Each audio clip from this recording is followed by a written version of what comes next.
All right, thank you. Everybody's going to notice today our microphones are extra sensitive. Instead of like they were last time where you actually had to yell into the thing so you could hear you. But so welcome to the City Planning Commission meeting today. I'm glad we have a little bit some cooler weather coming to us. That's very nice.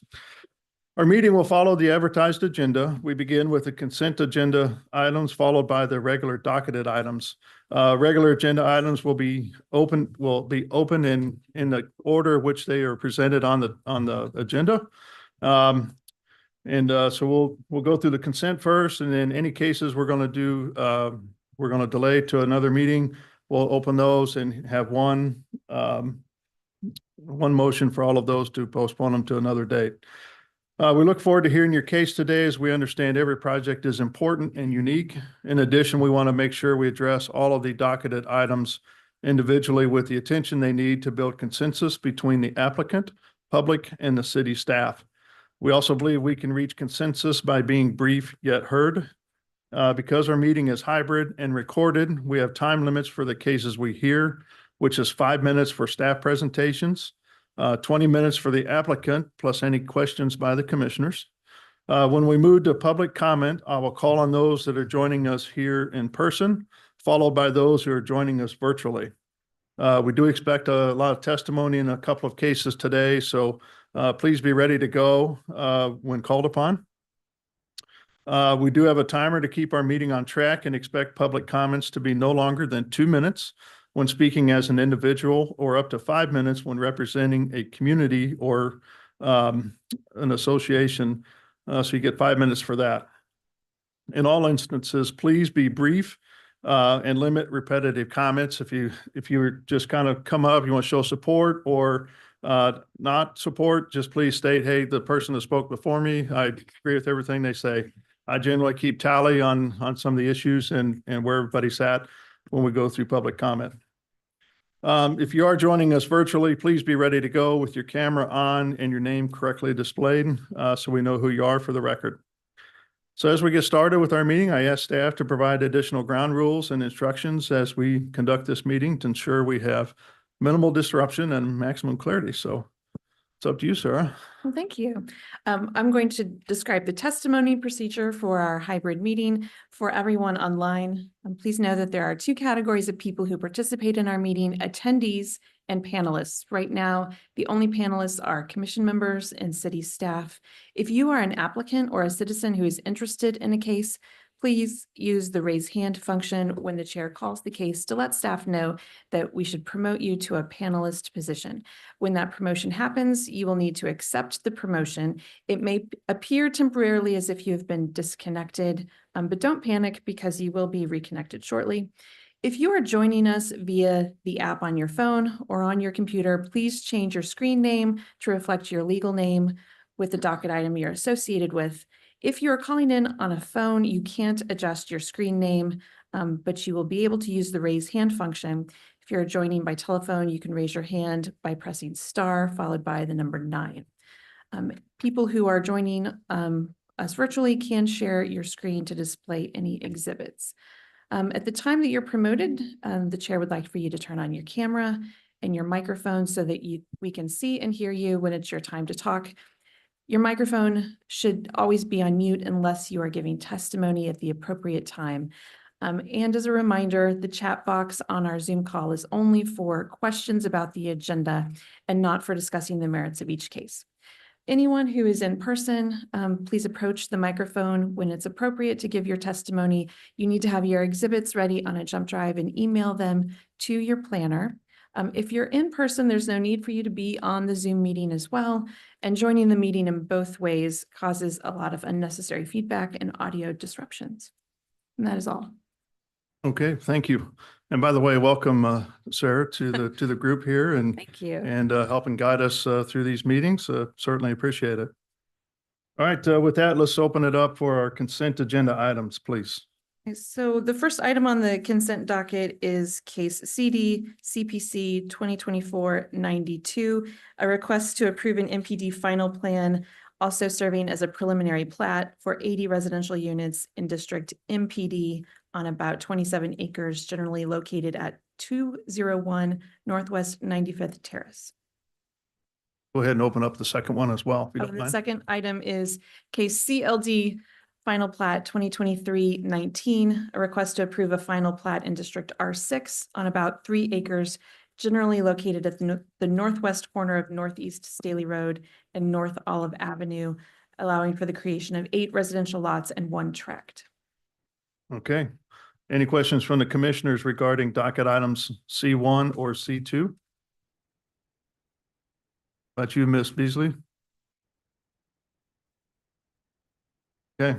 With that, let's go ahead and open it up for public testimony. If there's anybody out there that would like to speak regarding docket items C1 or C2, please come forward or raise your hand using the Zoom feature and you'll be called upon. I don't see any hands raised online. Okay, thank you. So with that, we'll close public testimony then, and I'll take a motion, please. Chair Carl, I move to approve docket items C1 and C2 with conditions. Second. Got a motion and a second for approval of docket items C1 and C2. Margaret, can you take roll call on that motion, please? Parkin, Aye.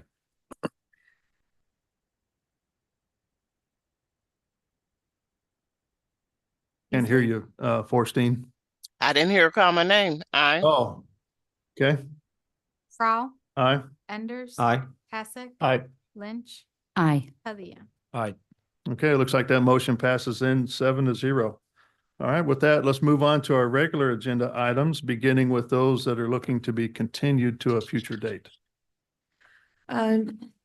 First item to be continued is number 3, case CD CPC 2024-87, a request to approve a rezoning from District R 7.5 to District MPD and approve a development plan, which also serves as a preliminary plat, allowing for a mix of uses that includes residential, office, agricultural, farm, tree service, and the preservation and protection of natural resource areas on about 45 acres located on the south side of East 27th Street and the west side of Blue Ridge Boulevard.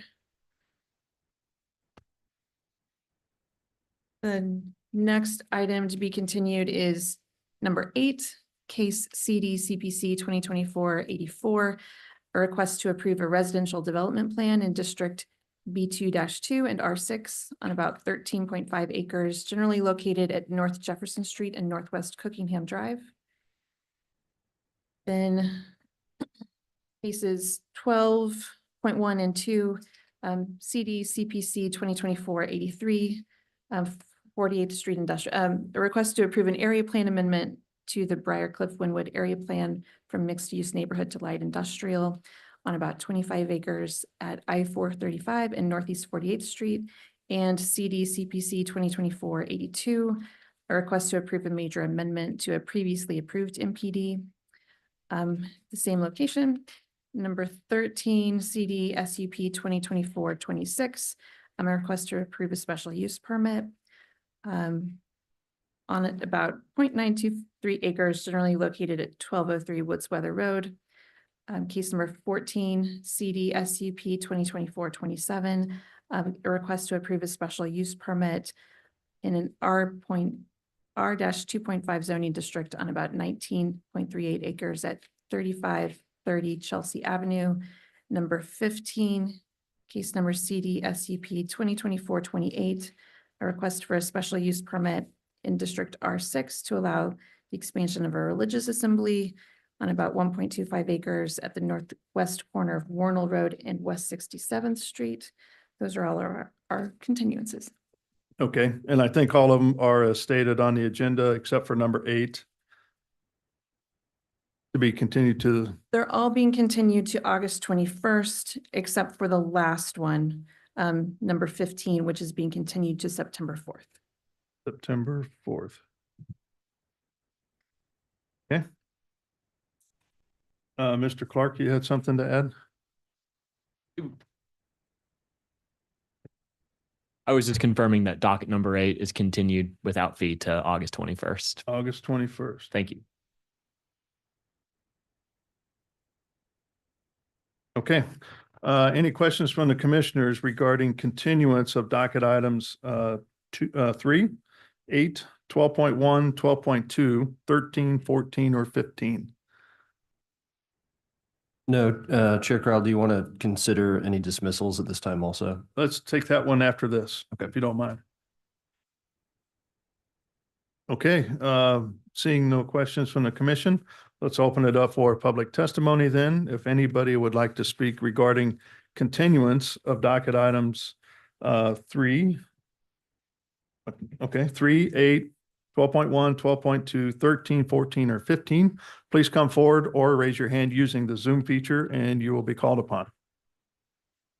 We do have someone who has raised their hand online, who is being promoted to a panelist, Okay, and that is Doug Stone. okay. Hi, good morning, Mr. Stone. Good morning, everyone. I raised my hand because I had a communication yesterday with Anna about continuing docket item number 6 after the agenda was published. We're continuing to work with I represent the applicant, should I say that. Doug Stone with Lewis Rice Erosion, the applicant. I had a conversation yesterday with Anna about continuing this matter, and I think Anna's agreeable to doing that. We're continuing to work with neighbors with concerns they've got. We don't want to bull through this. We want to hear what they have to say and try to accommodate some of their concerns. We're looking at plan revisions. And so we just asked to be continued to the next hearing date, Okay, I think that's what, September 3rd? August 21. Oh, okay, you don't want to wait till September 3rd? No, I think we've been working on this. We're just not quite ready yet. Okay. August 21. Any issues from the staff standpoint on this? Okay. We'll add that one. So you want to go ahead and open that one up as well, and we can add that one to the list? Sure.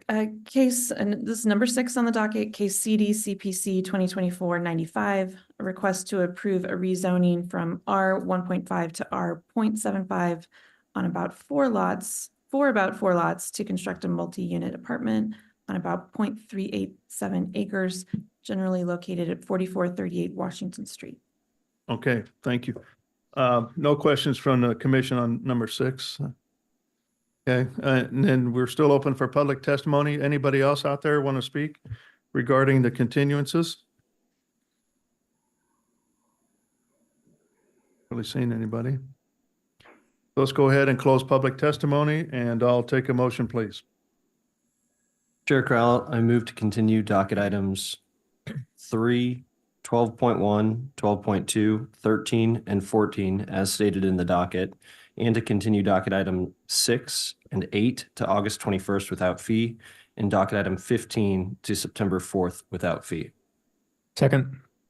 I've got a motion and a second for continuance of all those docketed items. So Margaret, can you take roll call on that motion, please? Arkin, Aye. Beasley, Aye. Frau, Aye. Enders. Aye. Pasek. Aye. Lynch, Aye. Padilla. Aye. All right, looks like the motion passes for continuance of those docketed items as stated. So here we go, back to docket item 1. Let's go ahead and get started. Do we want to do dismissals? Oh, I'm sorry. I forgot about that.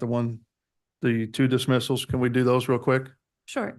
Case 5.1, it's CD CPC 2024-56, a request to approve a preliminary plat to create 4 lots for residential development in districts R 1.5, R 7.5, and R 10 on about 45 acres generally located at Northeast 96th Street and Maple Woods Parkway. And 5.2 is case CD CPC 2024-80, major street plan amendment to approve the realignment of Northeast 96th Street, which is on the city's major street plan on about 45 acres generally located at Northeast 96th Street and Maple Woods Parkway.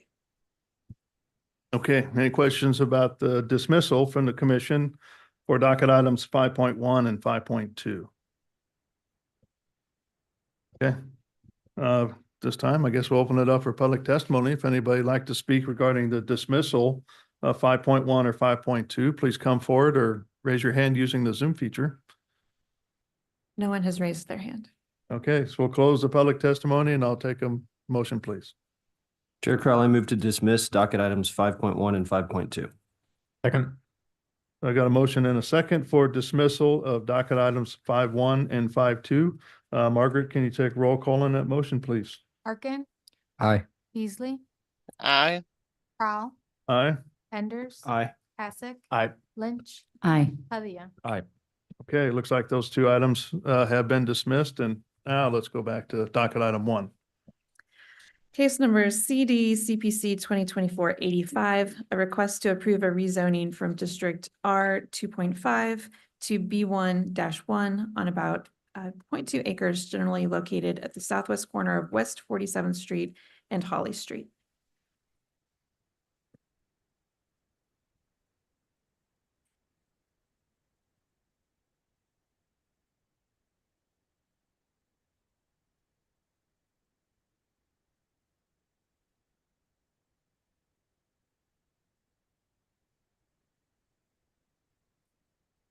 Okay, good morning, Chairman Crowell, fellow commissioners.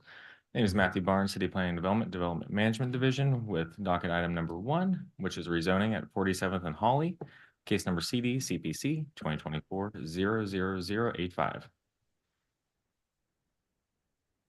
The subject site is located near the Country Club Plaza in the 4th District. Here's a closer view yet. You can see to the east, the red roofs are the plaza, Brush Creek to the south, and Westwood Park to the west. You may be familiar with this little area. There's several restaurants and businesses right here. Here's a closer view yet. The subject site is highlighted in yellow, which is the site of the bar West Plaza restaurant. And just for your reference, to the west is Babel's Sandwiches and Johnny Joe's Pizza and several other shops. You can see that the subject site is split zoned. The parking lot to the south is R 2.5, which is a residential district, while the commercial structure is B1-1. This image is a little bit old. They provided and consolidated the lots yesterday. So this is now one lot. And here's just a street view of the subject site, the bar Westwood, or West Plaza, excuse me. And here is the parking lot to the south. 88420 requires that parking spaces must be located on the same lot and in the same or more intensive zoning classification. The applicant is going through a remodel process of this, and part of that requirement, staff is requesting that they consolidate the lots, which they have done, and that they rezone the southern portion to the same classification to bring it up to the standards of the Zoning and Development Code.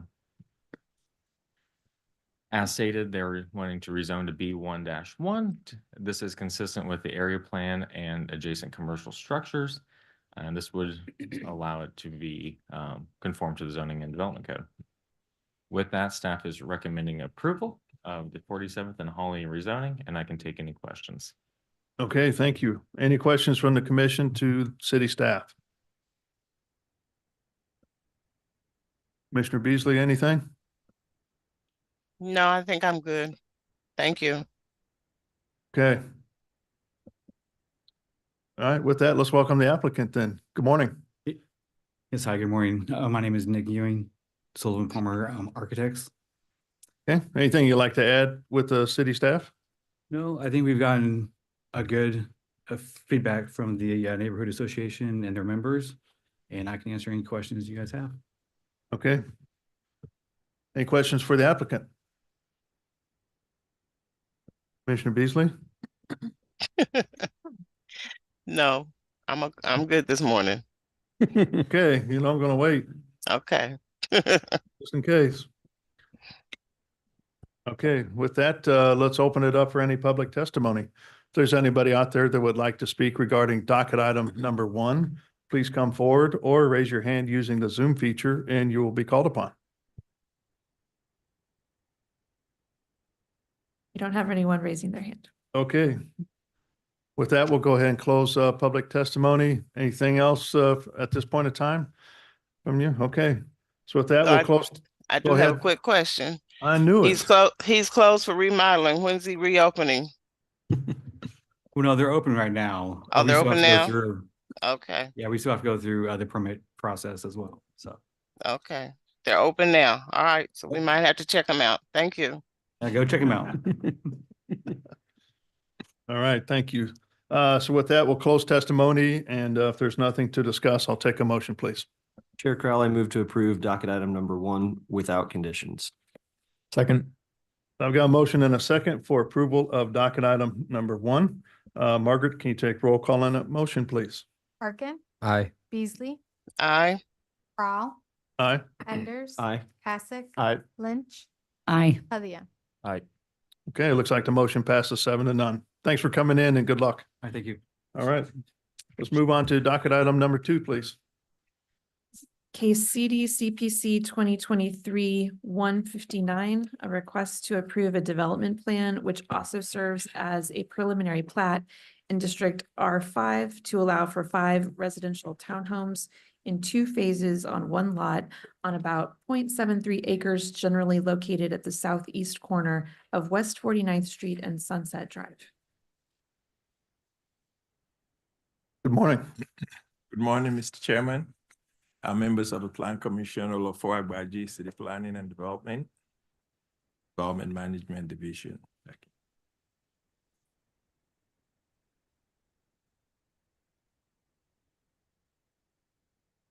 you.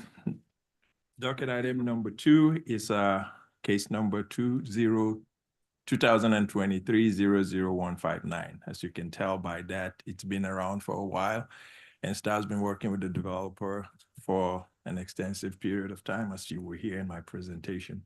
This is a Shiraz condominium development, and I'll go through with the presentation. I should have Masood Shabazi, Ahmed, the owner, and Kevin Sterrett with me. Let's see, you need to share yours.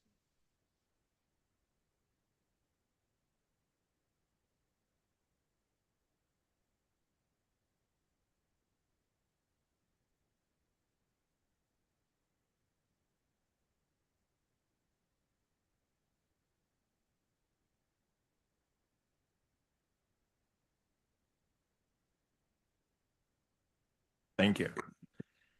All right, to start my presentation, this is located in the Midtown area, just south of the plaza. And this is the site. As you can see, the plaza is to the north. Rush Creek is to the north of the site. And the site is just off Sunset Boulevard and Ward Parkway. And this is a closer look at the site. It's at the terminus of West 49th Street, which is a private drive, and then Intercontinental Hotel is to the northeast, and directly north of the site is 433 Ward Parkway condominium. This is a picture of the site looking at the intersection of Sunset Drive and West 49th Street. This existing duplex building is also part of the development as proposed today. And this is our West 49th Street of Sunset. These are some existing site pictures presented by the applicant. Again, this is looking south, and you can see there's a retaining wall or a cliff that's separating the site, and I'll explain further as we go through.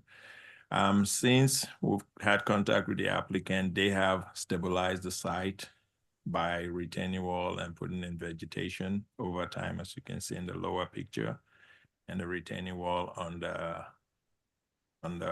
eastern side.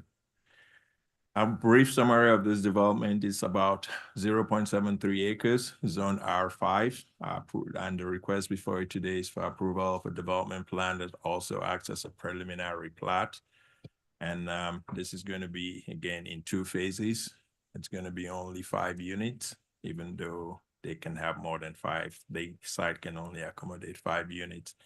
Again, this is going to be residential townhomes to allow for the 2 units, which is in the duplex, to remain, and for 3 additional units. Again, there's an existing 2-story. Again, the condominium plat process is necessary so that all 5 lots can be served via common tract. And this will allow for, again, the 2 units to remain and further subdivision once the other buildings are built. Here's a closer look at the site showing West 49th Street, which again is a private drive. It's been vacated from Sunset and it's being shared with 433 Ward Parkway Condominium Complex. And again, this is the existing duplex, and the proposal is to build 3 new townhomes, which would then be condominiums. The challenges in the site is the slope. There is a 45 to 50, should be 50, changing grade from the south to the north as it slopes down towards Ward Parkway. Again, as shown in the picture, the developer, since they started development, has stabilized the site with the retaining wall and then vegetation. Again, the access is shared with the 433 Ward Parkway condominiums. And one of the major hurdles we had to go through was that the development was required to provide a turnaround that meets KCFD specs as part of the Ward Parkway approval, and this development will be able to make that happen. And that's what's been going on over the last year. And here's a topo of the site showing the changing grade. So if you just go from here down to West 49th Street, you see the challenges they face. Here is a rendering of what the building will look like. These are the 3 new buildings or the 3 new townhomes. A colored rendering showing all garages would be on the first floor. And again, you can see to the rear of the site how it's built into the wall. Here's a look from the rear showing how the rear is stabilized and retained, and then the condominiums. This is the site plan showing what will be the turnaround between the existing duplex and the 3 new buildings, with the terminus that then allows for safe handling or safe fire maneuver in case when there's an incident, both at 433 Ward Parkway condominiums and both at Shiraz. So that's part of what this development does. Just a floor plan. And the developer did have a public engagement, which is going to talk about once you call on him. And they met with the HOA to discuss this, and they've had multiple meetings with them over time. That ends my presentation. Staff's recommendation is for approval subject to conditions. So I'll take any questions. Any questions from the commission to city staff? This preliminary plat and plan that's creating just three lots? 3 new units. Eventually it's going to be 5 units with everything being in a common open space tract. Okay, I was just curious why it couldn't have been administrative, because it's under the threshold of 5, 6. The condo plat requires a preliminary plat, then you do a land plat, and we cannot plat the new units till they're poured and built, then we can then survey and plat. So the land plat allows for subdivision of this first unit, which would then be platted as a condo with 2 units. And then once the next 1, 2, 3 are poured. Okay, because the other 2 aren't being built right now. They're not being built. Okay. But we need to be able to allow for him to do that process. This entitlement grants him 3 additional units technically, Okay. and it's under the control of the condominium. And then the process we can handle all administratively. Okay, So is this an addition to the duplex, or are you tearing the duplex down and building a new structure, or what? It's an addition to the duplex. So the duplex will remain. It's a separate building. They're 2 separate buildings. Okay. Can go to. okay. Any other questions for staff? Is there really space for 2 more units? Well, there's space for Ye- 3. Yes. Well, it's really 3 more units. Well, isn't no, it? there's It's 2 3 additional more after units, this. It's 3 more units, so total of Oh, okay. 5. So there's 1, 2, 3, and then the duplex is right here. And the turnaround is between. I do have just one question. On the list of conditions that we have for us, there's a number of blank conditions. What is the reason for that? I have since adjusted that. Okay. That's a condition entered in a different a different field that does not show up, but what I sent to them has that moved to the right field. Okay. And then some are deleted too, so. Okay, any other questions for city staff? Mr. Beasley, any questions? No, I asked if there was room for two more. Okay. Well, just making sure. Mm-hmm. All right, let's welcome the applicant then. Good morning. Good morning. My name is Ahmed Awad. My wife and I are the owner of the property. I have with me Todd Redburn, who is the architect for the project. Kevin Steerett is the civil engineer. We bought this property back in February of 2021. My wife and I did.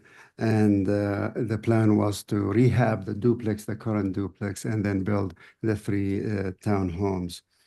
5 months later, we met with 433 Ward Parkway Home Association Board, and we presented the preliminary plans for what we are planning to do on that vacant lot next to the duplex.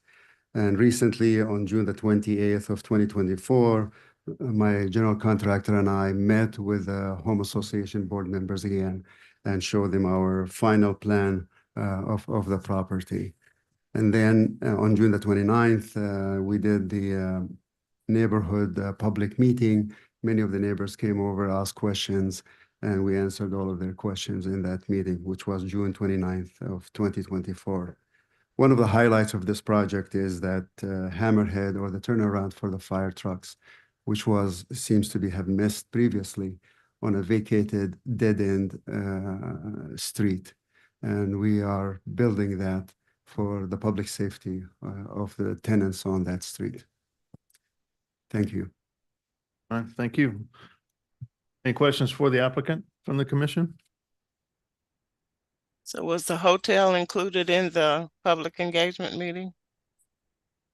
The Alameda Tower was 433 was whatever there was 99 letters sent out to whatever the city staff recommendations of 200 or 300 feet. And I don't remember the Intercontinental was part of it because it was not in the area where we need to send the notification. Okay, thank you. All right, any other questions for the applicant? With that, let's move on to public testimony. If there's anybody out there that would like to speak regarding docket item number 2, please come forward or raise your hand using the Zoom feature and you'll be called upon. Good morning. Good morning. I'm Joan Deans. I'm a resident homeowner at 433 Ward Parkway, and I was just asked to come. I'm also on the board as a secretary to come and just present our interest and in this petition and application. I have submitted into the commission's hands a settlement agreement that the petitioner and 433 entered into on October 31st, 2023, realizing it's not binding on this commission. And also having conferred with counsel for the petitioner, there's no confidentiality problem with presenting it to the commission. We just wanted to point out a few things that we had agreed upon, that is the petitioner and 433 back in October 2023 for your consideration. And the first thing is, of course, we reserve our rights under the reciprocal easement agreement. And we're going forward in the interest of safety and rights of our home, 433.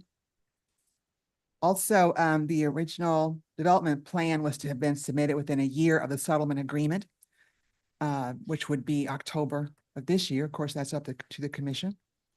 The agreements included that our easement would not be blocked, so we can have access to our property, and if so, only temporarily. And towards that end, we asked that the petitioner provide a cell phone contact number in the event that the property is blocked during the day, and also someone to supervise the activities and oversee the work for the safety and access of our own residents, and that the work occur between the hours of 7 a.m. and 7 p.m. weekdays.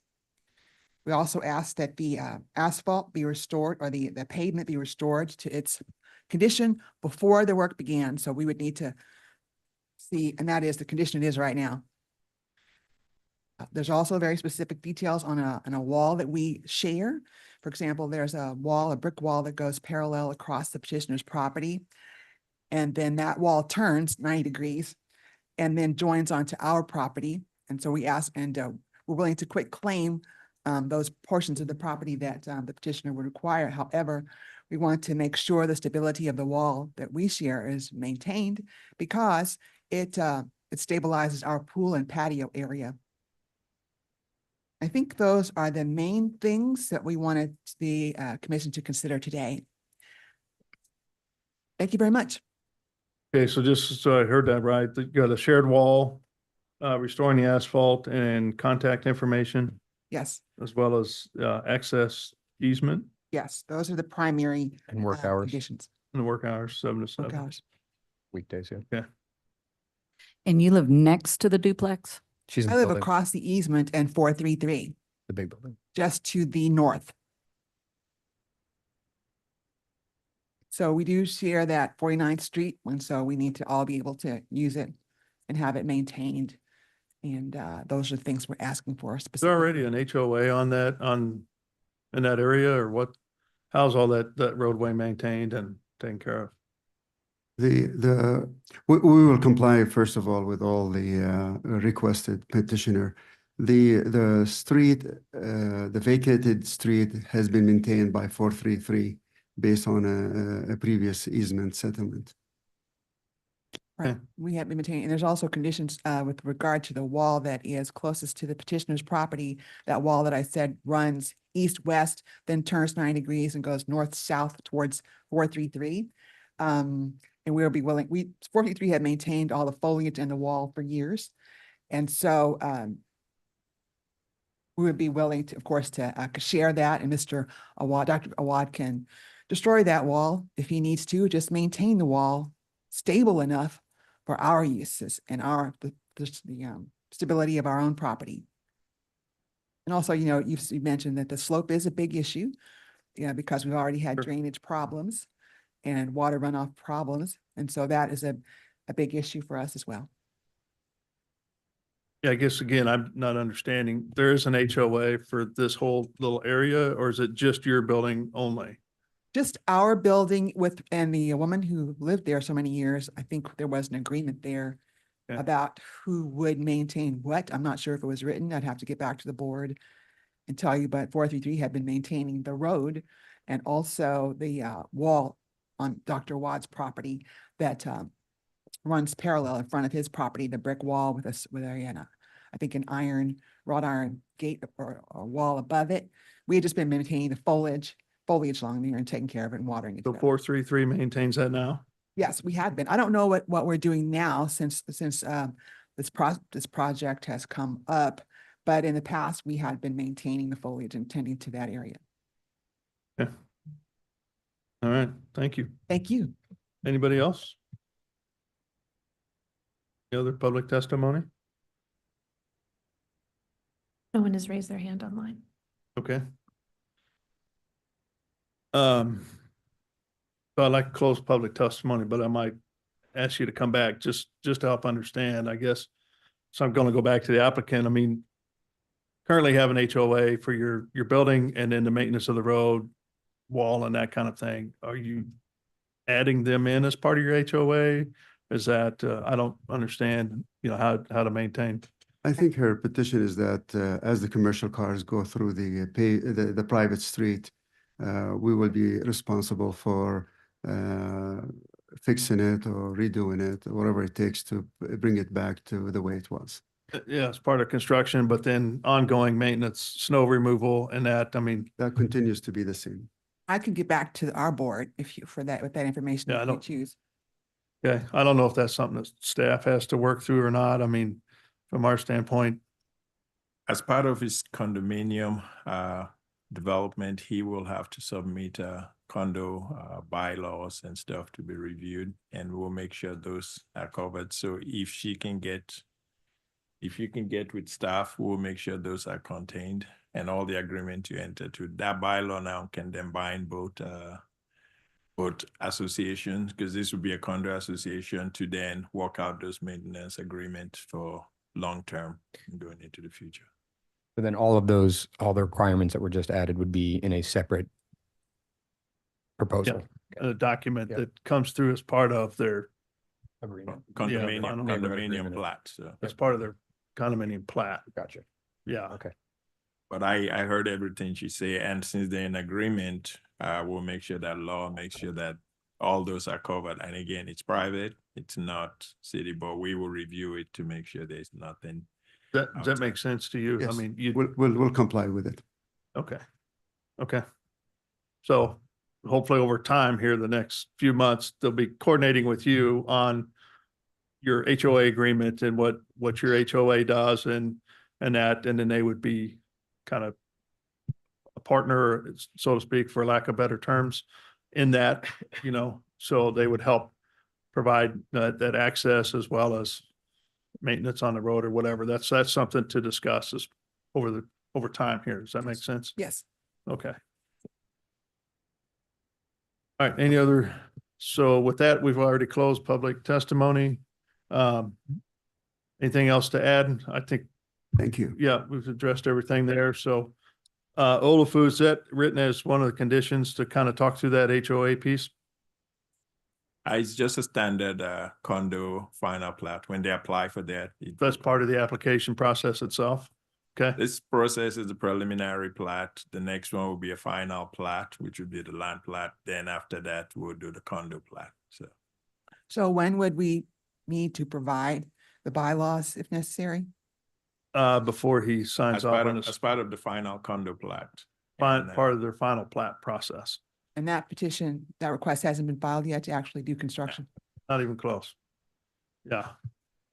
We're a couple of months away from that. But Yeah. I'll get your information and make sure we stay in touch. So.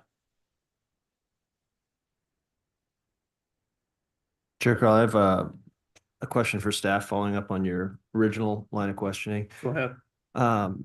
I also was surprised that we were seeing this. So can you explain one more time, Olafu, why this isn't administratively approved and why it comes through the commission since it's so few units? And I was thinking that through the minor subdivision process now, we didn't see projects like this. There's an entitlement process that requires the preliminary plat. And this entitlement process grants him 3 additional units to the existing 2. There's only 2 units on the lot.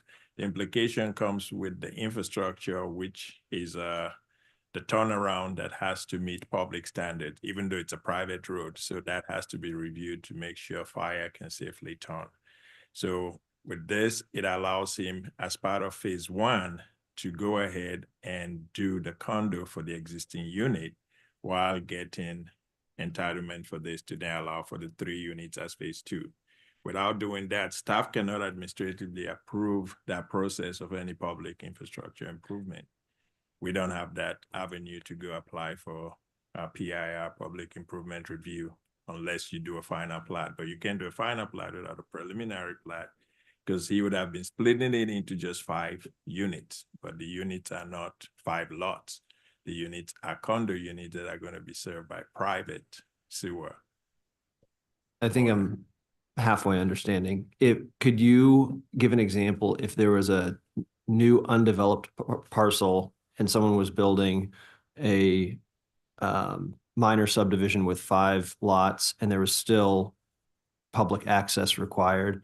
How could you provide a similar example of where it would be administratively approved? And so then I can understand that. And the reason you will not come before you is if you meet all the requirements of the code. And you agree to have it approved by the development review committee, after which now you come back with a final plat, which you only see administrative on the consent docket, after which they will go construct the physical or pour the foundation, then they can come for an administrative process. So part of doing this is he wants to be sure that his entitlement of those 3 additional units are approved by council, so that based on the history of the site, they do not want to lose that. So technically, he wants to make sure this approval is granted by council.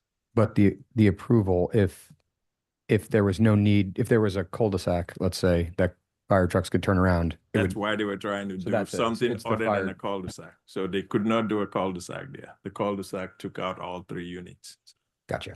Understood. And that's what I was thinking was the situation. It would be interesting for us to look at, I imagine it's a pretty rare situation, but it'd also be interesting for us to look at the minor subdivision process and rules and write that one in, that type of decision can be made. Thanks.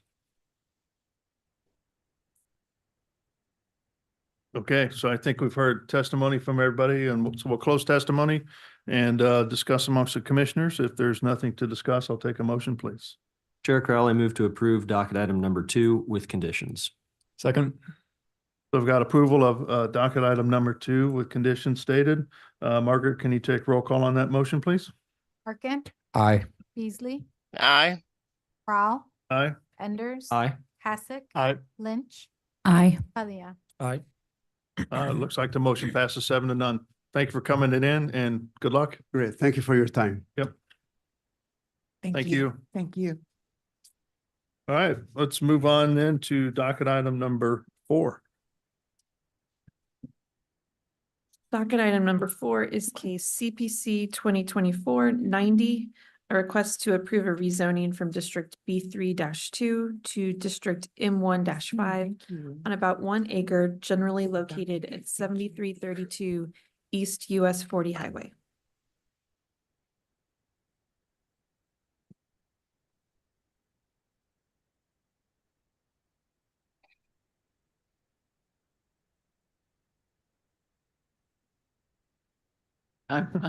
These chairs are low over here and they go backwards. So one day you guys are gonna see me flip backwards.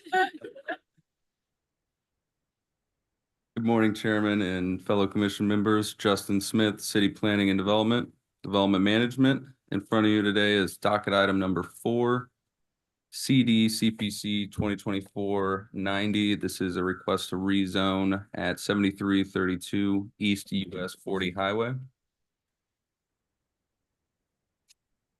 The location is just north of I-435 and I-70, located in the 3rd district within the boundaries of the Riverfront Industrial Area Plan. There is 2 parcels that are requesting to rezone, the other 7332 and 7340, East US Highway 40. They are split zoned, as you can see on the image.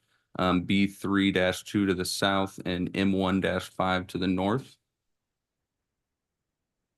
The lots make up roughly 1 acre. They're proposing to rezone the southern portion from B3-2 to M1-5 to create consistent zoning throughout the lots.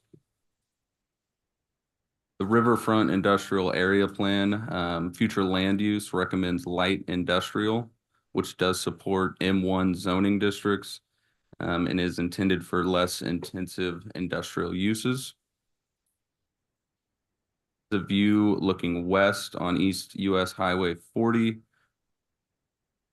This is a view looking north at the entrance of 7332 East US Highway 40. Here's the review criteria, and that highlighted portion is just confirming that no area plan amendments required. And staff recommends approval without conditions, and I can take any questions. Okay, thank you. Any questions from the commission to city staff regarding docket item 4? Commissioner Beasley? What's the use gonna be? Look like it's a bunch of cars that was in the picture, not that picture, the other picture. That's an old. Yeah, I'll leave that to the applicant. I believe the site is for sale right now. Okay, thank you. Okay, any other questions?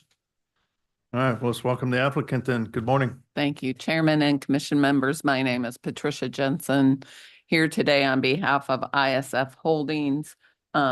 Sarah, there is my client online. His name is Steve Westhead, so you should be able to promote him. And Steve, when you receive that, you need to accept the promotion.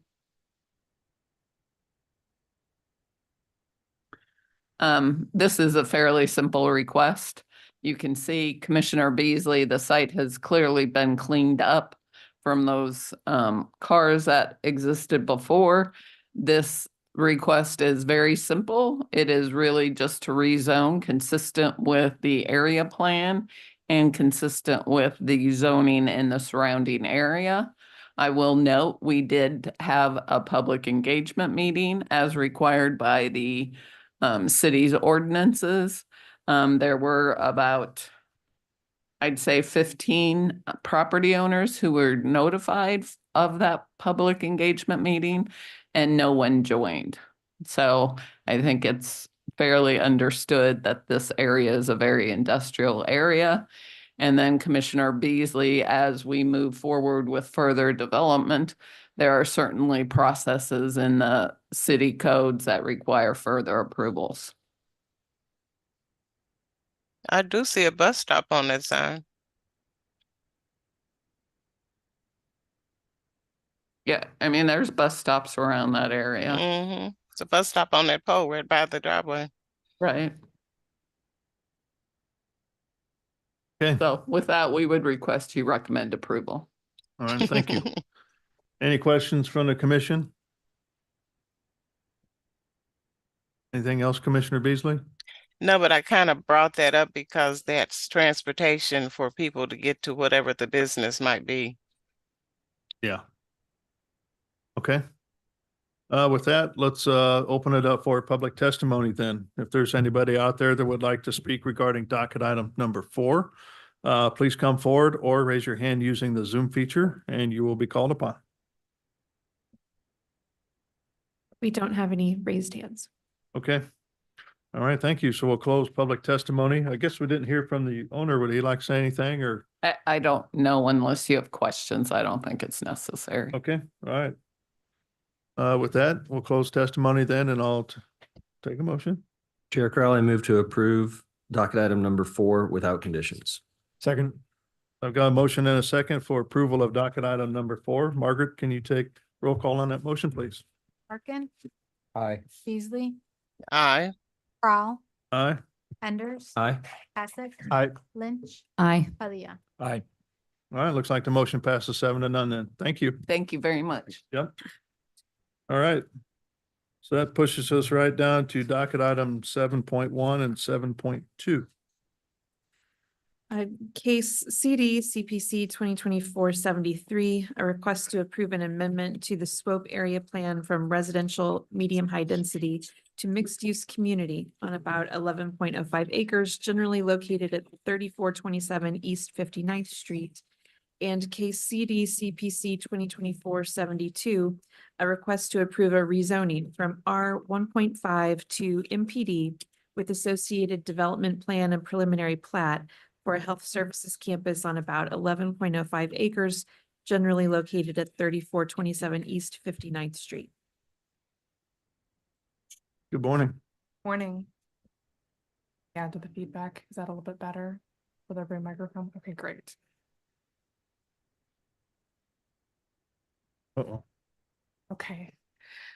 Okay, as previously mentioned, this is docket item number 7, case CD CPC 2024-72 and 73.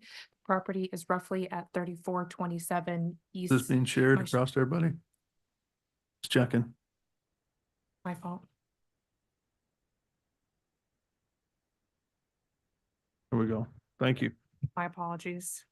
Okay, the site is located roughly at 3427 East 59th Street. The property is currently zoned R 1.5 and the applicant is seeking to rezone the property to MPD, which is a master plan development district. And there's going to be an associated development plan and a plat and an area plan amendment associated with this for a mixed housing campus with associated amenities. So the site is roughly located in the eastern portion of Kansas City, Missouri, near Swope Park. And this is a close-up of the site. It's highlighted in yellow. You can see it is between 59th Street and 60th Street along Swope Parkway. This is one of the views from the street from Swope Park. There were some buildings originally there. They have since been demolished to make way for the proposed project. This is the site plan proposed by the applicant. There are several different uses identified within the MPD: group living, senior living, which incorporates multi-unit residential, nursing home uses, and a community center. The approval criteria for a development plan is on the screen. I'm not going to go into every category, but some of the review points that support city staff's decision. Recommendation. So first, to go over review criteria A, this involves compliance with the zoning and development code and other applicable ordinances, policies, plans, etc. So there are not any deviations attached to the project. There is, of course, an associated area plan amendment, which brings the land use from residential medium high density to mixed use community. And this is in alignment with the area plan, as the SWOPE area plan does specifically call for the revitalization of properties along the parkway. This is a elevation, a perspective that the applicant included with their submittal. We can see one of the main buildings. I believe this is the community center building. Moving on to review criteria C, this discusses the vehicular ingress and egress to and from the site, including circulation within the site. So there are street access points off of 59th Street and 60th Street, which connect to the parking lots.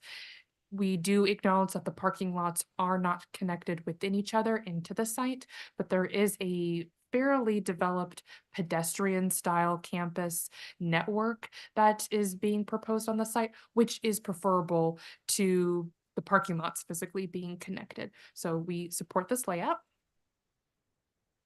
This is another view of that pedestrian connection where we can see that there's that main quad and circle loop interior, as well as connections to all of the various buildings.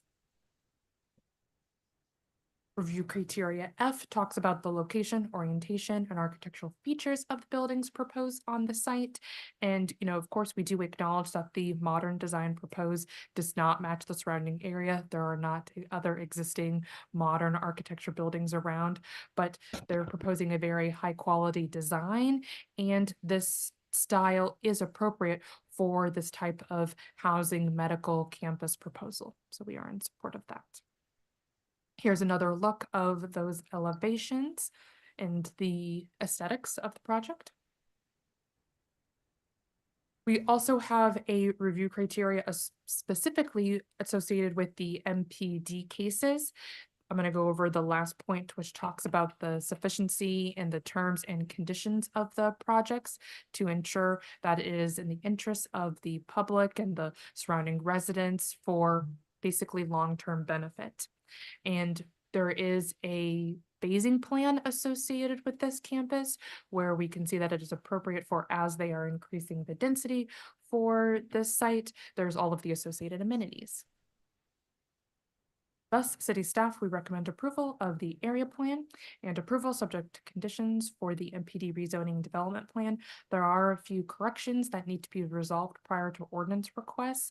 The site data table on the main sheet of the plan, it specifically is just related to housing, and in correspondence with the applicant through the pre-application meeting and other meetings, I was under the impression that there were other medical uses proposed as well. So if the client continues to intend for those uses to be associated with the site, they need to be on the plans. And then to update the vehicle and parking counts, it was on version 1, just a simple typo that didn't get put on to version 2. So we want to see that fixed, as well as adding a condition that says the final vehicle and bicycle parking counts will be determined through the final MPD review phase. That concludes my staff presentation. I'll be happy to answer any questions. Okay, thank you. Any questions from the commission to city staff? So last page. Sorry, go ahead, Forrestine. No, you was asking her to put something back up. Am I understanding this is senior housing plus medical services? That is my impression. And how much of it is housing? Do we know how many units for housing? I'll let the applicant talk about Okay. that, but I'll also pull up the map again for you. Okay, thank you. Go ahead, Tyler. Thanks, I'm good. Oh, okay. All right, thank you. Any other questions from the commission to staff? All right, seeing none, let's go ahead and open it up to the applicant. Good morning. Good morning. I'm Brett Gross with Copac and Brooks, acting as owner's rep on behalf of Swope Health. I have William Buck with BHC Civil Engineer and then Mark Miller with Swope Health. So Swope Health was awarded the redevelopment of this property from the city, and they are looking to create a community to expand their services with 4 behavioral health homes, which are In the microphone a little bit more. yeah, Thank you. which I know are they're sensitive, but yeah, 4 behavioral health homes, independent living apartment homes, 18 in each, so 72 total.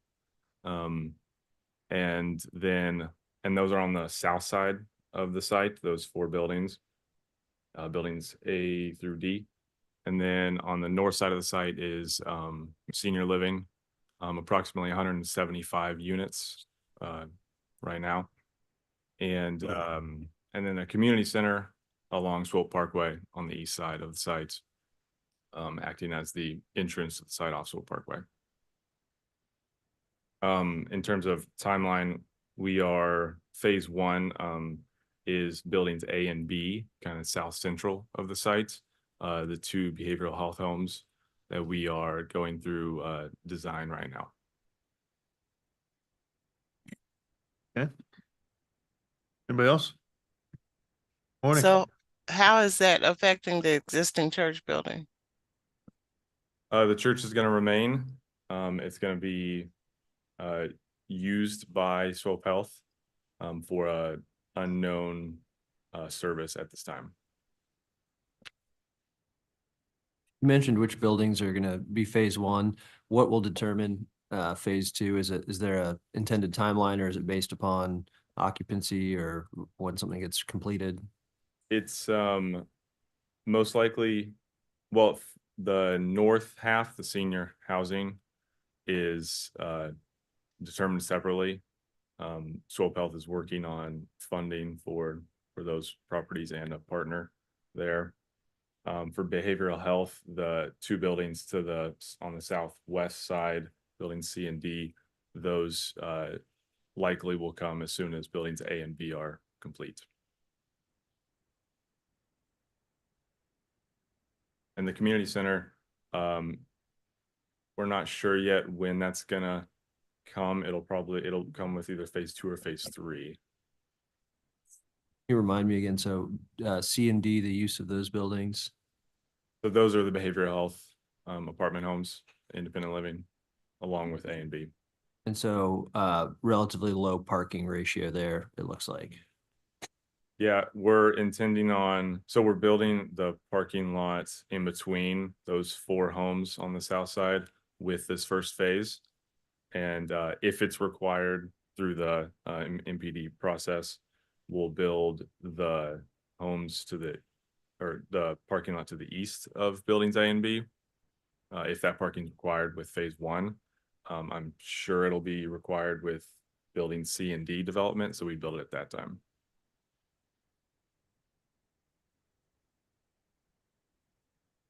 Okay. Any other questions go ahead. I have 2 more. You had mentioned 175 units for the senior housing. I didn't catch the number you said for the behavioral health. 72. 72.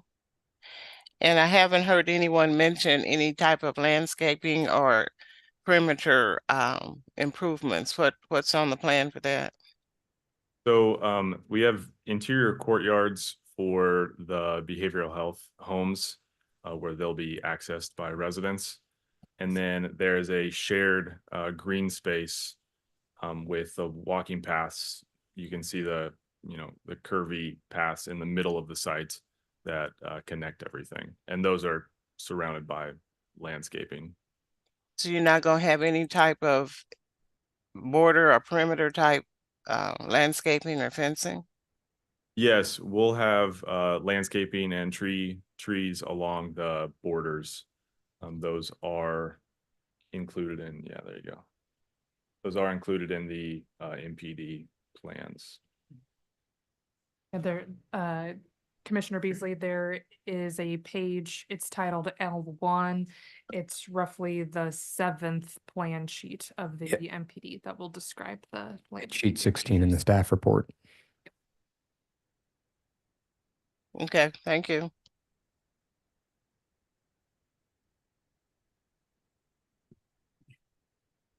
Any additional questions? I'm finished. No, thank you.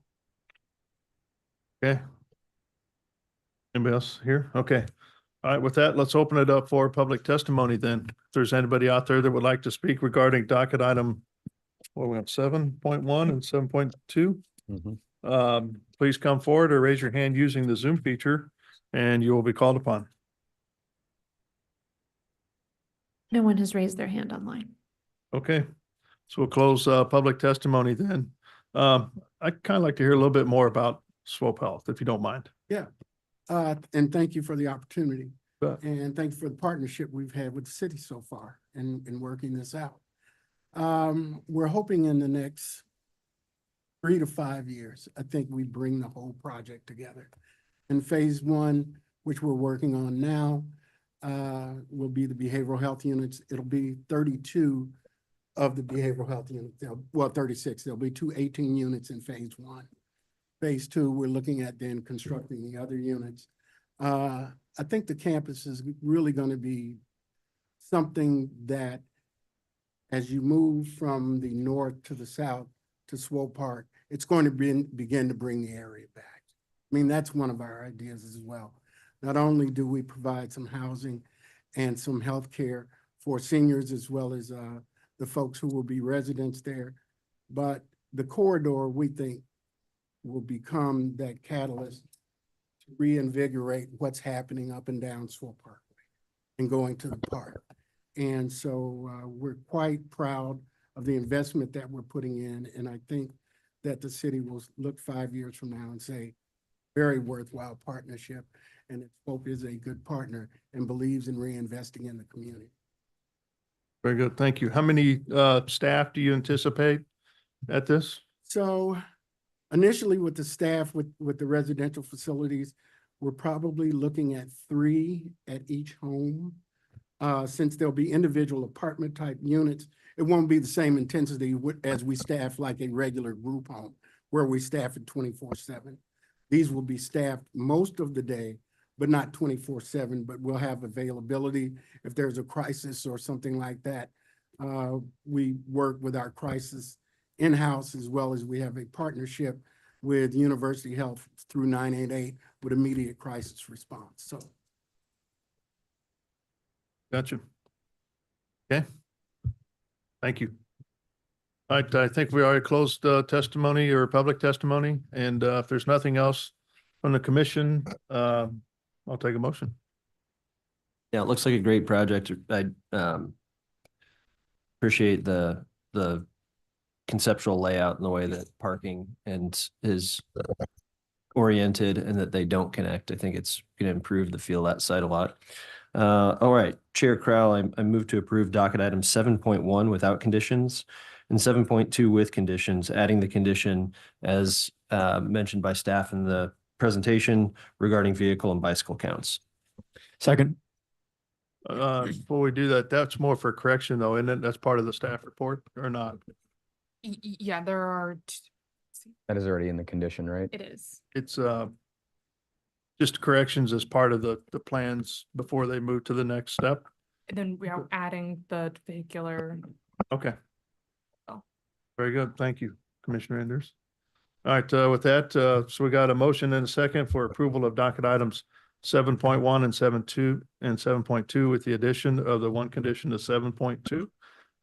Mark, can you take roll call on that motion, please?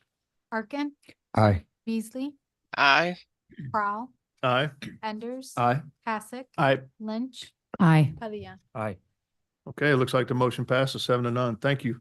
And thank you for your work in this area and good luck as you move forward. And thank you all so very much. Yeah. Thank you for your time. All right. Thank you very much. So we're moving right along today. We're usually only on docket item 1 still at this point in time. Amazing work in the city. All right, so let's, are you okay, Commissioner Lynch? Okay. Thank you for checking. All right, so let's move on to docket item 9, please. All right, number 9 is case CD SUP 2024-23, a request to approve a special use permit in District R6 on about 16 acres, generally located at Northeast 44th Street, west of Northeast Davidson Road, allowing for the expansion of an existing school and accessory facilities. Just curious, says 9 and 10, are they total separate projects and all of that, or? They're the same owner, but different applicants, and they're different sites. You have to permit them separately? Yeah, They got they're, continued. Okay, just curious. Related but different. yeah. All right, Was 10 to we'll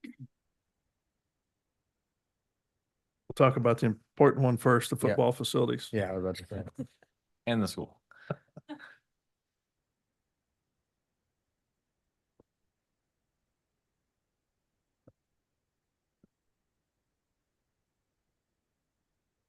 Okay, sorry about that. Good morning still. Docket item number 9, special use permit for St. Pius School and Football Facilities. This is CD SUP 2024-23. This is located in the Northland within District 4.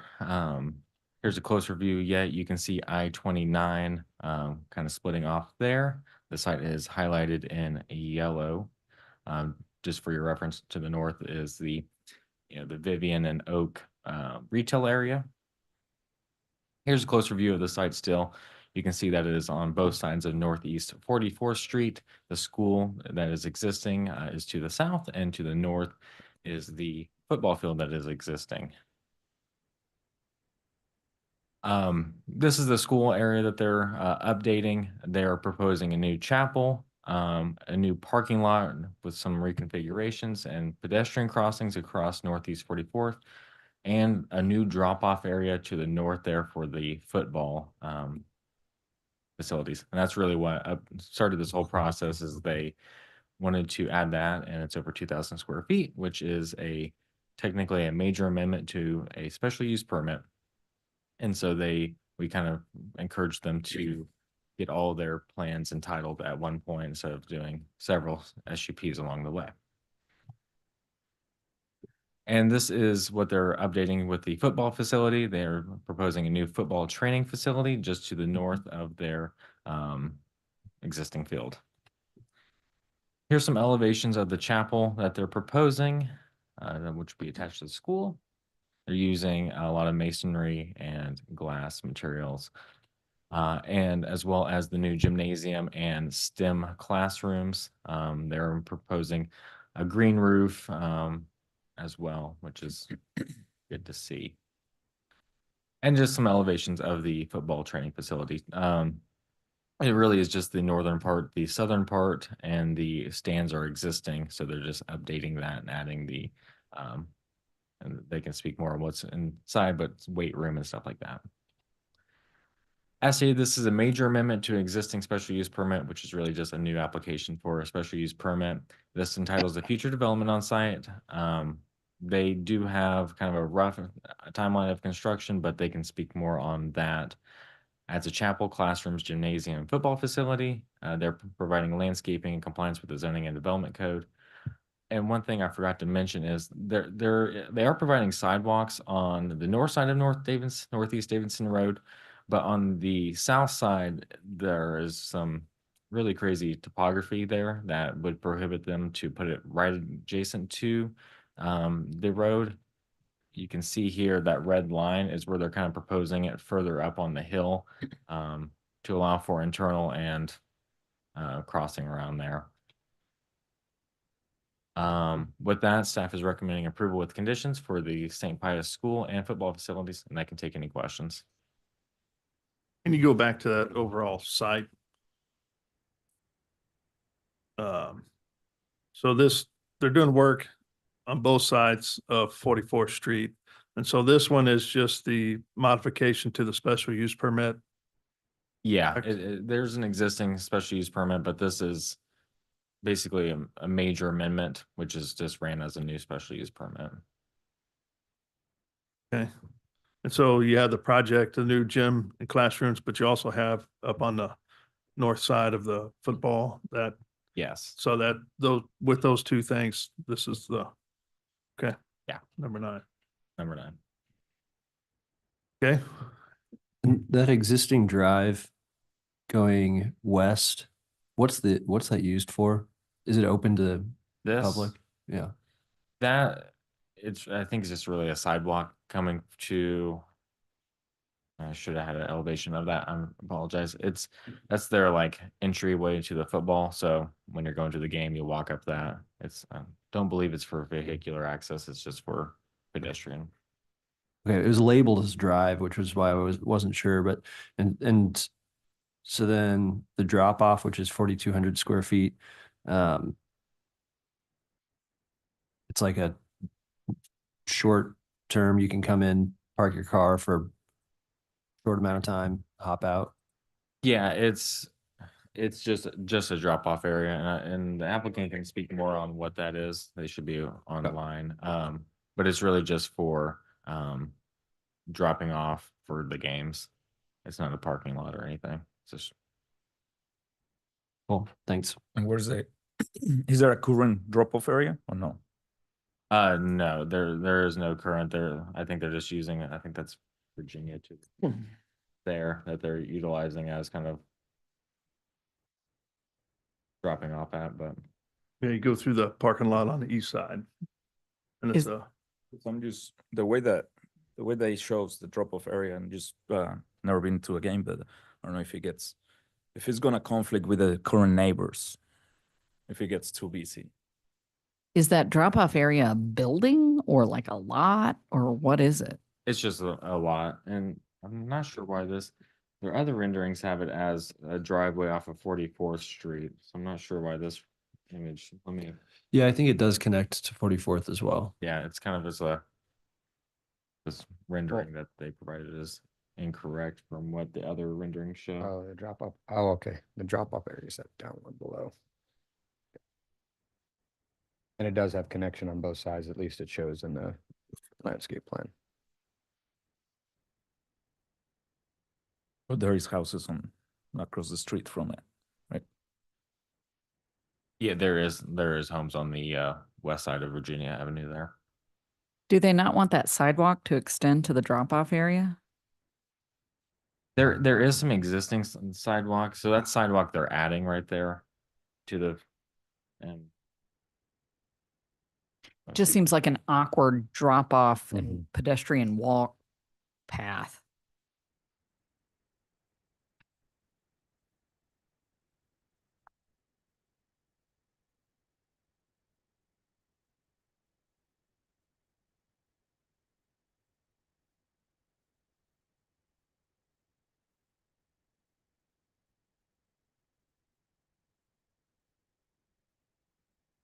Would you like me to try to answer some of those questions? Yes, please. That'd be great. Yeah. I'm sorry. Okay, I wasn't sure if I should speak up or not. Okay, and now that particular photo that's on there right now, that house that you see there where the cursor is not there anymore. And you could see, well, zoom back in. Yeah, okay. So now this is earlier when the concession stand was being constructed. So to the drop-off area, you could see where there's a driveway off of the street. Now I'm talking about on the south side of this piece of property, farther right there. There's a driveway that was to a previous house. The ticket booth is just to the east of that, next to the building, the earlier building. So there's that curved sidewalk, and there's a ticket booth right there. Right now, whenever there's like a grandparent or someone that's coming to a game, they have to drive up and drop people off at the street right about where the cursor is. And that's just not a good situation. And that corner section right there where that drive from the south is not being used for anything. And what we're looking to do is just make it a drive-through. And that's why you come in on 44th and you go out on Virginia, because it's kind of a one-way operation. You drop somebody off, they just go to the east, just to the right, to the ticket booth, or they can go then right into the pathway that goes up to the stadium where the bleachers are. So it's a pretty significant convenience and safety intent that we thought this was a good place to make a drop off. Now, if you go farther up to where the concession stand is, that curved building, this was obviously during construction of that. We previously got a special use permit for that. There's a significant elevation change from the back of the bleachers, which is where the top of that foundation wall is on the concession stand. The elevation change goes down to where that grading is shown. All of that area is now finished. So it's all completed. And that, so you can actually get, because of the elevation change, the lower level basement of the concession stand is a walkout to that lower portion of the site that opens onto North Virginia Avenue. And so that, yeah, from there, that is, well, that photo is back when the houses were still there. All the houses are gone. But the point is that if you drive into the site from North Virginia, you're on the lower level, and it's a full story to up to the back of the bleachers. So that drive just gets you to the basement as a storage location for materials in the bottom of the concession stand. Did that explanation help? Yes, thanks. Okay, all right. I assume that drop-off area will be handicap accessible, and is there also going to be handicap parking in the drop-off area or no? Oh, that's the whole point of it, is being handicapped accessible, because it reduces the difficulty and the distance of that, and the issue of stopping on 44th Street. There are, as you can kind of see on that aerial photo, in the existing parking lot, there's a number of parking places, handicap parking places, right in there for people to come in that way. But so we've got the required number already for the capacity of the bleachers, but that means somebody has to park there and go all the way around the sidewalk, all the way over to the east side to get up to the bleachers. So we would add a couple more parking spaces if it works out that we have the area to be able to do that, just for people to drop off and, come there and come into be closer to the bleachers. But the main intent is as a drop off. Yeah, Because I've it's taken more of people an in issue. wheelchairs to that exact facility, and you're exactly right. This would work infinitely better. You've actually had to do it. Yeah. Yeah. So, Yeah. for years. Yeah, it's we feel like it's a pretty good solution for the problem now. So if you go there, I guess We- I'm just we have wondering to- how the traffic flow will work, because like if you're coming from 44 and getting on the drop off, get out of Virginia, and I want to go back to the game because I want to park, I need to go back to 44. So people are gonna be circling around. Yeah, normally you would just park in this parking lot and then you have to push the person in a wheelchair up a hill It will to be get to exclusive that. for handicap, This would work infinitely better. but it will be open. It will be the drop-off open for everybody? I mean, there will, I mean, if some people go into handicap parking spaces and they could navigate getting all the way around, and that's fine. They can use the existing spaces, but the drop off really feels like it should be one way because you don't want people trying to turn around and go back out to 44th. So that's why we've got it going out to North Virginia. And then if you drop somebody off and you go to the parking lot, you either go to then you're free to park wherever you want. You can park to that parking lot on the south, that one, and then cross back over, or you could go to the parking lot on the east, wherever you want to park your car after you dropped off the grandparent or whoever, not necessarily grandparent, but whoever it may be. won't there be a problem though, trying to get out left on 44th Street to go to the parking lot on the south? Left where? I'm sorry. Yeah, I guess I don't know how many people go to the games and how often they play, but I'm just guessing for the neighbors, it's gonna be if you have just people circling around in that corner. I mean, my concern would be you pull into the drop-off spot and then in order to park in the south parking lot, you've got to go back. I'm assuming you have to go back left on 44th Street to get into that south lot, which may hold up traffic if you're trying to drop people off. I'm sorry, you're gonna have to say that again. I'm not picturing. Well, part of it is we don't know the flow of traffic. What direction is the traffic going to go for the drop-off area? Well, most people would come up from the east, and so they would just come up, turn right into the drive of the drop-off, and then circle around, go back out, and then down 44th, just as the cursor, just as Matt just did with the cursor.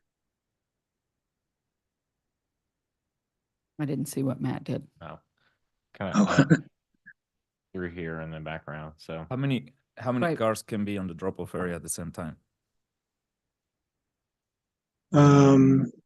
Well, the length of that, you could probably get 3 cars in there at one point. I'd have to look back at the plan, but you could probably stack 3 cars driving through there and dropping off.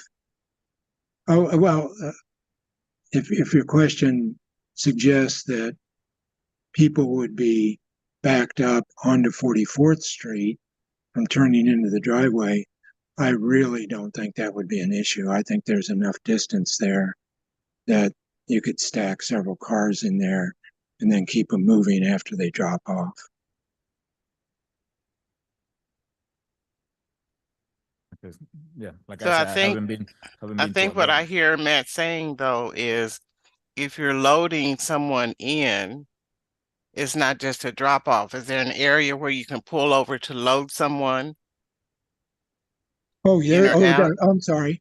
Yes, there's enough room there in terms of width that you can, if the car in front of you is stopped, you could drive by and around, you could drive around them, so to speak, but you could get by to go on up there. If the cars are stacked because they're still letting people out, then they just be nose to tail. But if you have to go around them, there's enough area there to get around them, to get around any car that's dropping someone off. If you go back to the footprint of that area, Even you with can the see- congestion, I think it's better than their setup that they have now. well, I mean, we have to do something, and this is absolutely better. Yeah. And then you could see how there's that little leg that goes off to the east there in that parking lot right there where Matt is. That building that configuration that you see just to the right of the cursor is the ticket booth. So you would get off there and you'd be right at the entrance in the ticket booth. So, I mean, it's just feels like a very logical solution. Yeah, I think for me personally, it seems like the right solution. I think it's just confusing to not see That drive. a more thorough plan of what it looks like with, so looking at, you know, the Do you have one of those the- other aerial photos? Yeah, not aerial photos, but those other colored aerial This one drawings shows it better. in the looking at Page 11, AO5. page for- 11. And looking at AO5, for example, you know, it kind of makes you wonder if you move the Right. North That's- Virginia entrance further so that you could stack more. And it's just confusing as to why there's the square shape as to how many cars are accommodated by that shape. Mhm. Again, think it probably makes a lot of sense. And it sounds like you all are gonna cross that bridge when you get there. I think we would have preferred you had figured it out a little more fully Matt? first. well, Matt? Yes. yeah, Mick, go ahead. Yeah, this is Mick Witherow. I'm the representative for St. Pius General Contractor. I wanted to just interject when we were talking about the flow during the games and such, that for the last couple of years, the school has been applying for and obtaining a street closure permit for 44th Street during these games.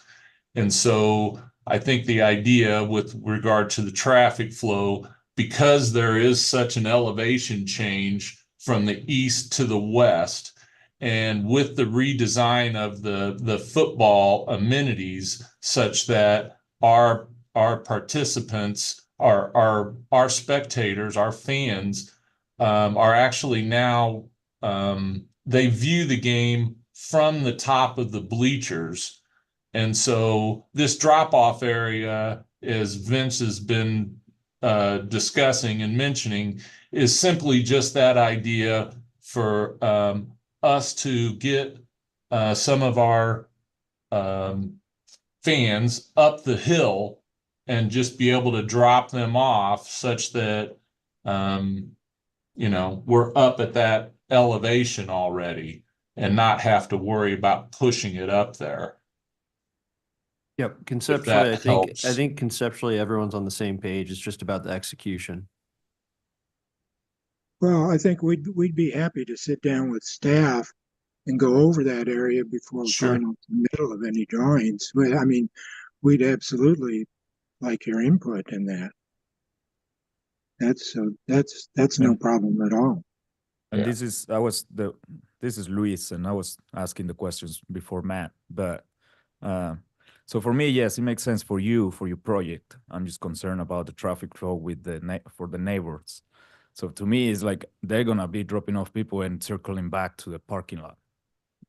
Well, if you're driving up the hill and you try to drop somebody off close to the ticket booth, then you've got to go on up to the corner and try and turn around at the corner and come back down to the parking lots. So I think what we're proposing, I mean, that's a nightmare to have somebody go up to the corner and try and turn around and come back. So what we're proposing is just, it feels like a sensible loop to do what people are doing now, you know? Yep. Okay. Vince, you might state your name and address for the record. Oh, I'm sorry. Vince Latona, and I'm the architect for the project. Okay, thank you. Any other questions for the applicant from the commission? Commissioner Beasley? The one thing that kind of alarmed me is they're talking about getting a permit to close the street. I think they've already been doing that for game day. So then that would address Vince's, Matt's question about traffic flow for the neighbors. Correct. Yeah. Okay. Any other questions? No, that's fine. Okay. All right, thank you. So with that, let's open it up for public testimony. If there's anybody out there that would like to speak regarding docket item number 9, please come forward or raise your hand using the Zoom feature and you'll be called upon.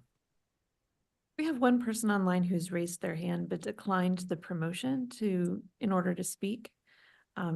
If you would like to speak, you do need to accept the promotion in order to speak online.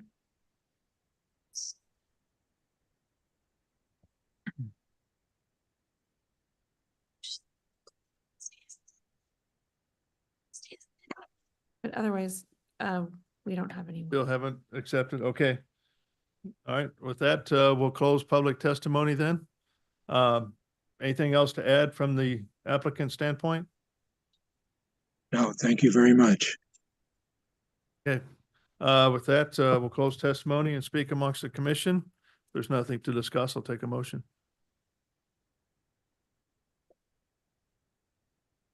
Sorry. So, okay, so there are a lot of conditions. It's a special use permit. There's a lot of different aspects of this, and staff has plenty of opportunity to finalize things as you work through the process. Yeah, we'll get reviews and final renderings when they come in. Okay. They have a timeline. This is just for the entitlement of it. They'll come back in and finalize these with each, construction permit. Great. Okay. Chair Crowley, move to approve docket number 9 with conditions. Second. So we got a motion and a second for approval of docket item number 9. So Margaret, can you take roll call on the motion, please? Arkin, Aye. Beasley, Aye. Prowl, Aye. Enders. Aye. Hasek. Aye. Lynch, Aye. Helia. Aye. All right, looks like the motion passes in 7-0. Thank you and good luck with that piece of the project. I guess we'll hear the Thank you. next one here. So number 10 is case. One second. Oh. I guess we need to take a break here for a little bit. If we can take a 15-minute break, I think we will, and then we'll come back and hear docket item 10 and go from there. 15 minutes. So it's 10:40 now, so 10:55. Thank you. Really?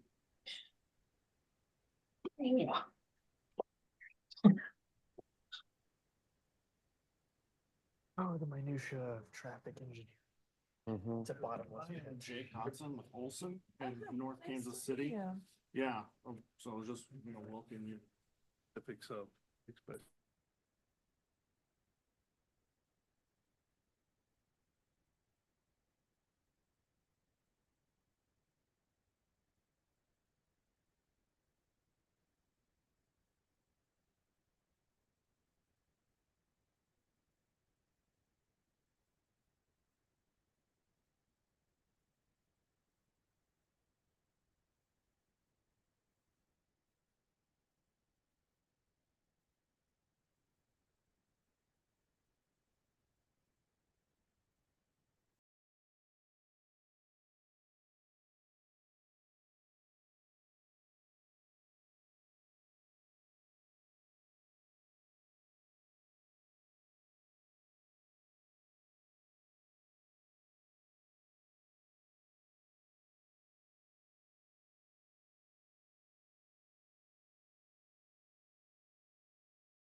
Commissioner Beasley, are you back?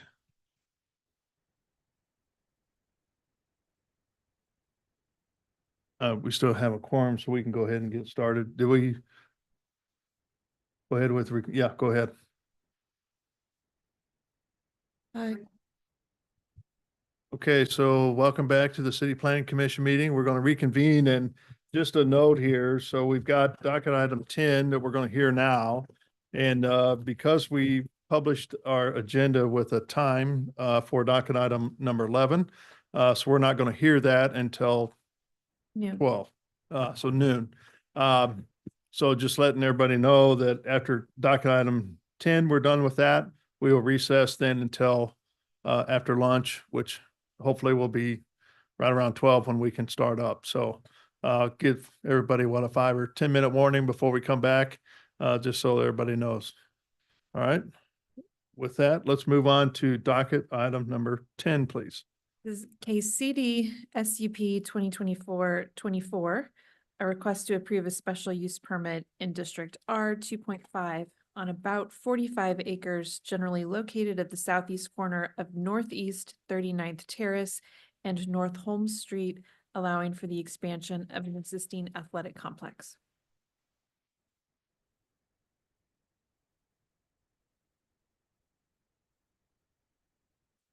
Okay, good morning. One last time, Matthew Barnes, City Planning and Development Management Division for the St. Pius, the 10th Athletic Complex, CDSUP 2024-24. It's located in the Northland within District 4. Here's a closer view yet, outlined in yellow. To the south, you can see the Kansas City Waterworks plant.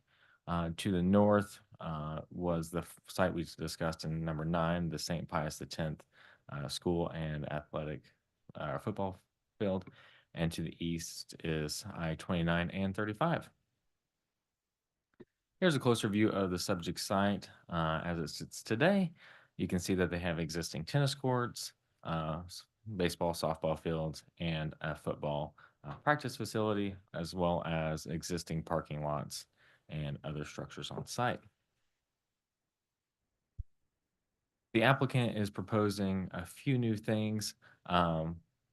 They're proposing a new tennis observation deck, a new volleyball course, and a new storage building to the north there. Staff did request that they provide a pedestrian connection from the terminus of Northeast Davidson Road, and they did provide that. So now we have adequate internal pedestrian connections. Here's just a view of the tennis observation deck. It's my understanding they're using this as a way for the coaches and spectators to view the tennis courts. This is going to be between them. And then they're doing just kind of a storage shed for their on-site facilities. This is as well as a major amendment to an existing special use permit. They were granted, but now they're doing more than 2,000 square feet of renovations. So this triggers the major amendment criteria, which is ran through as a new special use permit. This doesn't entitle future development on site. They can discuss some of their timeline. This adds additional landscaping, storage building, tennis observation decks, pedestrian connection, and reconfigures the parking lot to add some ADA spaces. And the applicant is providing landscaping with adequate screening to adjacent residential properties to the north. One thing that I didn't mention that our show here was along 39th Street right now, there's a few trees, and there's homes across the street. They are proposing a continuous line of like evergreen trees there to adequately screen these properties. Additionally, there's an existing, tree line on this side that screens it. So this will be better screened for those adjacent homes. The applicant is requesting removal of condition number 3, which was placed by the police department reviewer. I have spoken with Officer Krebs, who placed the condition, and he is in agreement to that it can be removed. The applicant is not proposing any new lighting with the special use permit. The condition requests that prior to the hearing of the BZA, they provide a lighting plan and accordance with 88-430. Since there's no additional lighting proposed, this, was previously satisfied with the prior special use permit. The applicant did provide some some photos of the lighting as it sits today. Again, there's no changes to that lighting on site. This kind of shows a daytime view of the top and a night view at the south or bottom of the screen. With that, staff recommends approval with conditions for case number CD-CPC 2024-24 for the St. Pius X Athletic Complex, and I'll take any questions. Okay, thank you. Any questions from the commission to city staff? Can you clarify what they're expanding? Are they just adding another practice field to the existing, or? They're not really doing any new fields. They're doing a couple of new volleyball courts to the north, and that storage building and tennis observation deck, which is a overall expansion of over 2,000 square feet, which does trigger this major amendment. Thank you. Okay, any other questions? Commissioner Beasley back? Okay.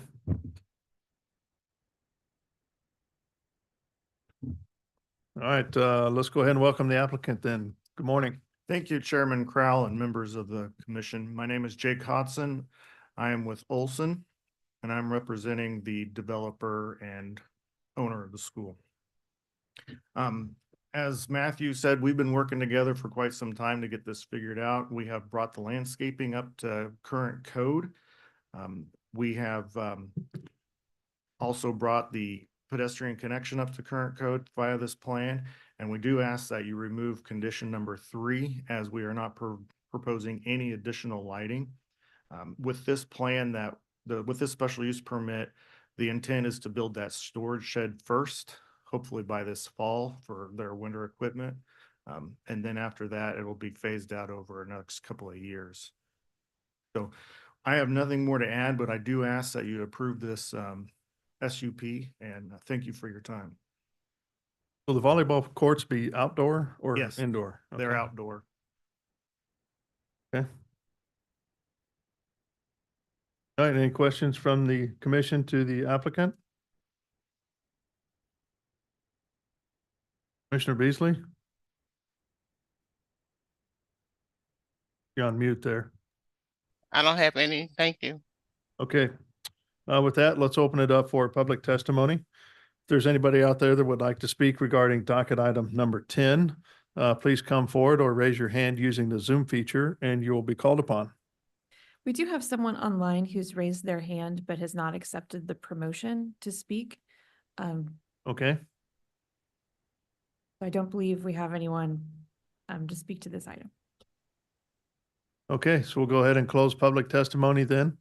And so with that, anything else to add? Hold on just a Oh. moment. We'll see if.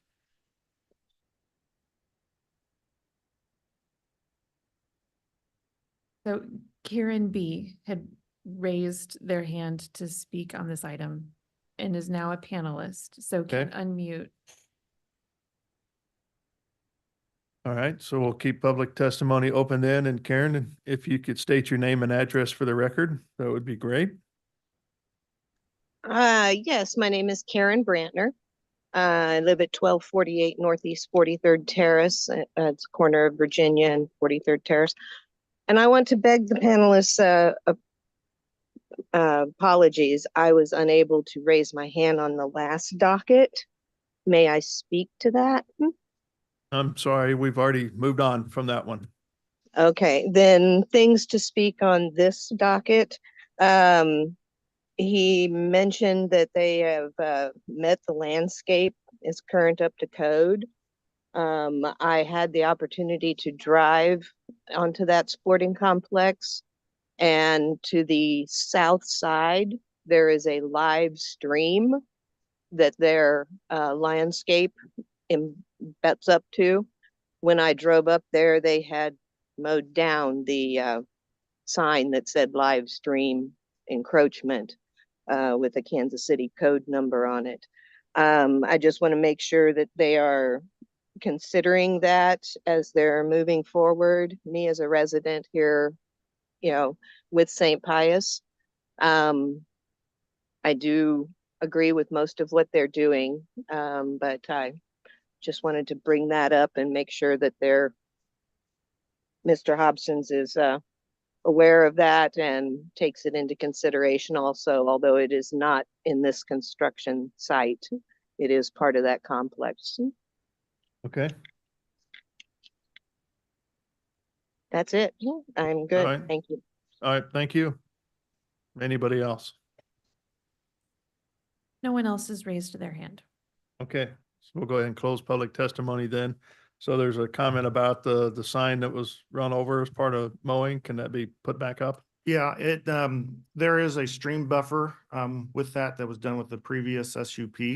And so it is up to the owner to keep those signs in place at an interval of every 100 feet, which when I was there, they are. I guess I didn't pay attention that there was actually one every 100 feet, but they are labeled and it does appear to be, maintained at the edge of the parking lot.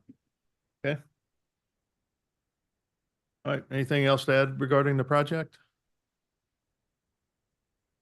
Okay. With that, we'll close testimony then, speak amongst the commission. If there's nothing to discuss, I'll take a motion, please. Chair Crowell, I move to approve docket item number 10, removing condition number 3. Second.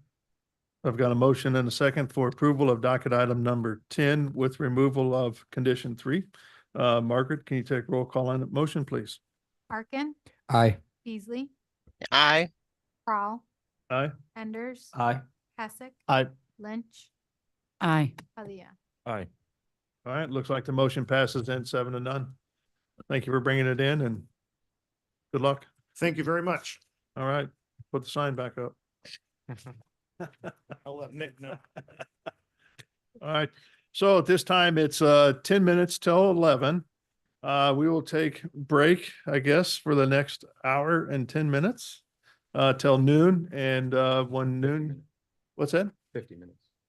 And that clock is incorrect. Oh, God, is that clock? Okay, I'm sorry.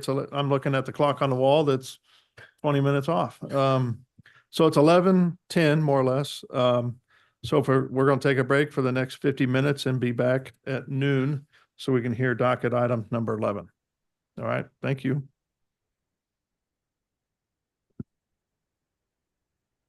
I was wondering why we're so efficient. I know. Yeah. I'm like, how is that possible? That, I mean, even that one over there is.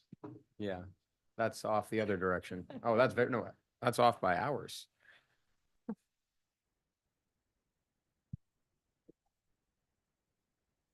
All right, everybody. Break till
repeat the instructions for, raising your hand if you're.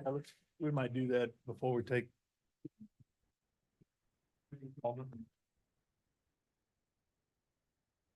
Apple is so bad with PDFs. So bad.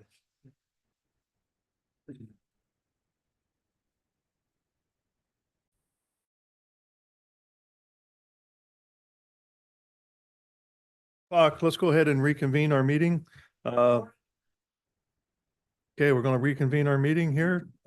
It's 12 o'clock. So I believe we are on docket item number 11, please. Case CD CPC 2024-88, a request to approve a rezoning from R80 to MPD Master Planned Development with associated development plan for an urban agriculture and composting facility campus on about 13 acres, generally located at 5500 Bennington Avenue.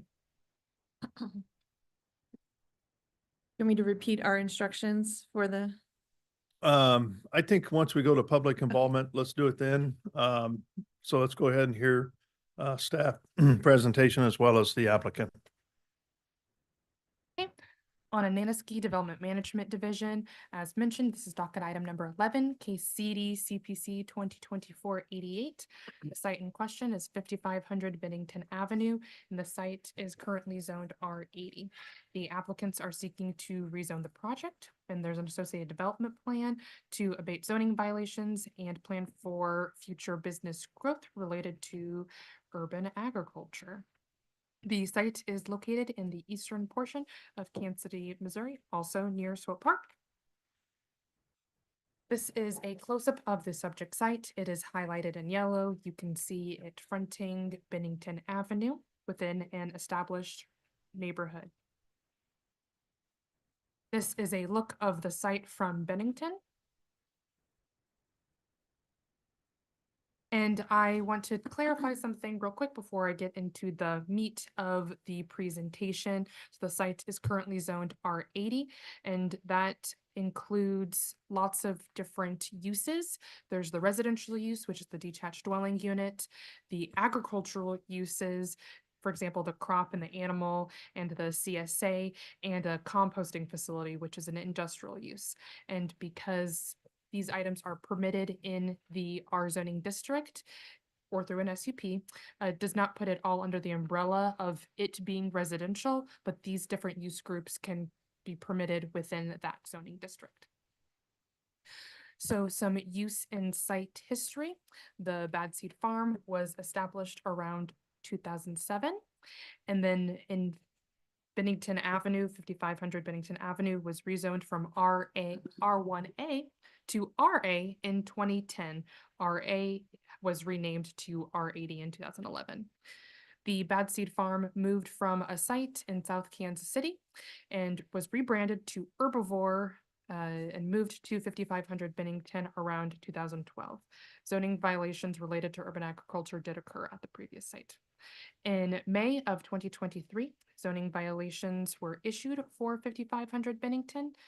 And then this year, in January, the BZA reviewed those zoning violations and directed the property owner to submit the MPD, which is why we are here today.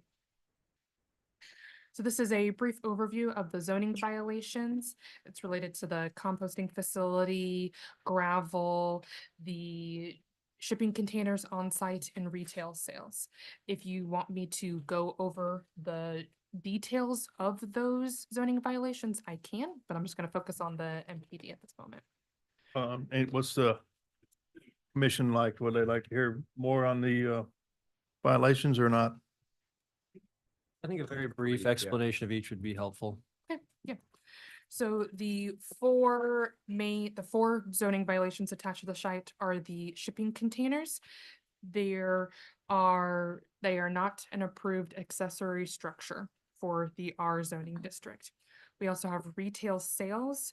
So yes, a CSA is allowed to operate within this zoning district. However, they are allowed to sell goods produced on site.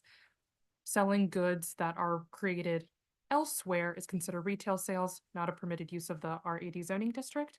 And then there's the gravel parking lots and drives, also permitted within the R80 zoning district. However, the first 25 feet must be paved, and the residential parking spaces can be gravel. Commercial parking spaces must be paved. All parking spaces and drives are currently gravel on the site. And then we've got the composting facility. Back in 2021, city staff did approve an accessory use for the composting facility to be on site. However, with the stipulation that if it expanded and grew and sold their compost, etc., that would be considered to need a special use permit at that time, and that was not acquired. So in discussions of what to do with these zoning violations, I presented several different options. There are methods to either abating the zoning violations or going through an entitlement process. This is an overview of what that would look like. During discussions, it was decided that the MPD is the best option. Variances aren't applicable to this particular property, according to city staff, because you do have to prove a hardship for why you can't meet code versus why you want to meet code. And it's the desire of the property owners to use these shipping containers that they have been, to have the amount of gravel on the site, et cetera, et cetera. So in order to combine the desires to abate the zoning violations through deviations and project future business growth, so we don't run into the situation that we're in now, the MPD rezoning and development plan was determined on, and now we're moving forward with this today.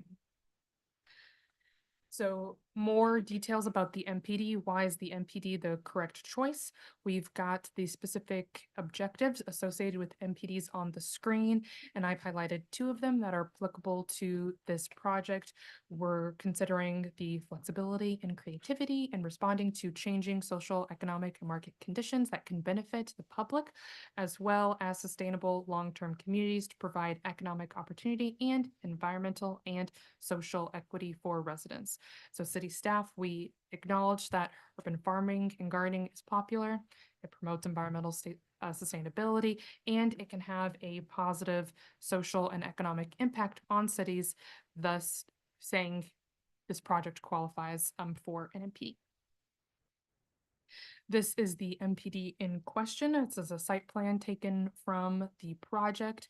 The uses on site are urban agriculture that includes the crop and animal with the CSA use, composting facility, retail sales, lodging, which includes the RV pad sites and potential camping, school uses so they can offer educational opportunities related to their urban agriculture, and the detached dwelling unit that exists there today. Now I'm going to go over the approval criteria associated with the development plan. I'm going to go over the items that influence city staff's recommendation. So first, I'm going to focus on A and H. A being that the plan complies with all applicable standards of the zoning and development code, and H involving the design of the streets, drives, and parking areas, ensuring that they're devoted to the least amount of asphalt or impervious surfaces possible. And we do recognize that there are a lot of deviations attached to the project, and the deviations are requested to provide relief from the zoning and development code to accommodate business operation preferences. So you'll see in the conditions report, we've got a deviation to the accessory structure separation requirements. There's a deviation for the setback for the composting facility. There's a rule that it has to be 250 feet. And we saw before that the site is narrow. So where they have already cited the composting facility, there's no really good way to, from a north-south perspective, create that buffer that is required for a composting facility. There's a deviation to permit the shipping containers on site. there is a deviation to permit the level of gravel that we see in the approved plans. There is a change in the way that deviation is going to be on the plans that I'll discuss a little bit later. A deviation to permit a fence along the property lines of 10 feet, and a deviation from the on-site pedestrian standards, because they are inconsistent with 88-450-03C. Going more into H, since I mentioned that a change has occurred since the staff report was published, we have an issue with the amount of gravel that is on site, especially as it relates to the ADA parking stalls and the public paths. And since the staff report was published, we have compromised and we have a better understanding of where the public space is and where the home employee space is. So that has resulted in 3 additional conditions being attached to the project, where ADA parking spaces associated with certain structures are going to be paved as they are developed. So we've got the initial phase up towards Bennington. That ADA parking space will be paved when that drive gets created. We're also designating that area in the blue is for the public congregation access only. And then we have GH1, which is a greenhouse. Those parking spaces and paths will be paved, the ADA ones, when that building gets permitted, as well as the ADA parking spaces near B1, which is a barn that is currently under construction. Those get triggered when the RV pads are activated. Then we've got review criteria A, and this talks about, again, it talks about the zoning and development code, and I already went over the deviations, but it also is applicable to other city ordinances, policies, and plans. And we've got 2 major plans that we're considering here, the KC Spirit Playbook and the Climate Action Plan. So we were in a little bit of a pickle, to use a casual term, with this one, because the long range planner has identified that the proposed project is unlikely to align with the KC Spirit Playbook due to potential nuisances not outweighing the benefits of the use. However, we've got the Climate Action Plan that does specifically call out the need for urban agriculture and composting of facilities. So city staff is, weighing those 2 options. We've got review criteria C, which is about the vehicular ingress and egress of the site, making sure that it is safe and efficient movement to and from and within the site.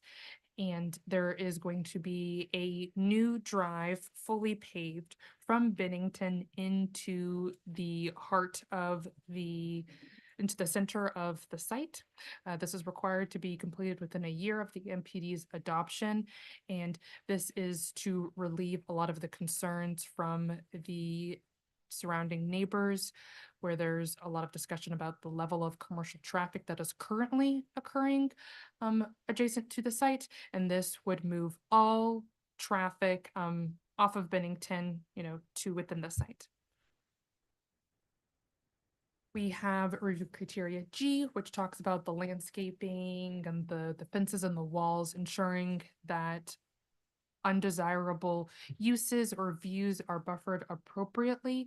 And they're taking the landscaping that would be required within the parking lots, because those are supposed to be gravel, so they can't landscape them as we normally see, and the street trees that would be required. And they're taking lots of landscaping and they're buffing that around the composting facility that reduces view sheds and hopefully continues to buffer that perceived nuisance from the community.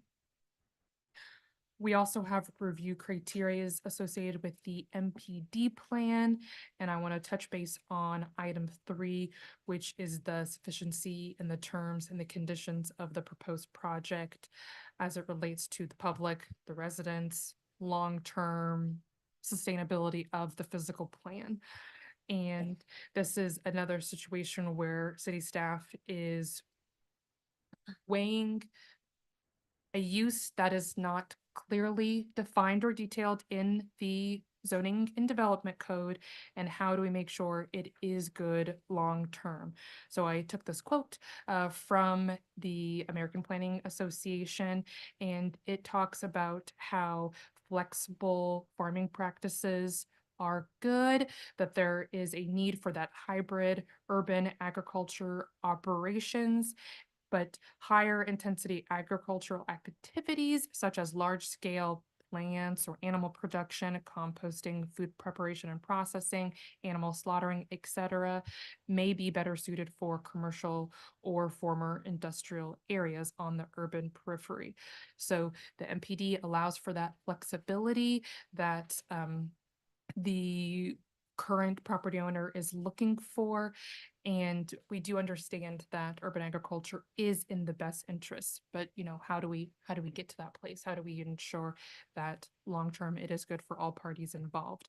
So the terms and conditions attached to the proposed MPD plan do promote that mixed use operation that Herbivore is desiring for on their 13 acres, well within the Kansas City Metro. So city staff, due to the change that happened after the staff report was issued with the EDA parking spots, has changed their recommendation to approval subject to conditions. There's also quite a few conditions that needed to be added or edited based since then.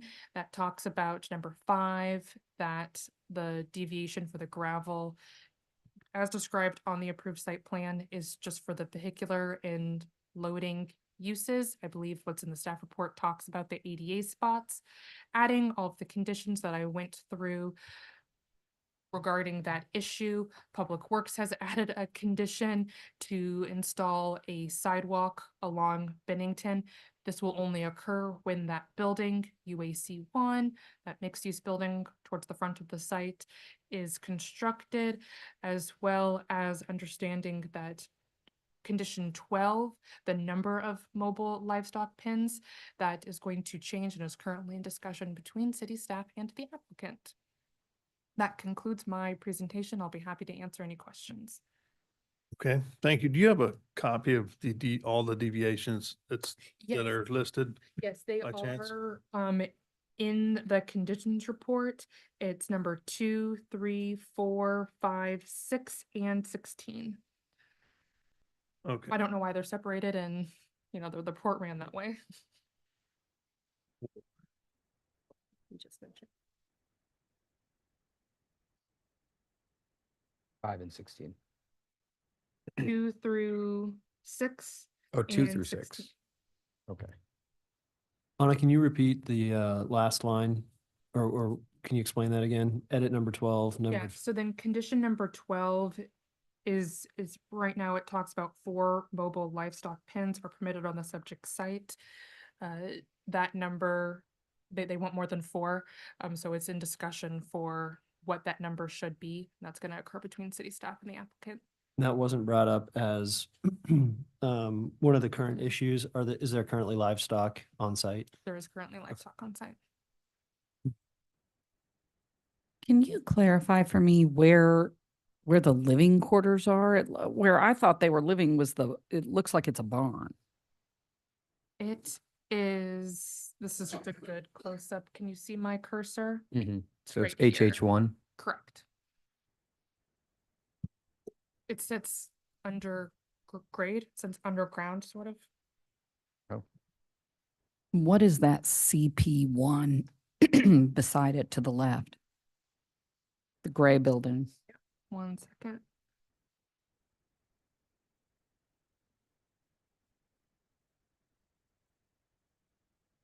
That is a future community pavilion that is proposed. And then the existing composting area. Is to remain. In the later drawings, it looks like it splits into 2 things. Sorry, Commissioner Lynch, if I can go backwards on what you just mentioned. Sure. So the blue public congregation access is limited to the eastern portion of the site. But you said there's a CP1 is a gathering space. Or that's for a future phase. the condition should write that that is limited to phases 1 and 2. Meaning public is only allowed in that area during those phases, or? Correct, because the ADA paths and parking spaces, the only parts Gotcha. that will be paved will, in the first phase, will be towards that. Got front it. of the Sorry. Thanks. Sorry, Commissioner Lynch. So you're saying the only public congregating areas are the blue, For the first phase, the correct. first phase?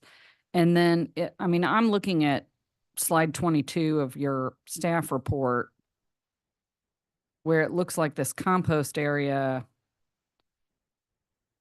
it goes from a solid block square to these two parallel So this is- structures. If you look further down, it's basically just a pavilion structure, right, covering the. Correct. Let's see if Okay. all of my,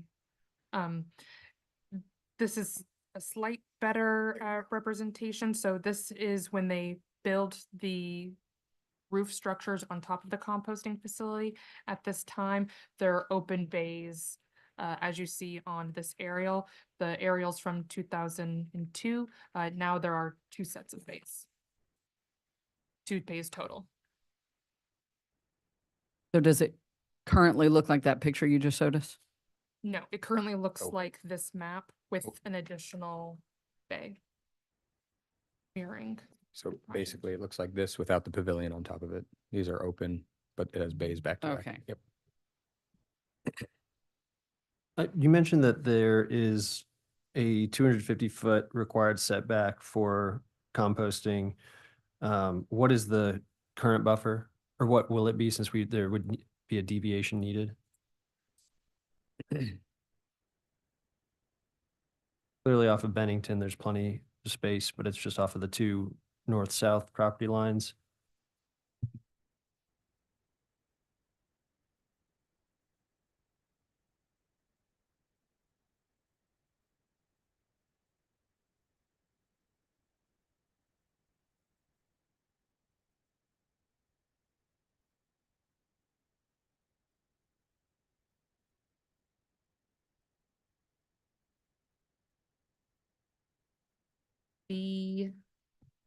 Between this northern property line and the composting facility, there's roughly around 48 to 50 feet.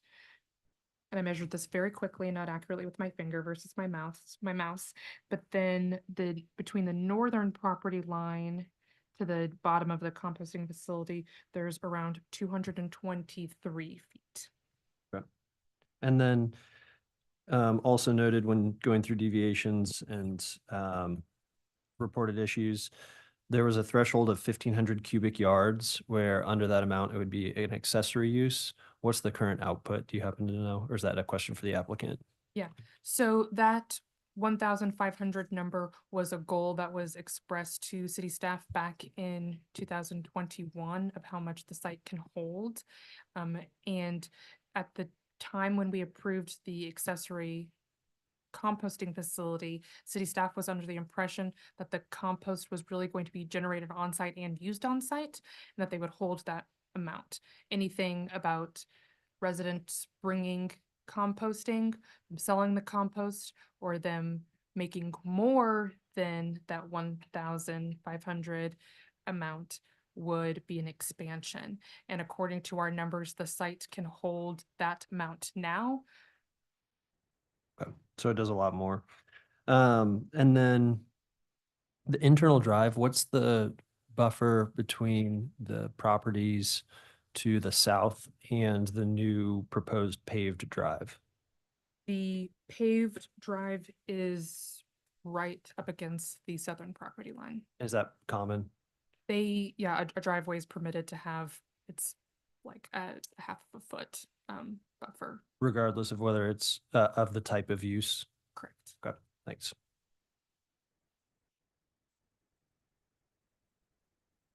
Any other questions for staff?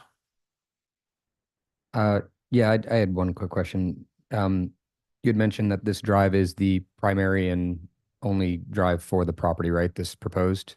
The proposed NPD shows the paved drive coming off of Bennington, and this would be the primary access point for all of the commercial activity. So, okay, so then on the fire, what is it? Fire access plan, it shows an additional fire hydrant off of 55th Terrace. And then, the distance, is that solely for, I mean, how does that work? Explain that, sorry. Yeah, and the applicant get into more details about why that's now on the plans. I believe it is to show the need for that access off of Fremont. The fire department has regulations about how far particular uses need to be from a fire hydrant. A residential structure needs around 600, but a commercial structure needs less than that. Fire is probably online, and they can correct me if I'm wrong. It's closer to 300 to 400 feet. So then the barn is commercially rated, and then some of the other structures will be commercially rated as well. Okay. So I've got a couple questions. First one being the phasing of the project. How much did you discuss the phasing of this?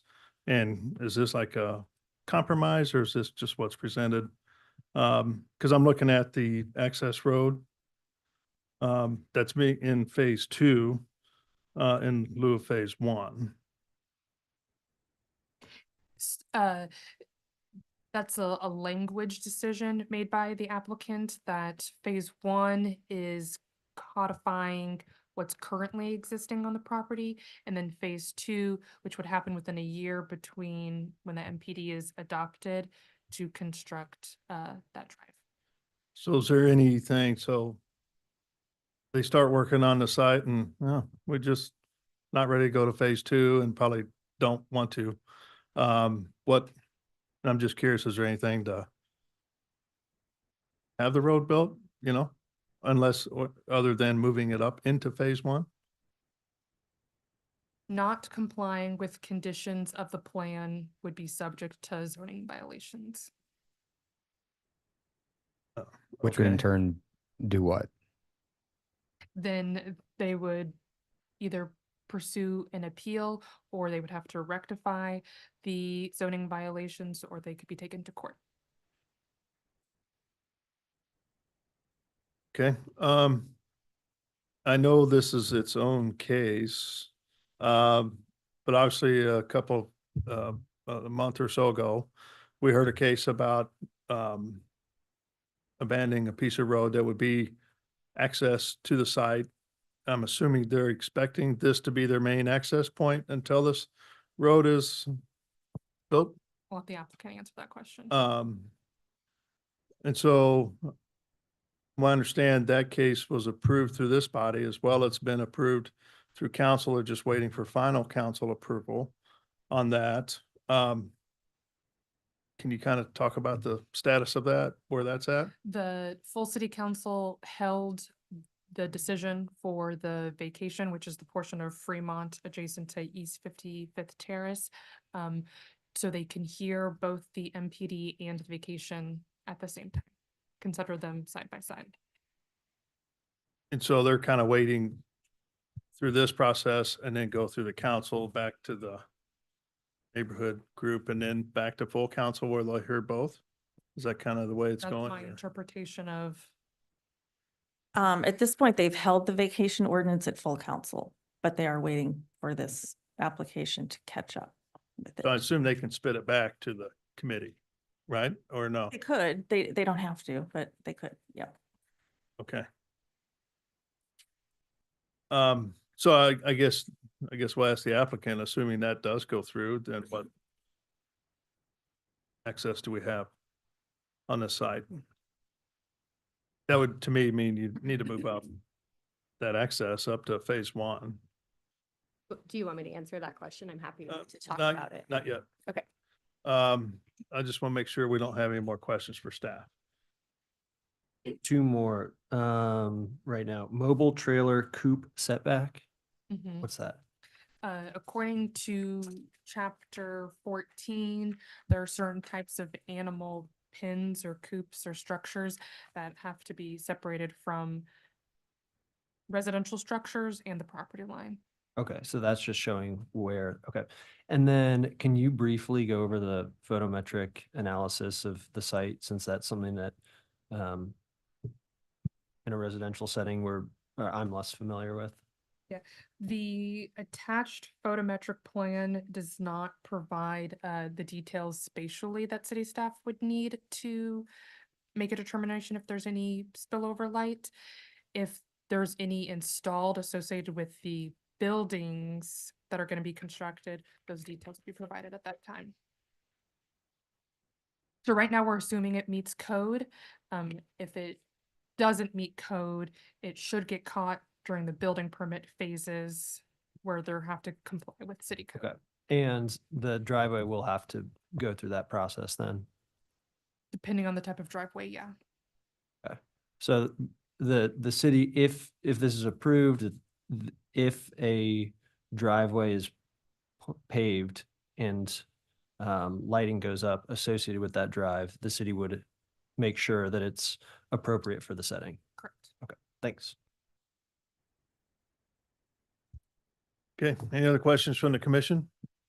City staff? Where are these mobile animal coops located? They are, oh, sorry, I'm flipping through the correct direction. Is it the RV pads? No? Those are for traditional RVs that you travel with. One second.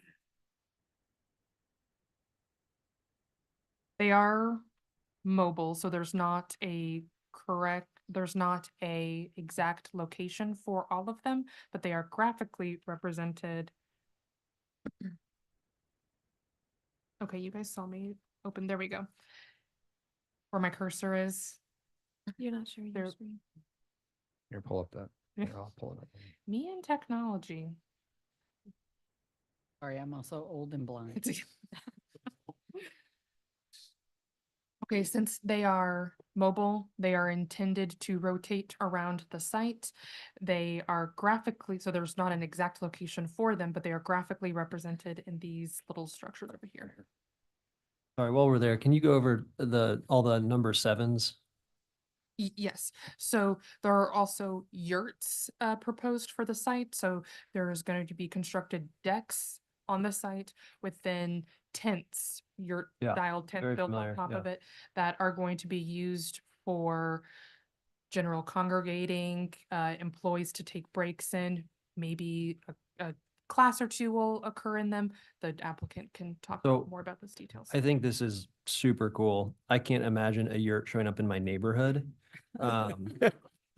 Is that fine for, like, in most residential districts, is a yurt okay? It depends on, so a yurt is not a building type listed in the zoning development code. We're considering these things. Well, what are they built out of? Is it a tent? There's a deck structure, anything permitted of a certain size would also, depending on what the use is it an accessory dwelling unit? Is it just for school purposes? So it really depends on exactly what they were asking for. Fine. Is that intended to be part of this camping section? No. So what is the purpose of the tent, of the yurt? The applicant team has described that they're for employee breaks, maybe some classroom uses. Maybe they could be used for camping purposes, temporary camping purposes, which is why the camping use is attached to the project. So you mentioned the camping use. Where would the camping usage be? Yep, so there's the RV pads and in the yurts. And so it's not over like in this fielded area by the pond where you can go and pitch a tent or whatever. That So- wasn't detailed out in the plan. So maybe I'm missing, are the yurts the things that are labeled decks? Yes.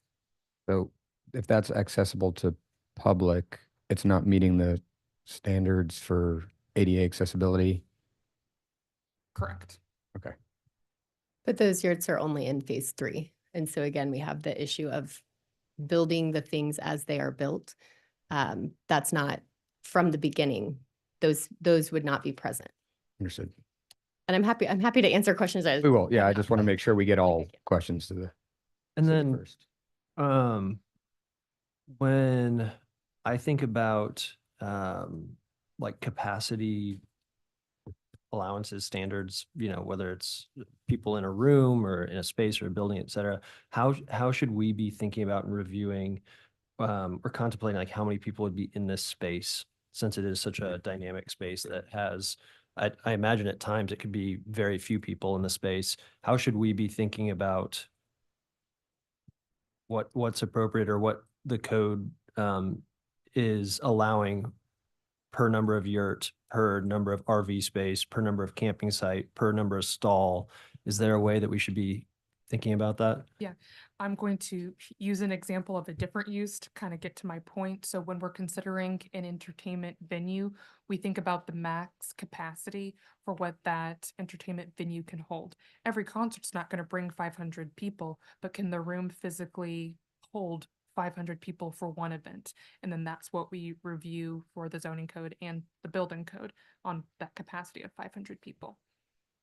And do we know what the top max capacity is for the space? It was not identified on the plans.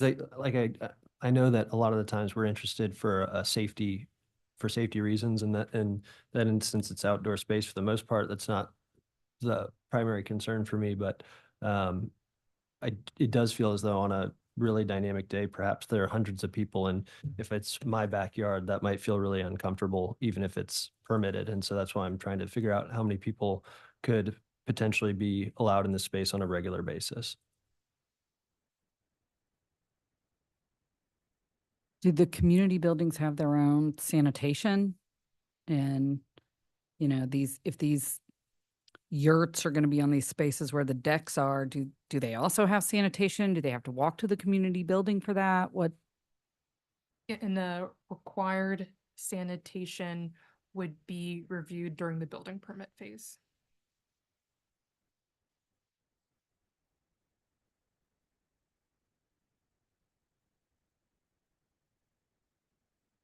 All right, any other questions?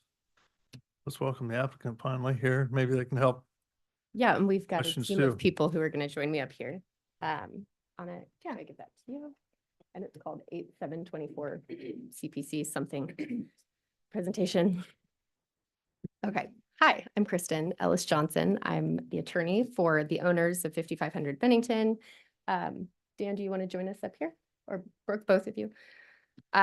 Both the owners, Dan Hurrier and Brooke Salvaggio, are also here, and we're happy to answer all of the questions that you have. You have a lot, I can tell. But as you know, the property is also the home of Herbivore Urban Farms. I do have, because you had so many questions about the composting, I'm gonna go ahead and give you these. Because I think so this is the March 21st. Are verified by an architect of the existing compost. Probably seen this letter before it. Anna, have a copy of these?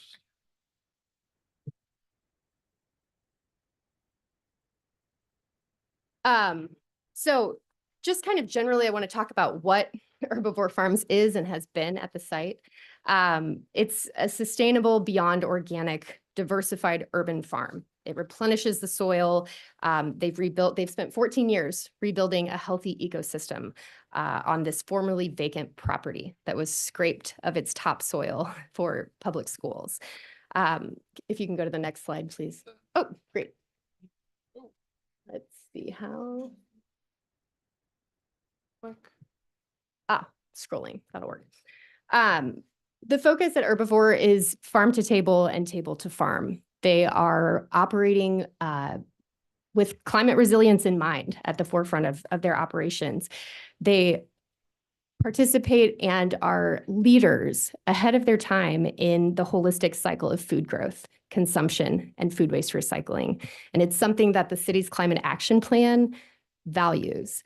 It's also something that fits within the Casey Spirit playbook very squarely, we believe. So a little bit of history, because I know this is really important. In 2010, before Brooke and Dan bought this property, they went through the rezoning process and spent a lot of time talking to neighbors about how they were going to use this property. The rezoning process was to allow it to be what it is today, which is residential agricultural. It's zoned as R80. So there are different things allowed here than in your backyard, for example. In their neighborhood engagement at that time, they talked about all of these uses. They talked about agriculture, but they also talked about livestock. They talked about composting. They talked about having a CSA and having a farmer's market, having people come to the property. Did I already say composting? If I didn't say it, I'm remiss. Like, they talked about composting. And at that time and continuing today, there is broad neighborhood support for this farm and what they are doing out there. You're going to hear from people. You've probably seen there were thousands of letters submitted, but a lot of those are from Brown Estates neighbors. I see several people in the room who live nearby the farm, so you'll hear from them. But there are two, main uses currently: the agriculture, fruits, vegetables, animals. They use rotational grazing, so we can talk about those mobile coops. That is a regenerative farming practice that is unique to herbivore and makes it so that it is not a nuisance. They're moving the animals around the property so they don't stay in one place too long and smell bad and bother the neighbors. I know the north adjacent neighbors are here, and they've told me how much they love the pigs being near their property line. They feed over 150 families every week from this farm in Kansas City. And then the second use is the composting. Obviously, they're working to close the waste gap by growing nutrient-dense food on this site using recycled food scraps. They've been doing that since they started occupying the property in 2010. They've offered free community drop-off for composting. And then in 2010, with the letter that you see before you, they've received approval to expand.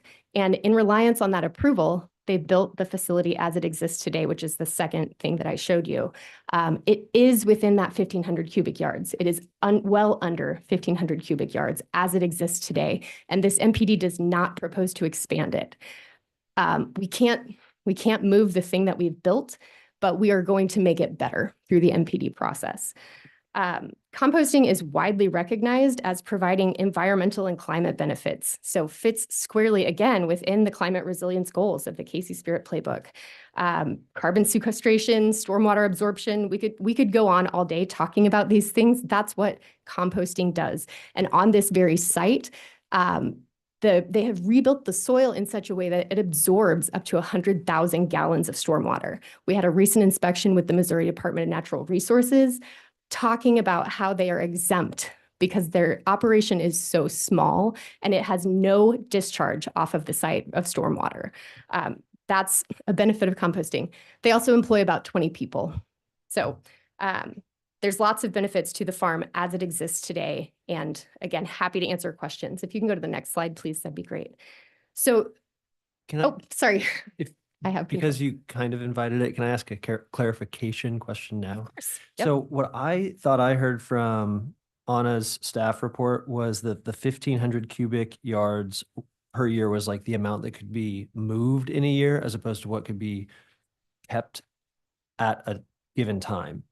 Is there agreement with which way we're supposed to understand that to be? It's the point of disagreement that's before the Board of Zoning Adjustments at this moment. Our client has understood it to be the amount that they can have on the property. And so they built their facility around that agreement. Okay. And so then, am I to understand that this was attached to this letter, or are these two separate things that were handed at the same time?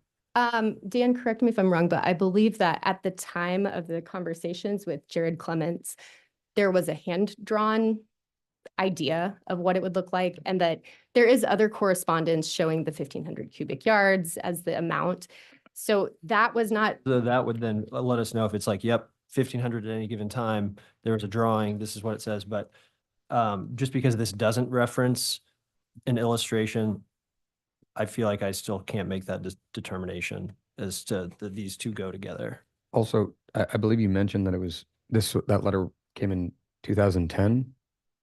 No, Okay, I'm sorry. I meant heard to- 2010. meant to I just want to make correct sure. you, Okay. Sorry. No, the 2021 approval. Okay. Got it. Thank you. If I may, when we submitted the letter and had the meeting with city planning, I requested the documentation. That's why that letter exists today. But in that meeting, I presented a site map and plans for what we were intending to do. Unfortunately, that did not make it in the documentation, and that's why we have some lack of clarity here. Got it. Thank you. We can't hear you. I'm sorry. Can you elaborate on the emails if we want to dig into this? Yeah, we There have some documentation from the exchanges that happened leading up to that approval that support the idea that we were talking about the site and the volume of the capacity of the site holding 1,500 cubic yards. Again, Makes sense. it's not super clear in the documentation that we have for you today. No, that all makes sense. Thanks. It's hard for me to understand what that number of cubic yards is. So Right. I understand how we could get to this point. Yeah. Thanks. But the point is that what that shows is what it looks like today. And the maximum capacity that is held on site is 1,148 cubic yards. So it's underneath that approval level. So going back to my slides, the goal here is not just to address the disagreements that we may have about the current zoning, but also to plan for a future vision. And so they have gone, my clients have gone to great time and expense to work through this process to, get us to the place where the city staff is recommending approval, and we're asking for your approval. The reason that we put it in 3 phases, to answer your question, is again, we wanted to be able to say, we understand a driveway can't appear overnight, right? So we wanted to immediately formalize the things that are in existence and make sure that there's clarity between the city and the applicant on the fact that those are in compliance with zoning. And then the future phases, phase 2 would be within 1 year. We felt that was a reasonable time to propose, to build a pretty substantial undertaking to build that private driveway, which has been requested by the neighbors to divert the traffic and address the right-of-way issue. Also, at the same time, within that year, we would be building the screen. It's a deer fence. It will be 10 feet tall. That's why we need a deviation. But it will also be a living fence that physically blocks people from seeing the farm. Also would absorb, any odors that are potentially there.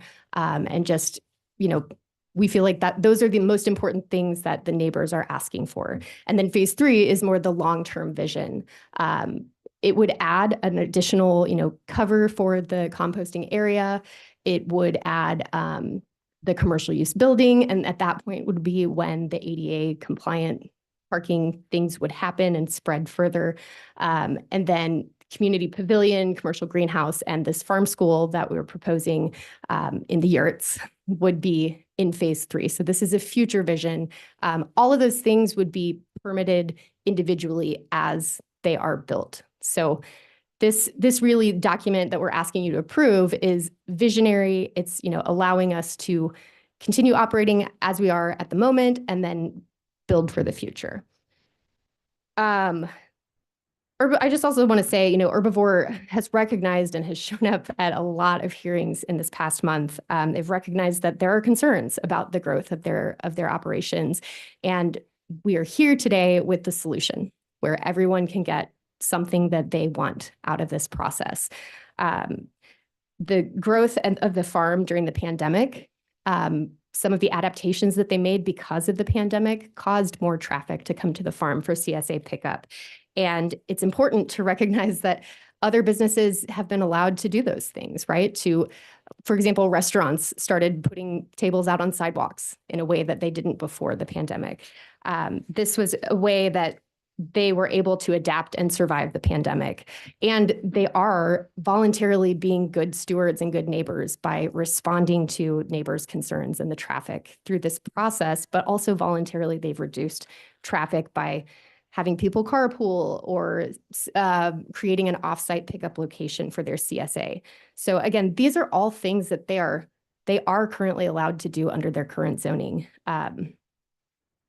So let's see, next slide. I just want to talk for a minute about how hard Brooke and Dan have worked to engage their neighbors. I mentioned before that they went through this process to rezone in 2010 and got major neighbor support at that time. But they've continued to keep their neighbors and the neighborhood association informed of what they're doing on the property and how they plan to grow.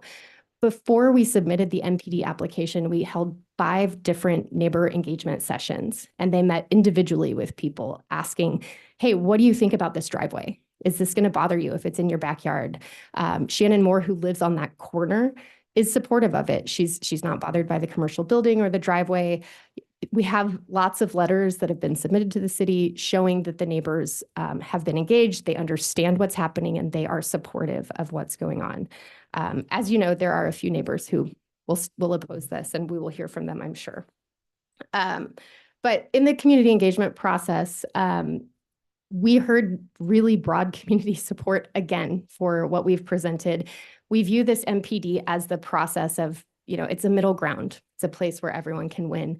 And we did make a few changes to the MPD before we submitted it, before the final submission, which number one was we had planned to expand the composting to an additional area. That has been removed per feedback from neighbors. We also were planning some affordable housing on the property in the form of tiny homes. And unfortunately, we've had to remove that as well. That was a vision that Brooke had. I think that actually, Anna, correct me if I'm wrong, but the one deviation that was about the houses being too close together was related to the tiny homes, and I think that one can be removed. There are other accessory structures that are right up against each other. That's Okay. only that deviation. Okay, sorry. I'm trying to address the questions and the things all at once while I'm working my way through, so bear with me.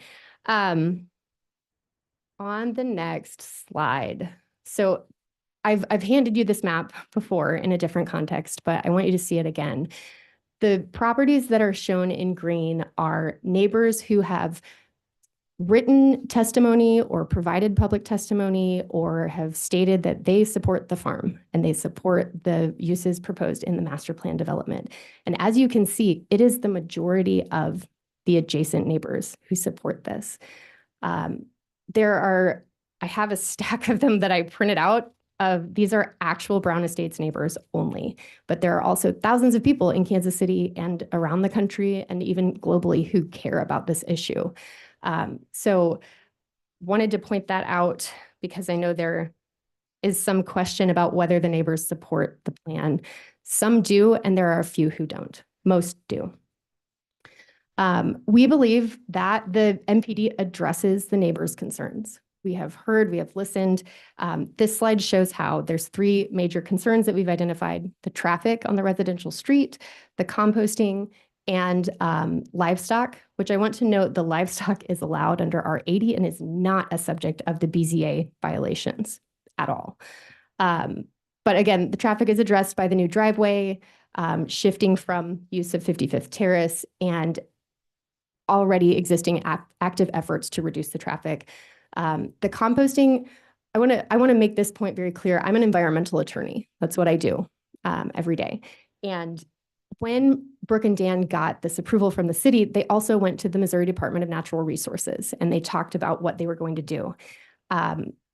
They have a letter. It's in the MPD packet. It's maybe on the next slide or somewhere in here. Yeah, there it is. By which they have an approved exemption from the solid waste regulations. And this is important because it doesn't mean that they don't have to comply. What it means is this letter goes into great detail and you're able to read it. Sorry that I didn't bring you a copy, but the letter limits what they're able to accept. Okay, they can only take food waste. They can't take chemicals. They can't take industrial waste. This is not a landfill. In fact, it's so small, it fits within what's called the de minimis exemption under state regulations. So in order to meet that exemption, they have to use best management practices, which means every day they have to cover any waste that comes in with brown material, leaves and whatnot, just like you would in your home compost pile to keep away pests and limit odors and things like that. It's a larger scale, but it's not industrial. Excuse me. Fun fact is that EPA just a couple weeks ago issued a model ordinance on composting and distinguished the level of what is industrial composting versus what is community composting or what is on-farm composting. And the level they set was 5,000 cubic yards. So we are well below what would be considered industrial. And in the MPD, we have specifically limited the area that can be used of the property to about 3% of the acreage. It's in the middle, it's far away, it's as far away as it possibly can be from anybody else's house. And so, sorry, that was a little bit of a tangent, but I think it's very important. Yeah, we'll go on to the next. All of the zoning and codes can, oh, go ahead. On the composting best practices, what does a roof do? Well, the roof serves multiple purposes, I guess. Number one, the idea is that we've heard concerns that there is dust coming off of the composting pile. When the dump truck comes from Missouri Organic to drop the leaf material, there's dust that comes up. And so it would capture dust that's going up. It also provides the plan is that it would be covered in solar panels. And so it would capture energy from the sun.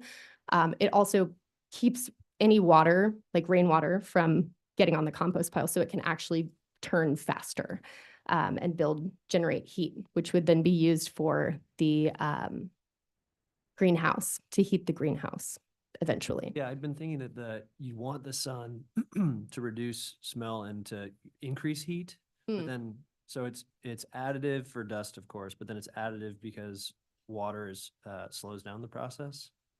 I'm going to let our compost expert answer that question because that's happy to answer it. Yeah, too much water, too much exposure to water can slow down the process and cool down the pile.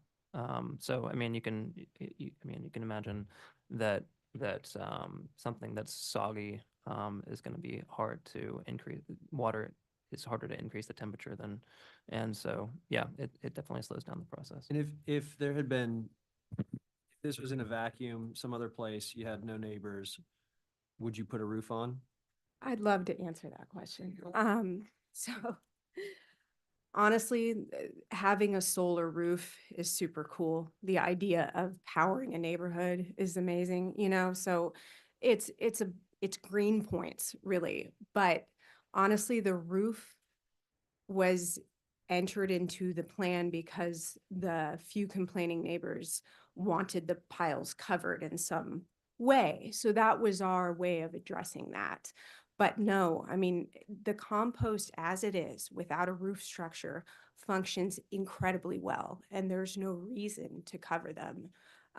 But we feel like that's a carrot, we can throw out. And if we can collect energy for our entire neighborhood, I'm sorry, I'm sick, which is why I sound so funny. But if we can collect energy for our entire neighborhood while, accommodating our neighbors, then let's do it. And in theory, if as you're rotating compost, Mhm. would it make sense to only put a roof over the place where extra brown debris is being added? As opposed to There is, the piles are being rotated sort of monthly. So under that quarter-acre site where the compost is, you're going to have material moving around. So if you're going to cover it, you need to cover the whole thing. You could also address this with tarps that come on and off the piles. It's just pretty laborious to be taking the tarps on and off, and it's a lot of plastic. Thanks. Mhm. There was also another comment. You said something about 5,000 cubic yards. Going back to Commissioner Ender's question, is that 5,000 yearly, monthly, or is it 5,000 altogether? Do we know? It's a great question for EPA and their guidance, right? Like this is we a don't have new definition on it? model ordinance that I read. There's not interpretation of that model ordinance that they've put out there yet. Okay. But it was presented as a way, EPA even in putting out this model ordinance, was hesitant to put a threshold because they said, based on the unique characteristics of each site, we can't identify up, above or below. But they did throw out that number as a distinction between what is industrial versus what is community. So the point I was trying to make is just that what the actual capacity of this site is well below what they've presented as a threshold. Depending on the way it's defined. Okay. I'm Yeah. just saying that I'm kind of, I mean, I guess I could look at the EPA thing and see if I can find it. But 1,500 cubic feet. No, 15. It's cubic yards. Cubic yards. Yep. Excuse me, 1,500 cubic yards is still significantly more than the 5,000 feet that they're using, correct? Because that would be like, what, 600 yards? I mean, it's cubic, it's the same exact. 5,000 cubic yards versus 1,500 1,500 cubic yards. Yeah, they're the same unit of measurement. Yep. Between what I was talking about with the model ordinance and the threshold here. Logically speaking, when we hear those, when we hear those thresholds, we're generally talking about site capacity, you know, what a site could physically hold. That's the way it would logically be interpreted, in my opinion. Sure, yeah. Thank you. I just wanted some definition on that. Yeah. I mean, we can get into the details of that as well. You know, we have a letter from Stan Slaughter of Missouri Organics, which is an industrial composting site the city uses, who has given us information about how compost reduces in capacity over time because of the water content of the food waste. I don't think we want to get into that at this moment. Let's keep going on the project itself, if you don't Great. mind. Yep. But Yep. doesn't your map say you have 5,000 square feet, not square yards of composting Which area, map are which you? is about One of the under So- 600 Okay, square so there's a yards. difference between area and volume. And what we're talking about is volume when we talk about cubic yards. If 5,000 square feet is what the current measurement of the area of the composting area is, those are two different ways of looking at it. Okay, so we're not talking about the 5,000 square feet. You're talking about the volume that it's holding. Correct. Okay, Yes, I'm thank sorry you. to Thank cause you for confusion. clarifying. No problem. The point of this slide was just to talk about the same things that Anna mentioned, that the MPD would address any ambiguity between the current zoning and what is happening on the site. These things can also be resolved outside of the MPD, but our preference and the path that we have been on with the city is to move toward approval of the MPD so that we can move forward. And then Stone Taylor is here of BNIM to talk about anything else. Yeah. My name's Stone, as she mentioned. I've been working with Jeremy Knoll as well. He's our Director of Sustainability and Design at BNIM. We've been illustrating these issues and looking at code closely to work through these issues. So this first slide, Anna has spoken too well about what the site elements are, so I think we can actually go past this. For this composting facility, as we mentioned, the roof isn't, necessary, but we're addressing neighbor concerns through it. But further, these landscape elements will reduce and create a visual screen for view sheds into the site. Also, the evergreens that we would plant collect dust in their tree canopy. This also helps meet the landscaping code for the perimeter vehicle land use areas. This is that letter where the limit is 1,500 cubic yards. We've mentioned we're at 1,148 at the moment. Retail sales CSA, it's a permitted use in R80. The intent's not to be a 24-hour retail or convenience store, but instead to be CSA sales, including produce from other farms allowed under R80, which will allow commercial sales associated with the future development of the property.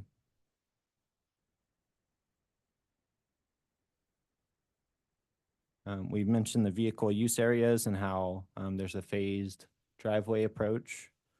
The proposed access to the site would be a frontage on Bennington Avenue while leaving other areas within the farm gravel, just as it's an agricultural use, but still being mindful and acknowledging the condition of paving and meeting ADA requirements near those stalls.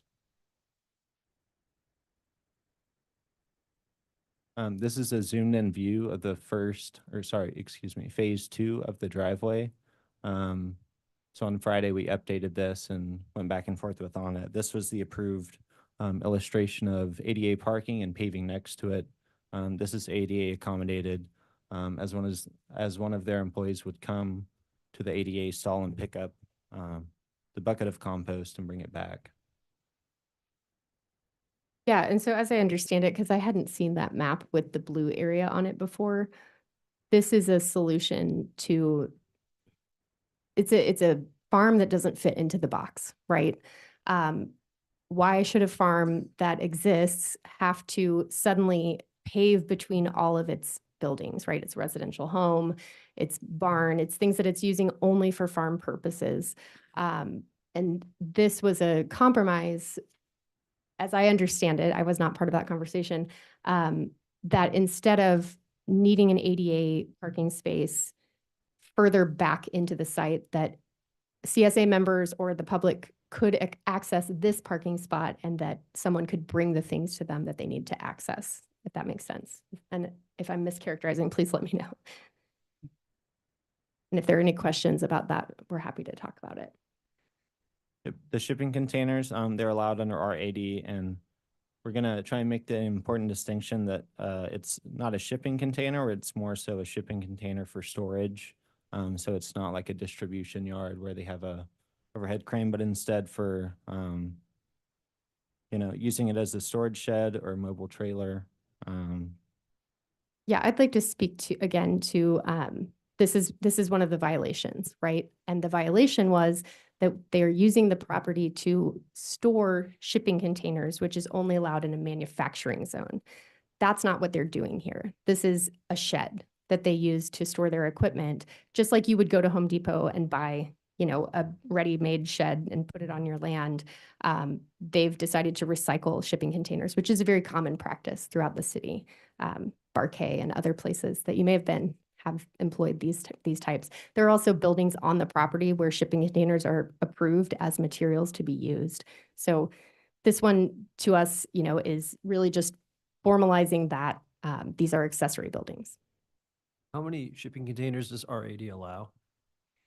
There's not a limitation in R80, and there's not an explicit allowance in the code for shipping containers.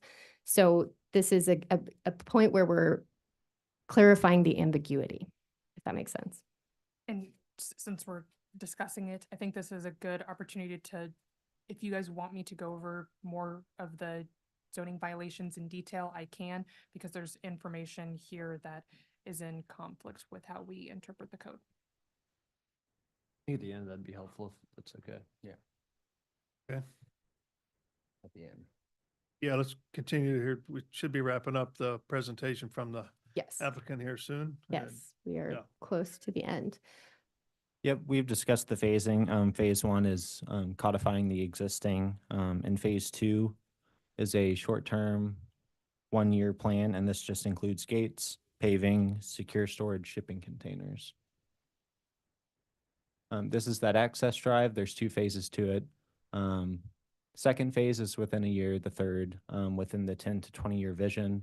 And in phase 3, it would have the mixed-use building, so there would be an extension of the sidewalk along the parking stalls to accommodate ADA.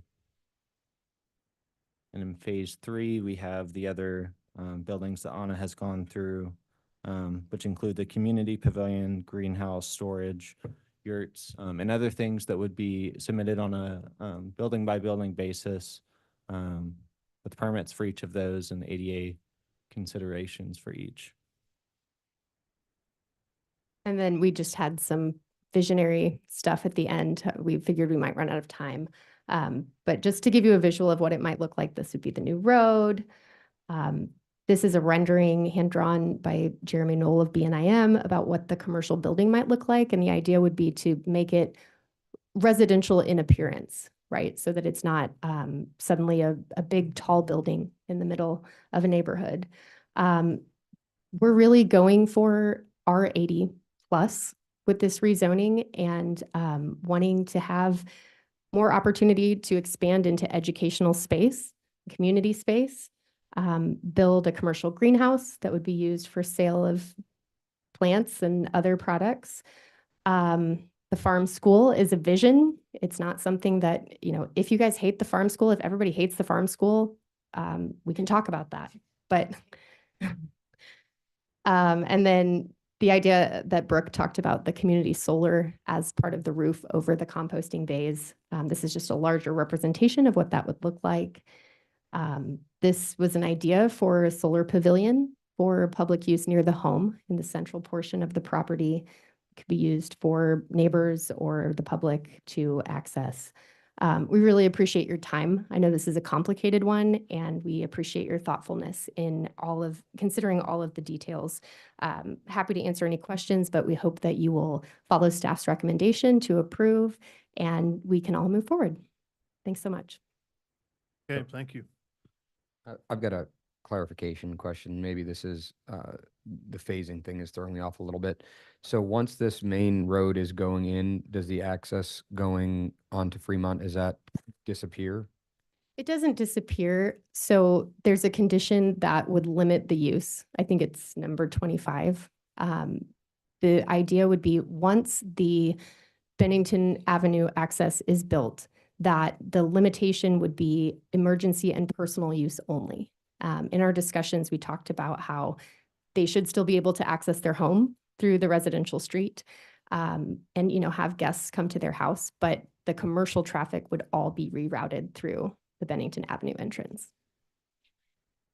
I just want to add that also the neighborhood kids who live on 55th Terrace use that right of way to get into the farm. So to make those kids walk down on Bennington on a public street and then turn around and go up this new road seems a bit ridiculous. So we want to keep the farm accessible to the kids in the neighborhood. 25 reads marked as emergency vehicle access only, so it does not call out other personal vehicular use. Yeah, that's one that I've raised with Anna where we've been in discussion. So that condition belongs to the fire department, so they're the ones that would have to agree to amending it. Can't hear you. The condition 25 in regards to emergency vehicle access only for Fremont, that is authored by the fire department, so I've brought it to their attention, but they're the ones that need to amend the condition. Joe Ragsdale with the fire department has his hand raised, if you'd like to hear from him. Okay. Hi, yeah, this is Joe Ragsdale. I'm Assistant Fire Marshal for Kansas City Fire Department. Mike Schroeder, who did the plan review on this and put that condition in, that was as a result of discussions in the application process on trying to get this to be defined as emergency access, but it was not our intention to reduce the limit of use to the residents, but as part of the community engagement to try to reduce the number of farm vehicles that might be on that residential street.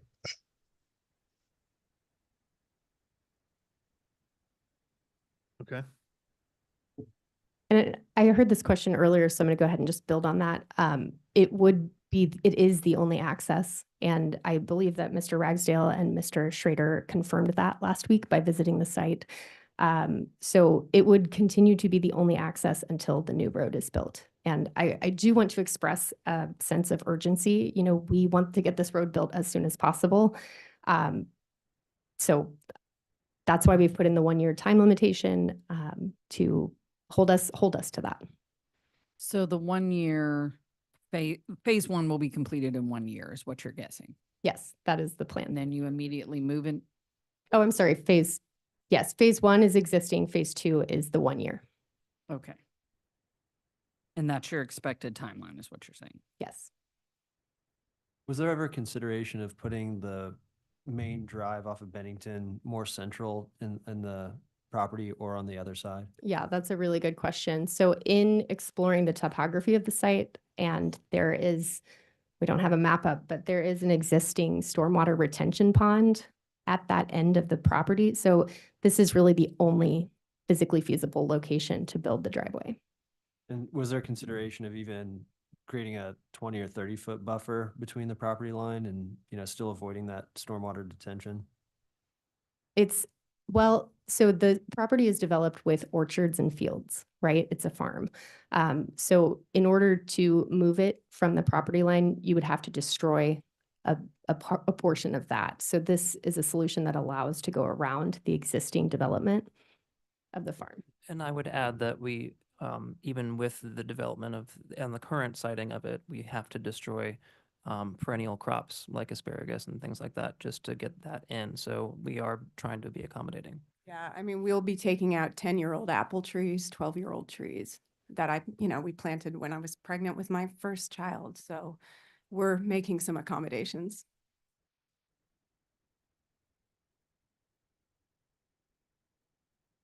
Any other questions? Yeah, I have a question, and maybe I missed it. Do you sell the compost? No. No? You just Currently, store the it? compost is only used on site or donated, given away to volunteers who come. The plan in the MPD, though, would be to allow for a sale of compost. Yes. Does that clarify your question? Yeah, and if you do that, you need to get another permit, right? No. To sell it under the MPD as it's proposed, they would be allowed to sell. And you need to be regulated by the fertilizer law? Oh, yes, Yeah. yes. I'm sorry, yes. As far as state regulation goes, yes. And as further proof that they do not sell it, they have not sought that application because they do not sell the compost. Would you anticipate any increase in customer traffic if you were selling the compost? Why don't you guys answer that? I mean, frankly, we would probably, no. The simple answer is no. The more elaborate answer is that really bulk sales of the compost are what we're trying to gear towards, not individual sales. So it would be delivery of bulk material to people's gardens, to people's actual sites, rather than selling it like bag by bag kind of thing. Currently, we have school gardens might come in with trucks and load up, and we've just been giving it away for free. We are mom and pop farmers, though, and we need to keep our business going. So having some sort of sales outlet for the compost would be very beneficial. And also, this compost is incredible stuff, and I've never seen plants grow better than I've used compost from many organizations, and so we're excited to be able to get this compost out into the community to start growing food all over the city. Okay, any other questions from the commission? We just hear about the shipping containers from Lana. Yep.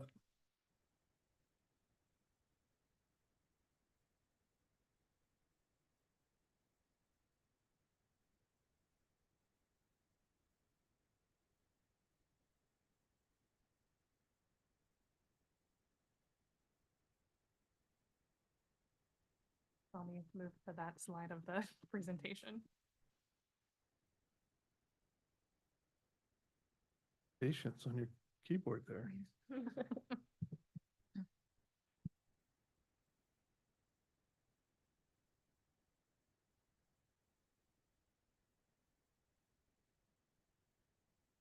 Okay. Violation number 2, as we dubbed it during the Board of Zoning Adjustment review of the appeals and the violations. This violation stated that they did own, lease, or maintain a premises which is being used for the storage of temporary storage containers, shipping containers, in an R80 zoned district, which is first allowed in M1. So, in a nutshell, yes, accessory structures of that size, the 8,000 square feet, is permitted in the R80 zoning district. That is a permitted accessory structure that would occur, through our department. The use of shipping containers as temporary or permanent storage is permitted on lots containing a dwelling unit. When you use a shipping container for an apartment, when you use it as a permitted structure, as they're going through a process separately, that's different. But if you're plopping down a shipping container to store supplies or vehicles in it, that is not permitted by the zoning and development code. So the investigators, they have proof that shipping containers were used on the site for this, outside of the shipping containers that were under the umbrella of that permit that they're referencing. Here's more photo evidence of the shipping containers. The use of the shipping containers as unpermitted structures does cite an industrial use on the property.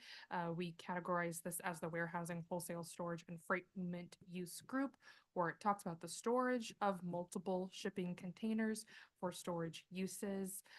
As I mentioned, this is not permitted on a lot that contains a dwelling unit, which this lot does.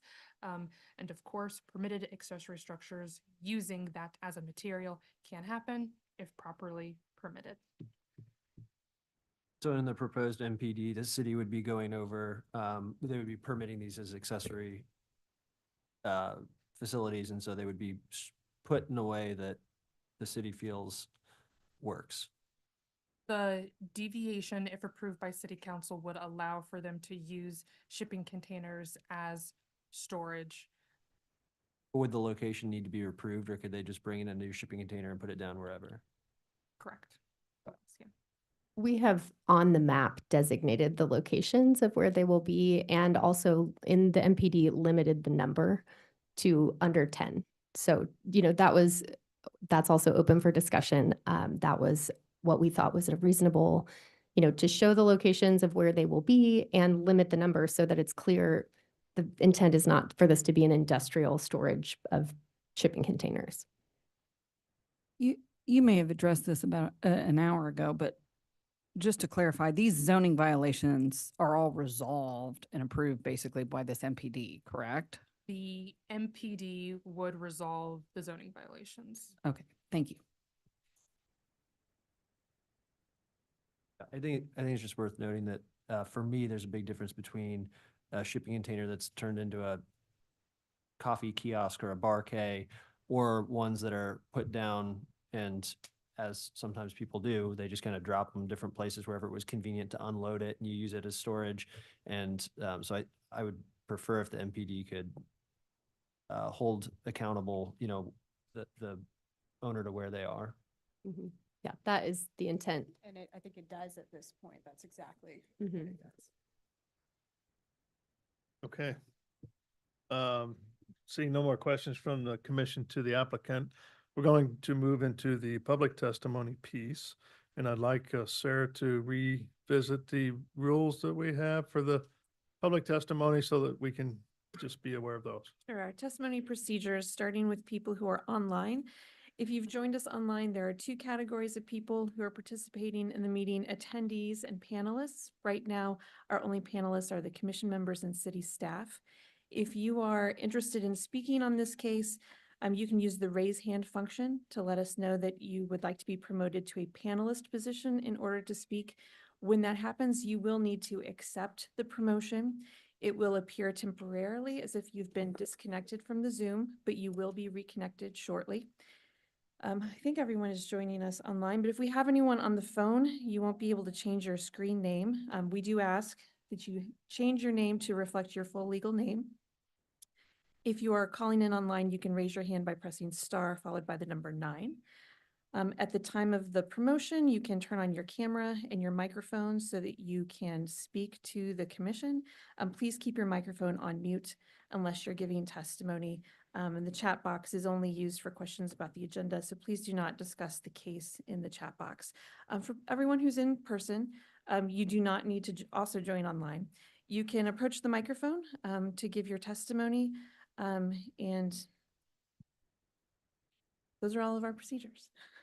Okay, go ahead. Chair Corral and Sarah, I personally have attended multiple public testimony opportunities where I wasn't able to speak because there were so many people, both at the county and the city, where you were able to show by hand if you agreed with the sentiment of someone who spoke ahead. Does it make sense for us to potentially limit the number of testimonies that we hear? How many do we expect? We have two people who have raised their hands online. Okay. I'm not sure how many. I think there are several people in the room who want to speak, and I am aware that there are neighbors who want to give testimony in support of the farm. So I'm not opposed to a limit, but I like the idea of raising hands. Yeah, I'd like to just try to not, minimize the amount of repetitive comments. If there's comments that are same as what the person said before, I'm okay with just saying, I agree with what the person said before. And so we can kind of keep tally what's going on and what the issues are that are really concerning those that have We issues. will So, also remind everyone, we ask people to limit their comments to 2 minutes, and we do run a timer. yeah. Okay, let's get started. Yep, we're going to do those that are here in person first, followed by those that are online. So just letting you know. Is it, clarification, is there 2 minutes for the person who's representing most of the neighbors? Is that? So 2 minutes per person, and then up to 5 minutes that are representing a neighborhood association or a larger group. Okay, So so that would be me. Okay. Okay. I believe that the president of the Brown Estates neighborhood is present, and it is Mike Jacobs. I've lived in that neighborhood for 40 years. I don't know Mike. So I don't know what his credentials are. My name is Leah Suttington. I live on East 55th Terrace. And just a couple of clarifications I want to make, just what Ms. Johnson said earlier. We have noticed that there are bones in the compost. There are 4 large trucks every month that bring compost in from Missouri Organic. I'm not sure what they do with it or how they do it. But, and also know, I don't know the science of composting, but I do know that when the temperature rises, there are, and they have to turn the compost, there are gases and things that are emitted into the air, microbials, biochemicals, and so those things are there to impact. Also want to talk about the neighbors in terms of their support. And I just want to draw, Anna, can you put back this map on there? It was a little disheartening to see this when I first saw it, because I, like Mr. Tyler over there, was wondering why they wouldn't do us the courtesy of just kind of flipping this over and putting the road on this side, maybe even with a return there, and eliminating this away from the neighbors, because now you exposed them to dirt, to sound, to traffic, to light pollution, all kinds of things. And then, for someone who's so in touch with the neighbors, I just wanted to know that whether or not they even realize that this house at the end of the block has an active daycare business running inside the house. So there's children out there playing that are going to be next to that parking that they have there with the exhaust and what have you. In addition, the permitting, there are 2 additional permits that for some reason haven't been issued. One was on the illegal gravel dumping on that stub easement that everybody seems to think is a street. It's not a street, never has been. And the other one was the continued building. I heard him say completing, I think it's completed, but the continued building on that farmhouse, which was not properly permitted. I had contacted Brian Platt about it. He said I was correct and that they were going to issue another violation. And I think these things go to the fact that if we don't hold, I don't know how they're going to be held accountable to things, because they just do whatever they want. They have a good following, that's great, but it's not a following that's of the neighborhood. And as they continue to grow with 1,148 cubic yards, they're close enough if they continue to grow that they're already at 1,500. I mean, it's that little difference in that number is really irrelevant. And as they continue to grow, there's noise, there are a lot of people. There are other people who live in that neighborhood who aren't on my street, who are on Bennington, who don't realize what they're going to be impacted by. And there are streets that are beyond East 55th Street all the way up to 58th, and then all the way over to Cambridge. There's a whole neighborhood up there. And when, people park to go up there for hundreds of people for concerts or whatever kind of event is going on, they are going to be they're going to be somewhat of a issue and a problem.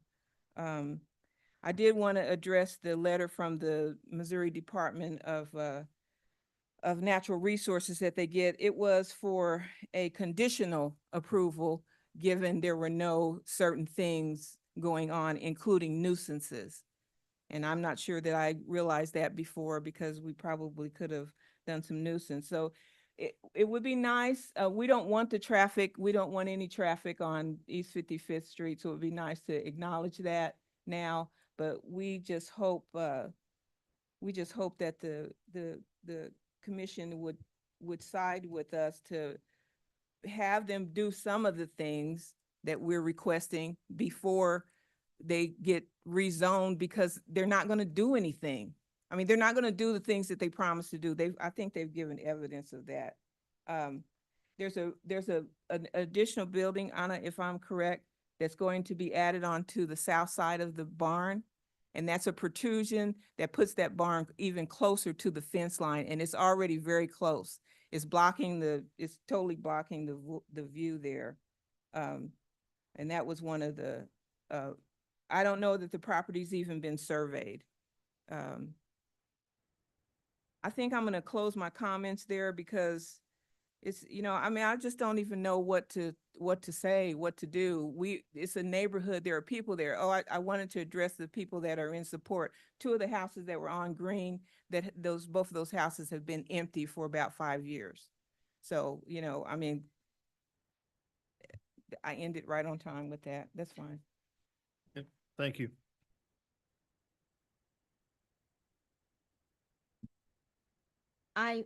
My name is Adenike Aminra. I was invited to support Leah Russell by Eric Wesson from the Next Page newspaper. It's an African-American owned newspaper. He heard her case. He went on Make Me Want to Holler, which is a radio broadcast, to discuss this, along with Debbie Neighbors, who is also a resident in this area. I was reluctant because I am an urban farmer, and I know about the history, the Chapter 88 312 Urban Farm Ordinance, which opened a gateway for vacant lots and commercial access for urban farmers in the Metro Kansas City area. I have a farm. It's in landlocked property. I'm trying to make lemonade out of lemons, and I am assaulted by city inspectors on a daily basis telling me I can't have a farm, I can't sell my tomatoes, I can't sell my sage, because I'm an urban farmer. With that said, we came to the property February of this year to see the farm and see for ourselves what had happened. We just so happened to be on the day of the agricultural process of composting. Composting is when you have soil that has been created from refuse that has broken down bacterially into a soil condition. That is compost. Food scraps, meat, dairy products, and whatever refuse that's served in buckets, that's not compost.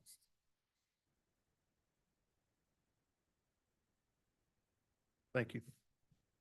Hello, my name is Kim Mosley. People know me as Saste. I'm an urban farmer, been growing in Kansas City since 1968. I was on the Food Policy Council. It's been about a year getting Chapter 88 312 passed and trying to get everybody to agree. My point I want to make is, at the time that Chapter 88 312 passed, we weren't able to get livestock in there because all the farmers couldn't agree. We couldn't get the political process to go through that process of getting the 7 votes you needed. So when I look at this situation and the path that this business has gone to get their zoning and so forth, I have one thing that I think definitely needs to be said. All of us who are really urban farmers, we all agreed to follow the defined use of that in chapter 88-312, when most of the major campaigns in the city came together and organized to get the votes. This zoning process is causing us urban farmers to be attacked and looked at when this is a business. And if they could just take urban farm out, call themselves a farm or something like that, that would stop a lot of the small guys from being attacked by what's going on. As far as the other methods and the setback, okay, for composting. This 50-foot versus 250-foot, there's a reason that's there, and there's a bunch of environmental and runoff issues that I will be taking to the EPA to get for this site. And it would be better if they could look at other methods like vermiculture and so forth, so we can get on the same page and we can get out of this, come into zoning for all the phases. All right. Support or not this project? I do not support the project. The street needs to be ended now, and the violations that they have need to be addressed and not approved because it's constant complaints from neighbors. Thank you. Hey, everybody. My name is Zara Briggs. I am a local entertainer, community advocate, and event coordinator here in this beautiful city of Kansas City. And I am here to address a pressing issue that transcends our local community, the unsettling trend of gentrification that's sweeping across the nation. The Herbivore Farm Master Plan development, while seemingly progressive, mirrors the national pattern where development and so-called urban renewal often comes at the cost of displacing existing communities and eroding local culture. This is not just about buildings and businesses, it's about the people and the racial injustices that these kind of projects often perpetuate, disproportionately affecting minority communities and those who have been marginalized for far too long. Approving such a plan could set a concerning precedent for the future, for future developments in our city, prioritizing commercial interests over the needs of longstanding residents and sacrificing our neighborhood's unique character for economic gain, inflicting harm on neighbors who have historically faced systemic inequalities. We urge you to consider the broader implications of this proposal and stand with us in opposing it for the sake of preserving our community, its diverse heritage, and ensuing equitable treatment for all residents. Thank you. Thank you. Can I just ask for a point of clarification? Is it required for people to identify their address when they give public Yeah, testimony? I'd like to have. I believe that several of the people who testified are not neighbors. 7232 College Avenue, South Kansas City. Casey Mo. My mother said, call a spade, so I'm just going to get straight to the point. The psychological tactics that have been seen today are alarming, but not uncommon, such as framing the narrative, creating a sense of urgency, the bandwagon effect, and delegitimizing the concerns of those in opposition, which seem to be Black neighbors. I'm Angel Adams. My address is 9406 East 43rd Street, Kansas City, Missouri, 64133. That puts me in the 3rd District. Allow me to reframe. I was invited to engage with the neighbors and community at the invitation of Brooke from Urban Farm. It was my initial disposition to hold a neutral position and assess the plan fairly. However, instead of being met with openness to directly engage and create a community sustainability plan, I was met, and my colleagues were met, with an atmosphere of racism, inequities, an overwhelming sense of white privilege and superiority. It became apparent that these attitudes were not isolated incidents, but indicative of a broader disregard for diverse and vibrant communities that this development would impact. As I examined the documentation and interacted with my colleagues and constituents, it became clear that this project was not only about the urban farming, but also about imposing a vision that dismisses the voices and rights of local residents, thus explicitly asking the citizens for forgiveness versus permission. As noted several times today, the systemic biases and injustices embedded in the plan forced me to take a stance against it, unfortunately. I stand here today not just as a concerned resident, but as an advocate for those whose voices have been marginalized and ignored. As I walked into my first meeting, the first thing I noticed is that it was a black and white issue, pun intended. The plan perpetuates systemic biases by prioritizing commercial interests over the voices and needs of the minority residents. This development clearly lacks a strategic 20-year plan that would require a progressive vision that is inclusive of all, not some neighbors, but all neighbors. And that's what Kansas City stands on, the heart of the nation.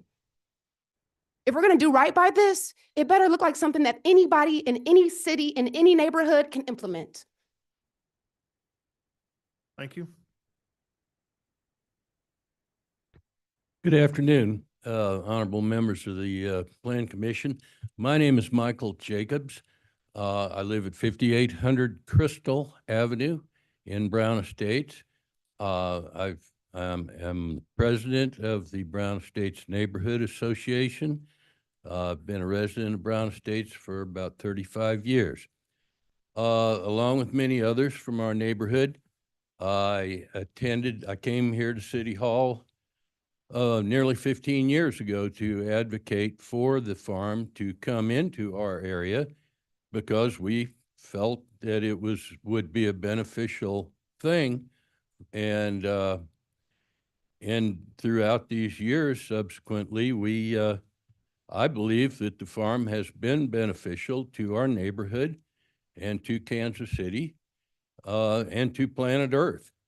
I personally feel that if more humans lived sustainably and with the earth and worked as hard as Dan and Brooke do, that the world would be a cleaner, greener, more peaceful place.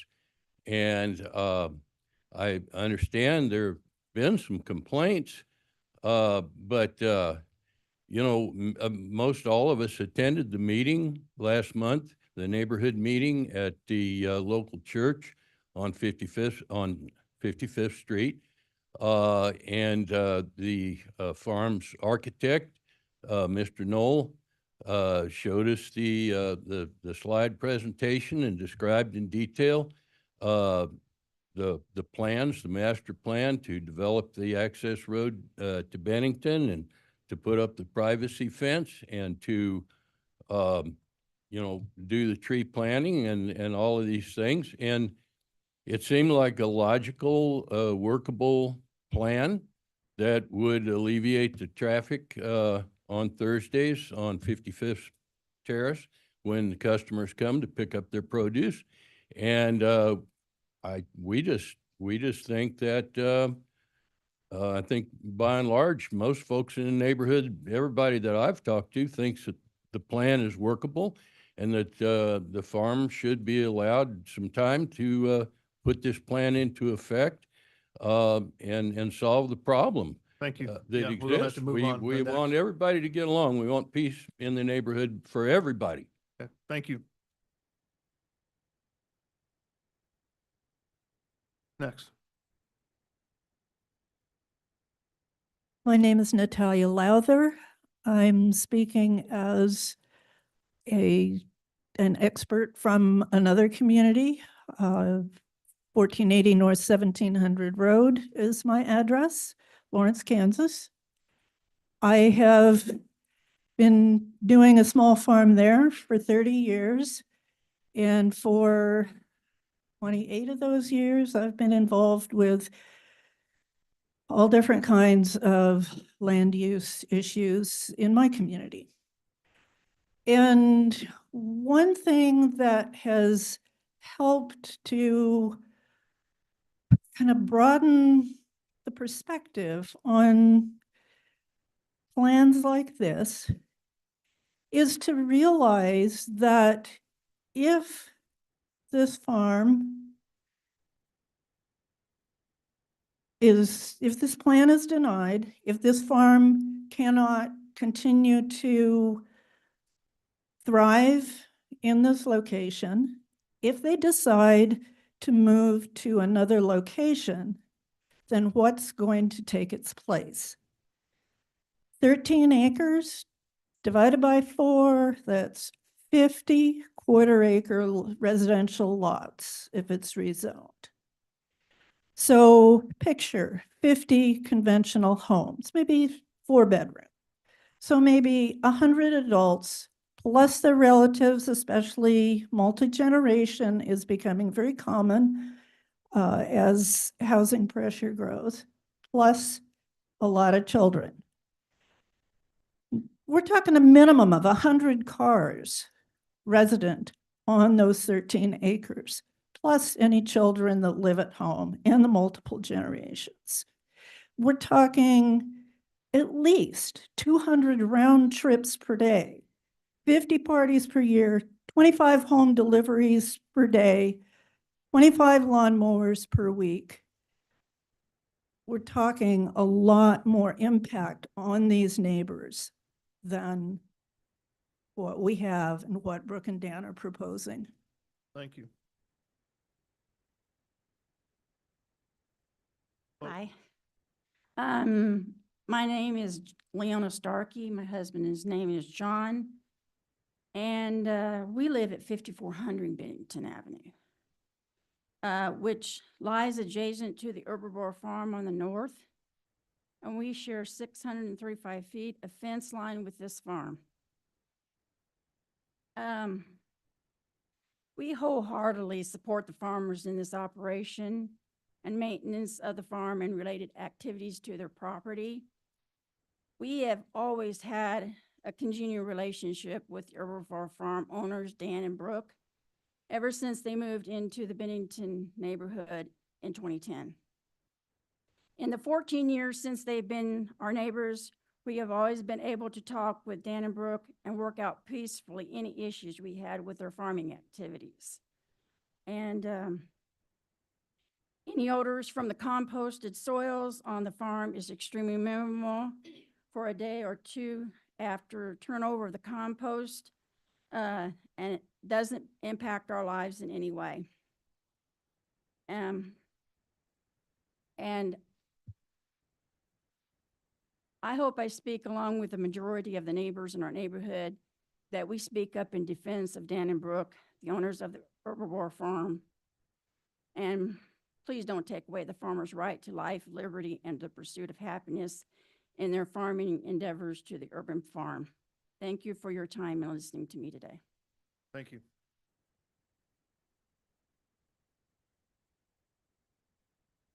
My name is Destiny Miller. I live at 8303 East 66th Street, 2 miles from the farm, and I volunteer there also. If you don't mind, I'd like to tell you a story to show the impact the MPD can have on the lives of people in the future. My dad is 72 years old and his wife is 75 with dementia. Last week, she cooked potatoes, and instead of using cooking oil, she fried the potatoes in pine sol. Lucky for my dad, pine sol has a distinct fragrance that you can smell and taste. My dad doesn't cook. He can't financially afford to eat out, and with his health issues, he can't afford to eat cheap, convenient processed food. So now he must learn to cook. I will give him cooking lessons on Sundays with the free produce I receive from Herbivore.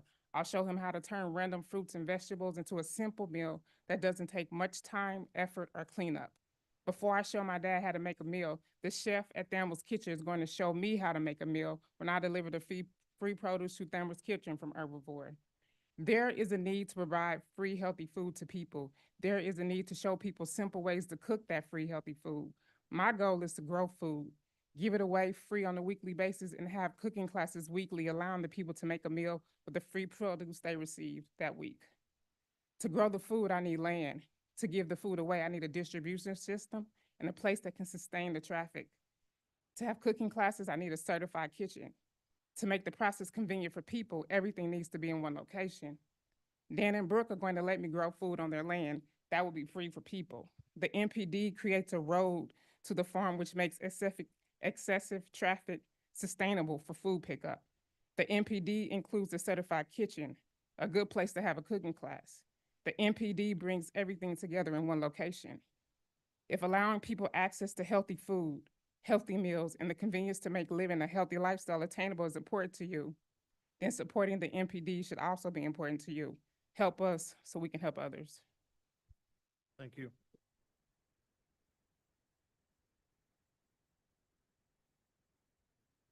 Good afternoon. My name is Callie McLaughlin. I'm an urban planner for the Department of Planning and Urban Design at the Unified Government of Wyandotte County in Kansas City, Kansas. As such, I am disclosing so, but I do want to point out that these comments are my own and not reflective or indicative of the department or the unified government. Respectfully, as my comments are a lot more technical than specifically anecdotal, I would like to request a couple additional minutes, up to 4 minutes, to explain some positioning and extra time if allowed by the chairman. Okay. This hearing today is rather ironic in the timing because right before I arrived here, I was in a meeting with with Gloria Montano, the Deputy Undersecretary for Farm Production and Conservation from the U.S. Department of Agriculture. Today, Cultivate KC and KCK was awarded $2.5 million to increase land access to farmers that will be distributed among the Kansas City Metro. Kansas City is one of 27 priority cities that include other major cities like Denver, St. Louis, New Orleans, and Detroit. Among those today at presentation was Joe Alwal, who is actually the Department of Natural Resources Secretary for Missouri. Representatives from Emmanuel Cleaver's office, Jerry Moran's office, Dennis McKinney from also the Department of Agriculture, the Department of Natural Resources, and the Department of Conservation Districts, both for the Missouri and Kansas City Metro. It has been a priority that Kansas City remains a food hub. If you go back to 2019 values of what it is going to cost us as a community to become food secure, you're looking on an average of $3.44 a meal per person, which equates to $29 million as a community. That is a 2019 pre-COVID measurement done by Feeding America. Kansas City has an approximate 26% of food insecure persons that we know about in 2019, and that has only increased since COVID. Keep going. The urban farm presented today is one of the largest that we have in our metro and provides one of the most sustainable cycles that we have here, and is critical to increasing our food production and food insecurity in the community. Is the plan perfect? No. Is any farm going to be perfect? No. The people that you see here in this room, we are not professional farmers. No one here is. No one has 80 acres. We have 13. We have a quarter acre. We have a backyard. And we started with tomatoes with a grandma. We didn't do this professionally. I am lucky that where I have a master's degree, not in just urban planning, but I'm finishing up with soil conservation and urban food systems in K-State. So I'm in a much better position than most people do when it comes to agricultural knowledge.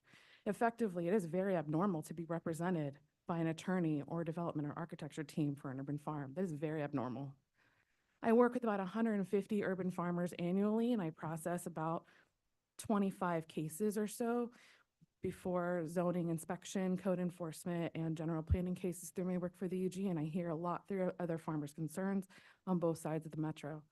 I was once a former KCMO resident, and my first goal as a citizen before I finished my master's degree and became a planner was I wanted to join the Urban Farm Committee, which had a vacancy but now no longer exists.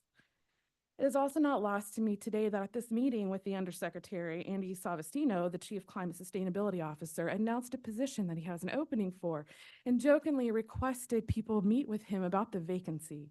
The job vacancy here at the KCMO is because they need someone to help them rewrite and better interpret and understand the urban farming laws in this community. Urban farming does not fit a lot of boxes. It does not fit conveniently into codes. We do result in a number of violations, and that is metro-wide because our zoning codes are largely archaic. They're based upon different notions, different feedback. The idea that you can't grow a crop in your front yard because it represents that you couldn't just go buy food and showed poverty is a very archaic notion that came in after World War II and Victory Gardens ended. A lot of our zoning codes do need to be revised, and hence is the reason for that position opening. There is a need to better understand, revise, and revamp our agricultural zoning laws, code enforcement laws, and general understanding in general. There's a lot of mistrust within communities surrounding agricultural urban farming. Not to double back on anything the other opponents had mentioned, but in 1930, there were about 925,000 farms that were owned by African American and persons of color. However, now they only represent about 3% of farms. We're not going to change that with this one application. But we will change it by increasing access and showing a precedent that urban farming is not only allowed but welcomed. And the U.S. Department of Ag, again, has shown us as one of 27 pilot cities that makes this an important priority because of our great need of food resources and our great ability to have growth and our tradition of urban farming. And speaking on tradition of farming in general, I would like to implore you to weigh the benefits of home run rule in Missouri when it comes to agriculture versus the ability to carry out home run rule over local zoning codes. I believe that that's something that their attorney could better address, but I do think that you should understand that zoning codes have long lagged behind state ordinances when it comes to zoning code. When it comes to their plan specifically, we do have numbers of other farms that do employ shipping containers as part of farming agriculture, and there's a number of reasons for that. Some of it is for theft protection, some of it's for rodent and pest prevention, as these structures are more sound and usually leak-proof, much more difficult to break into and steal tools, which is a very easy thing. But additionally, they are able to be manipulated in a way that other structures are not. For instance, some of our urban farms use them as refrigeration. They use them as wash stands. And as a person who is certified in FSMA as myself, who goes and inspects farms to make sure that they're in compliant with health and safety standards, they're required to have sanitation and washing stations and procedures within certain distances of the crops they are producing. Ship containers allow those to be feasible and move throughout the property in order to maintain food safety guidelines as implemented by FSMA, a national ordinance. Additionally, one thing that I would like to talk about, I know there's been some contentious things about that roadway.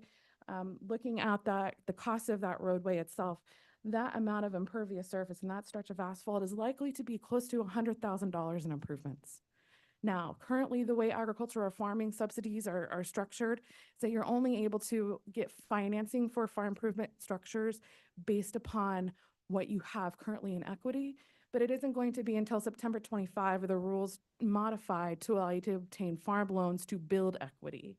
So they would not really even qualify for any kind of funding until this change has rolled out, supposedly in September of 2025, meaning that that's rolled out, but that doesn't mean training staff at the agricultural level, at the farm service agencies, and at bank financing to help them understand those changes. I would like to propose that you guys consider a motion to require them only to propose the first 50 feet of paving, which would largely address the dust and the immediate traffic entrance until they get onto the site, until larger amounts of funding are available for them in the phase 2. I believe that would help mitigate some of the dust and traffic noise coming directly off of that right away, but still give them the time to adequately apply for the funding that they need for those extra requirements that they're willing to do in order to meet the neighbors' demands and requests. With that being said, with my position, I do support this project with some modifications. You've heard my reasoning why, and I would ask for you guys to consider an approval. Thank you. Thank you.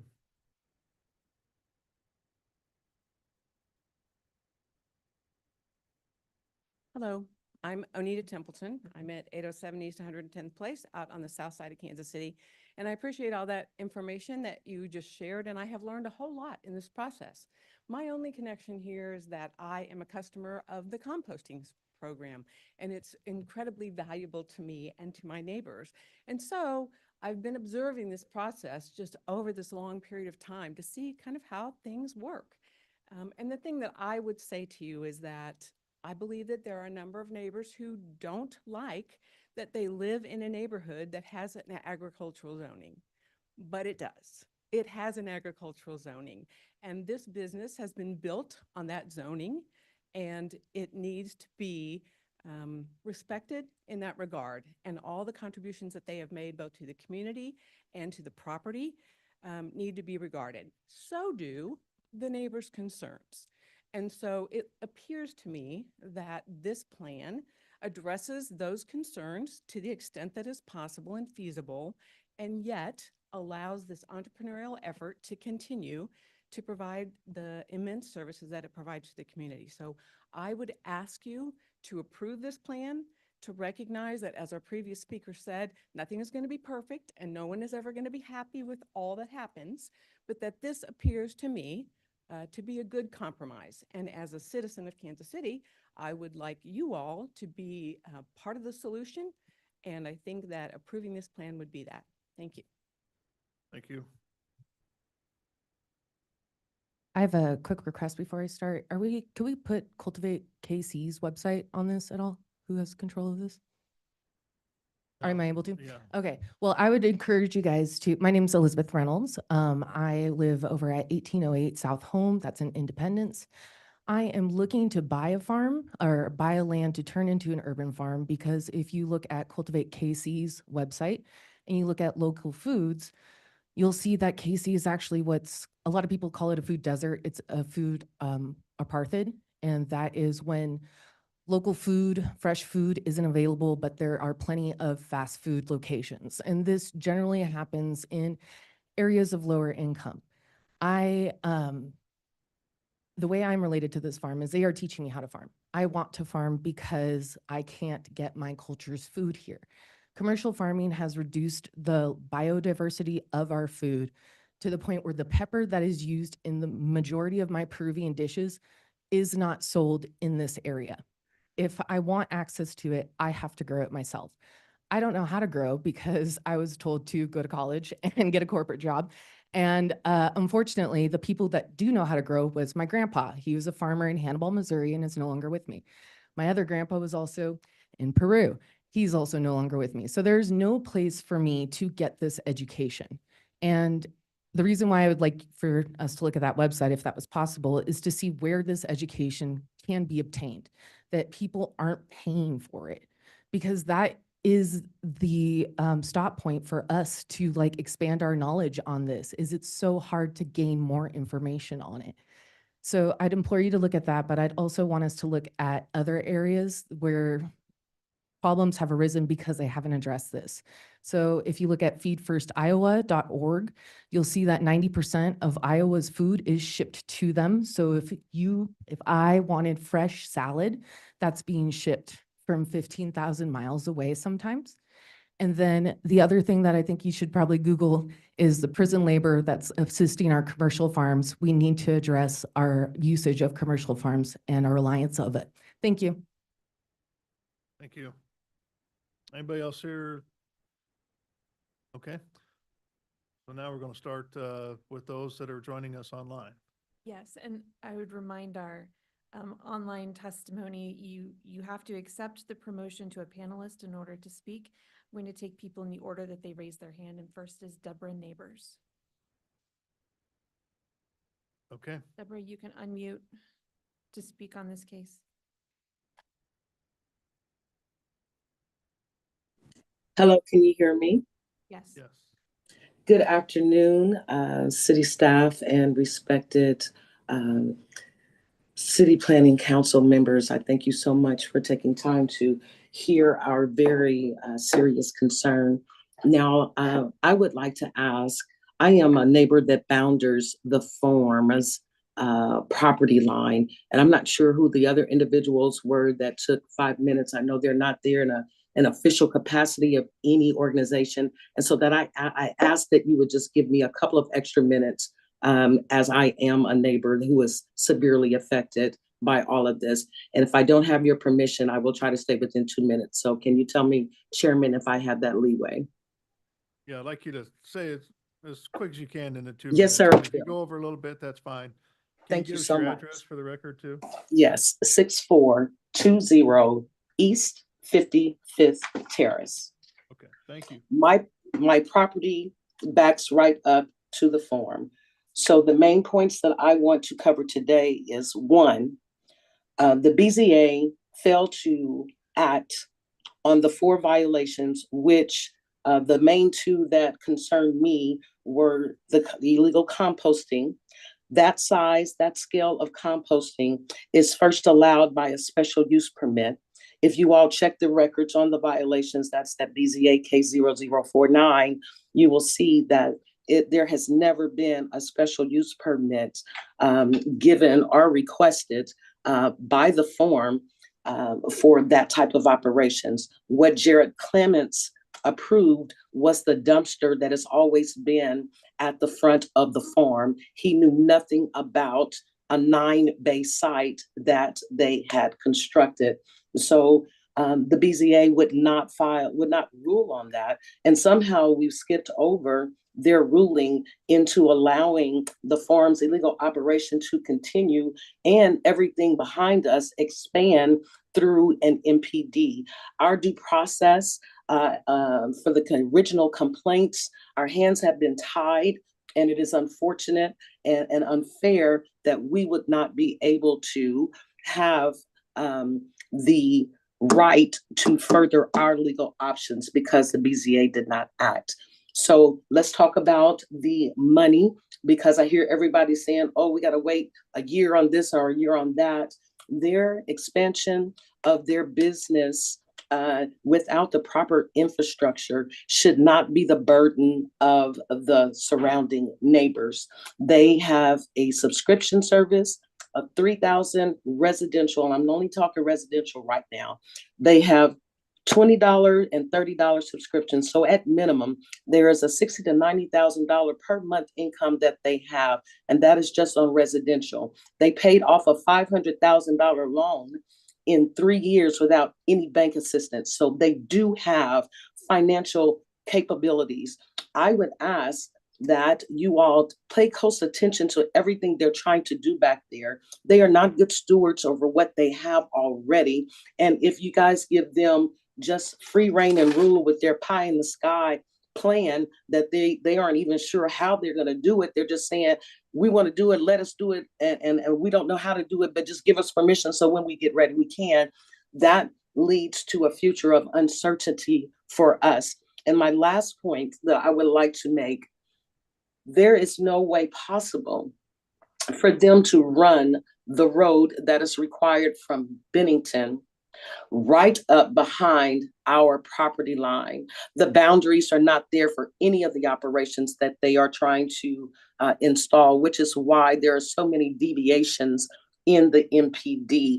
The deer fence that they're trying to put up, that is not going to mature for 10 or 20 years. So what do we do about the noise and the dust and everything else at that time? So I ask that you would please respect the wishes of the neighbors. And I know it has a lot of community support, but those that back up and share boundary lines with the farm, not those that stay down 2 blocks down the street, they're not impacted the same way we are. Please pay attention. I have been in every hearing or participated in every hearing for the last 16 months. I'm ready to get back to my life, but I'd like to have a quality of life to get back to. Thank you so much for your time and your attention today. I yield the floor. Thank you. Next would be Karina's Pro, is the screen name.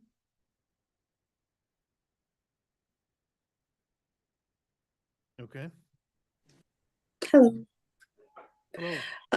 Hold on just a second. Okay. So my name is Karina. I am the field that abuts the farm. Karina Moultrie. I am also the applicant, one of the applicants for the vacation of Fremont Avenue. I'm here today to express my concerns and those of my community regarding the proposed Herbivore Farm Master Plan. This plan proposes significant challenges to our community, both in terms of its impact and our neighbors' character and the quality of life of its residents. While the concept of urban farming and sustainability sounds promising, the execution of this project has been proven detrimental to our community. Firstly, the farm owners themselves have admitted that they lack the financial resources needed to implement this master plan effectively. They've done that multiple times in multiple hearings. This financial constraint severely limits their ability to pursue necessary development and comply with regulatory requirements, leaving our neighborhood vulnerable to the neglect and environmental hazards. Moreover, our neighborhood currently has a walk score of 11 out of 100, highlighting its car-dependent nature. Essential services and amenities are not within walking distance, which underscores the fact that our community is designed for residential use. Introducing increased commercial traffic for Herbivore Farm is not only unnecessary but disruptive, exacerbating traffic congestion in our area that lacks pedestrian infrastructure. In November of 2023, Herbivore Farm received a certified mail notice instructing them to cease use in that area in reference to Fremont Avenue. for the intended areas not intended for commercial use or heavy traffic. Despite this, the farm has continued to use 55th Terrace as an access point, which has been established and which is not approved in their original permit that was established at the city council meeting, the last city council meeting. The community has clearly stated that this is a dead-end street and should remain as such. We urge the city to enforce the original plan and mandate the herbivore farm to use their front entrance at all activities to protect our neighborhood from unwanted traffic and noise. Ongoing monitoring and clear communication with herbivore farm are crucial. Their consistent non-compliance with existing regulation must be addressed promptly and effectively to prevent further harm to our community. The suggestion in Master Development Plan to implement a Yelp monitor is not a solution. We demand that the area be closed off and that measures be taken to safeguard the residents' nature of our neighborhood. In reference to the non-compliance, an example is dropping rock outside of their border for access and just creating their street. That is one violation per, Waterworks, if I'm not mistaken. And then the other violation is they didn't have a permit to build their A-frame. The permit had expired and they continued to build on it. So these are examples of non-compliance. And so the neighborhood is to continue to watch that they've shown the behavior. So in conclusion, we ask Mayor Quentin Lucas, and the city council and all the city officials to listen to the voices of our community. And Herbivore Farms operation has consistently ignored our concerns, and it is time for decisive action. Our neighborhood deserves to be free from the negative impacts of this commercial operation. Please help us preserve our community's integrity and ensure that all future developments prioritize the well-being of our residents over commercial interests. Thank you for your time and attention. Thank you. Next is Shannon Moore.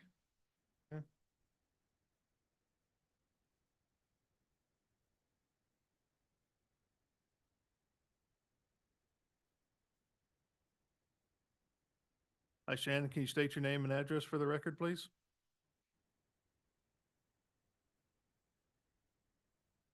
Shannon, we can't hear you.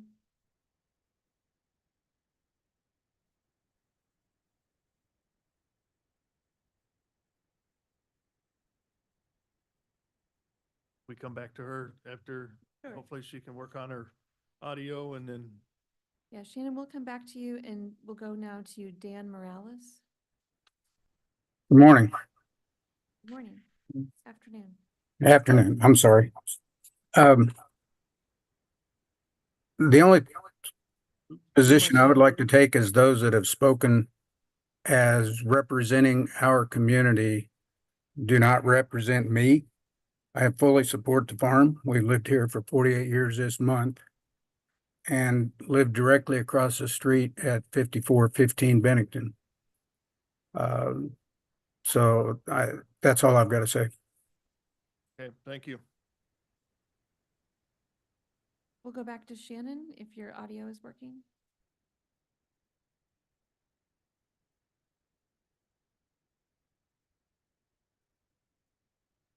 No. Okay, we'll go to Donna and we'll come back to you.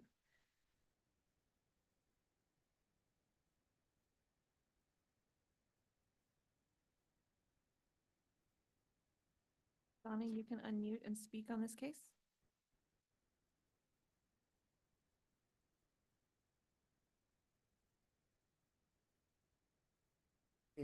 I'm sorry, I'm technology change. Anyway, my name is Donna Morales. We live at 5415 Bennington Avenue.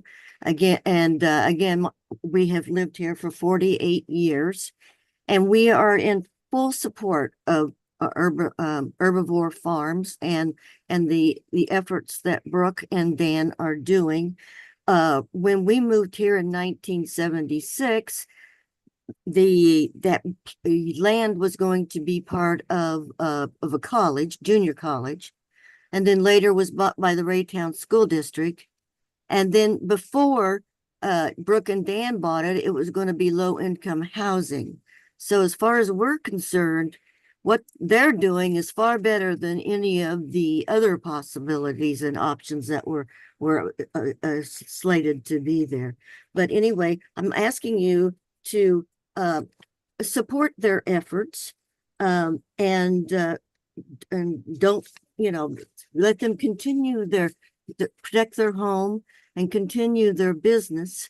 We were told at the community meeting by a rabbi that he took Senator Cleaver over there to see the farm, and he was very supportive of their efforts.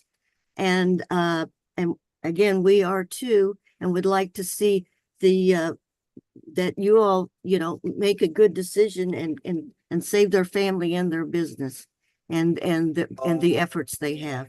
Thank you very much. Okay, thank you. I can't talk. Well, we do. Alicia George. But on, I'm sure he will. Good afternoon.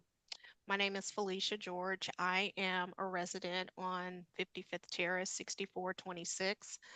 I have lived in this home for approximately 20 plus years.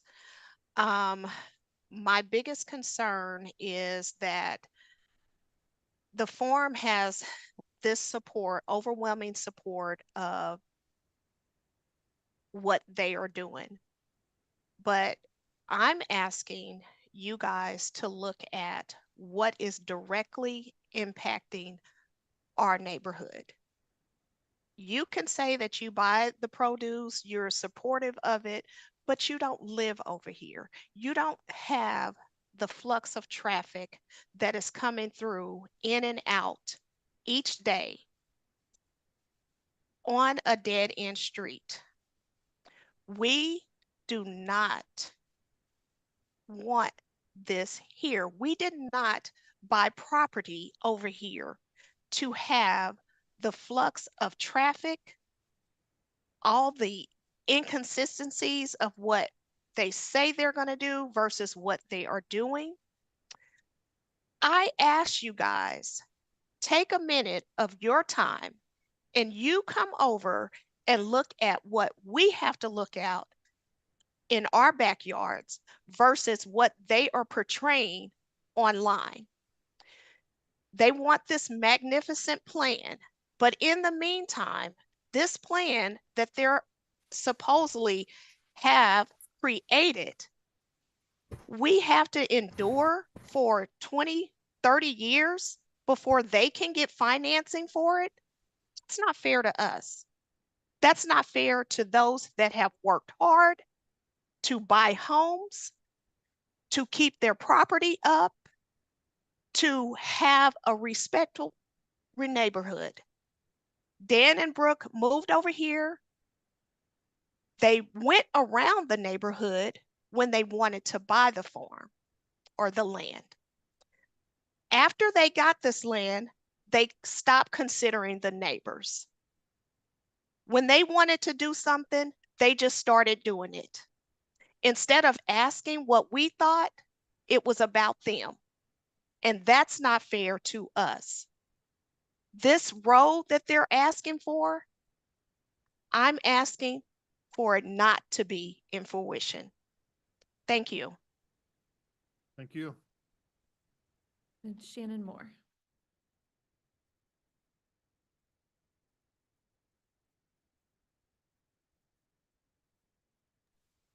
Okay, can you hear me now? Yes, we can. Yeah. Okay, so sorry about that. I'm Shannon Moore. I live at 5423 Bennington Avenue, Kansas City, Missouri. Directly across from where the proposed road would be. I haven't lived here as long as some of the other neighbors by any means at all, just been a couple years. I specifically picked this home because it was across from Herbivore Farms and it felt like a little country just outside of the city, 5 miles from the plaza. I don't think we live in a food desert. We have multiple places to buy produce, but nothing like what they produce. It's the most nutrient dense produce I've ever seen. If you ever get an opportunity to try it, I would encourage it. I would say that the future is unclear. That's what the future is. It's never clear for anyone.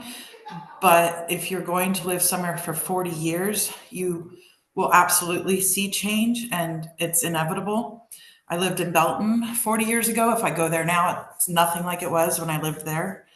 I would say that as a neighbor, it's important for us to work with each other.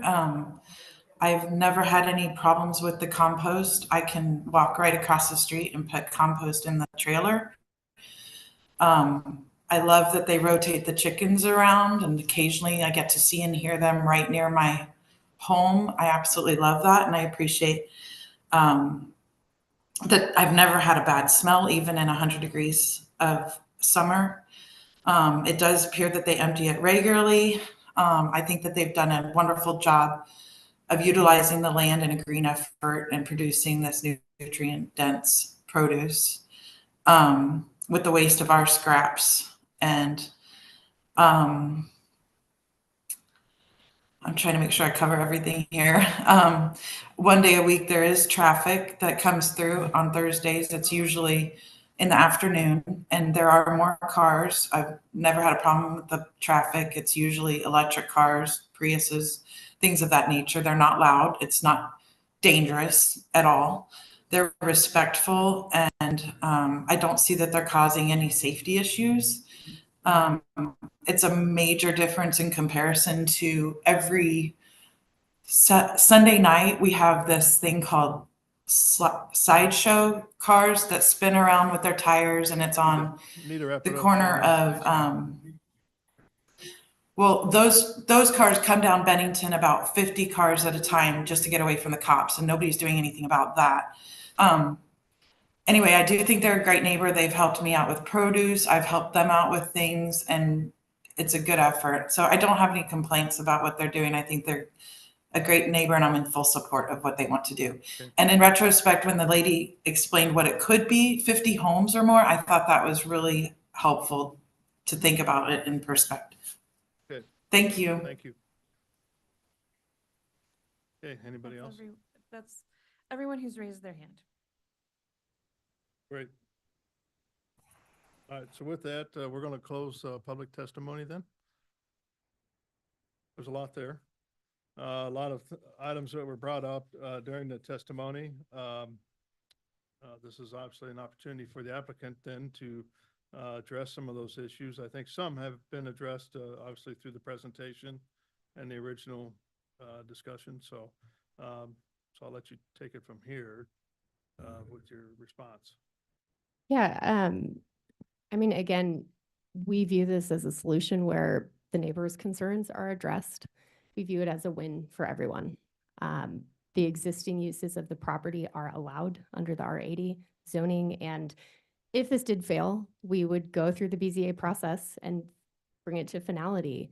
But we're hopeful that we can have a solution where we build a road that alleviates the traffic concerns and, then allows for the educational components and the future vision of the farm. If there are specific things that you want me to address, I'm happy to do that. Some of the information that Ms. Neighbors stated is just inaccurate, and she's been doing this at every hearing. The city planning position is not that the approval was only for that trailer out front. That's just not true. The approval was the discussion between Dan and Jared, and it was 1,500 cubic yards. And what that means is a question for BZA to decide ultimately how, we've demonstrated, we think, that we're within that capacity based on factual evidence.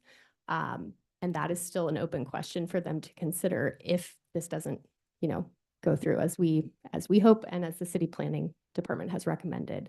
So as you heard, there's testimony for and against, but the majority of neighbors do support the plan and support the farm. And we're asking you to approve it with the long list of conditions that we have agreed to and worked out with Anna and her team. So thank you so much.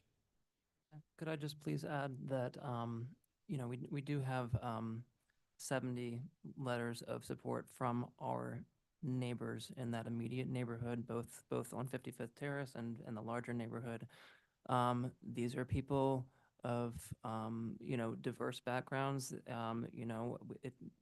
people of color, people of, people that have lived there for a long time, people that have lived there for a short time.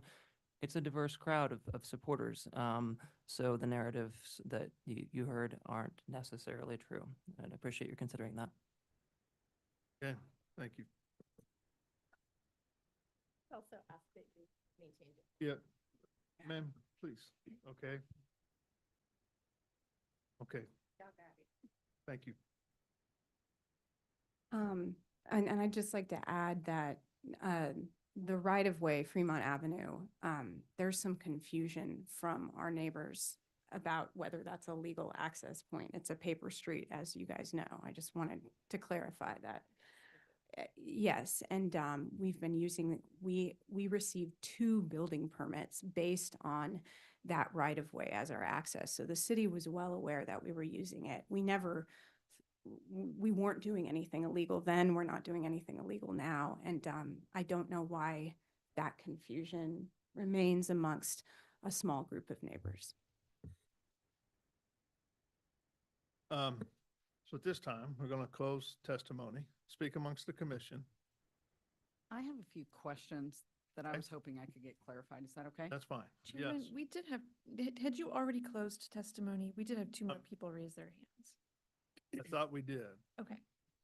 Yes. Are we able to City staff identify can who they are? I'm sorry. Go ahead. I can't hear you. Oh, and if city staff can also clarify some points as well. Okay. So let's go ahead and ask you questions. If you want to go ahead and clarify whatever you want. Yeah. Okay, so the 2021 composting determination, it's city staff's position that the composting operations that was agreed upon then has expanded. You can see that there's a condition in the MPD that talks about several items that needed to be addressed before city council. Some of them were just paperwork issues that we have fixed. One of them is that city staff has requested the mention of that letter in the MPD to be removed. That is because it is implying, including conversations here, that city staff approved what is currently operating on the site. And city staff disagrees with that. So we would request that that be removed from the plans. It's also correct that the BZA has not made a determination about the appeals in the zoning violations, and that is because they directed the group to file this MPD to resolve their zoning violations. From my perspective, that means that they see the violations on the site and are telling them to fix them. The state versus local regulations discussion, it is, and Sarah can back me up if I'm speaking out of terms, but cities can impose rules that are more restrictive of state regulations. And a composting facility in our local zoning code is an industrial use. There are no exemptions from that. It's just, this is a composting facility. It's an industrial use. Yes, that can be permitted in a residential zoning district through an SUP, but that does not make it a residential use. And there are certain uses that are permitted underneath the R80 zoning district that could occur without the MPD. So the MPD is not like taking anyone's right to their home or the urban farm business. I just wanted to clarify that as well.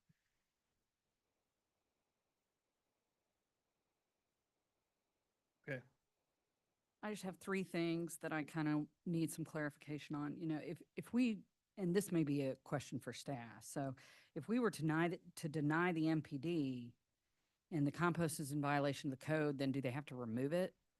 They have to reduce it to back what was previously approved. Okay. And how essential is the composting to your operations. If you're not selling it, it's not essential for your business plan, correct? No, that's incorrect. It's very essential to the farm. They have been using the compost to build up the soil and increase the value of their product. That was what I was hoping to clarify. So the other question I have is about the road. So, you know, you had previously indicated in previous hearings that you lacked funding to build the road. So has that changed today? You know, have you secured funding? Have you secured financing? And if not, what's the timeline for that? It's a great question. And we are, again, you know, have a sense of urgency for how to build this. We've been having conversations with the city manager, with city council members about funding that could be available to help with the improvements along Bennington, but also the city's ability to contribute materials to this project could decrease the cost significantly. So while there is not funding today, that's the next step, is to find the funding, figure it out, get the road built. And yeah. So do you have any private funding sources other than the city? Well, no, we have our meager, you know, funds as farmers that we would contribute as much as possible towards the road. I just wanted to add that we raised $65,000 to pay for this master plan development application. No, we are not wealthy people, and I think you guys understand that, but we do have a massive amount of citywide support, nationwide support. I don't think it's right to ask the public for more money towards, you know, this whole process that I'm not sure, you know, we didn't ask to be put in this process. But my point is, we have the capacity to raise money should we choose to ask the public. That's a more ethical question for us. And we have some private funds to put towards it.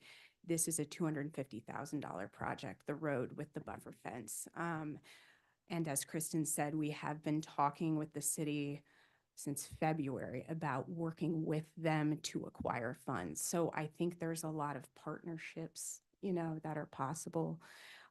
We are putting this 1-year limit on the MPD. It's scary. I don't know how I'm going to come up with the money in that time, but I wouldn't put the limit there if I didn't think we could do it. And if it's a matter of keeping my home and farm and composting business alive, then we will make it happen. This is I hope you guys can see what a massive compromise and struggle this is for us, because currently, whether a few neighbors like the traffic or not on 55th Terrace, it is completely legal. So, oh, sorry. No, I was just gonna ask, why would the city pay for it? This is a business. Well, you know, the city Yeah, go Can I ahead. please interject in that? It's not really a question of whether the city would pay for it or not. I think that what has been explained to us is that there are various funding avenues that the city can like help guide along. It's not necessarily city public funding, you know, but there's different funding pools, be it grants and things like that, that we might be able to get connected with via the city. Now, as Brooke said, we are accountable to this 1-year timeline, regardless of whether we get the funding or not. So that's a hard deadline for us. So we are held to account to that. What happens if you don't get the funds? As I think Anna explained, we are liable for zoning violations, and then we have to go through some, you know, violation process at that point. And believe me, we don't want to do this Wanna do that. again. so the 1-year timeline you're talking about, is that to start phase 2 or to finish phase 2? The way that it's written, and Anna, if you disagree, that's fine, but it's to finish the road, the driveway.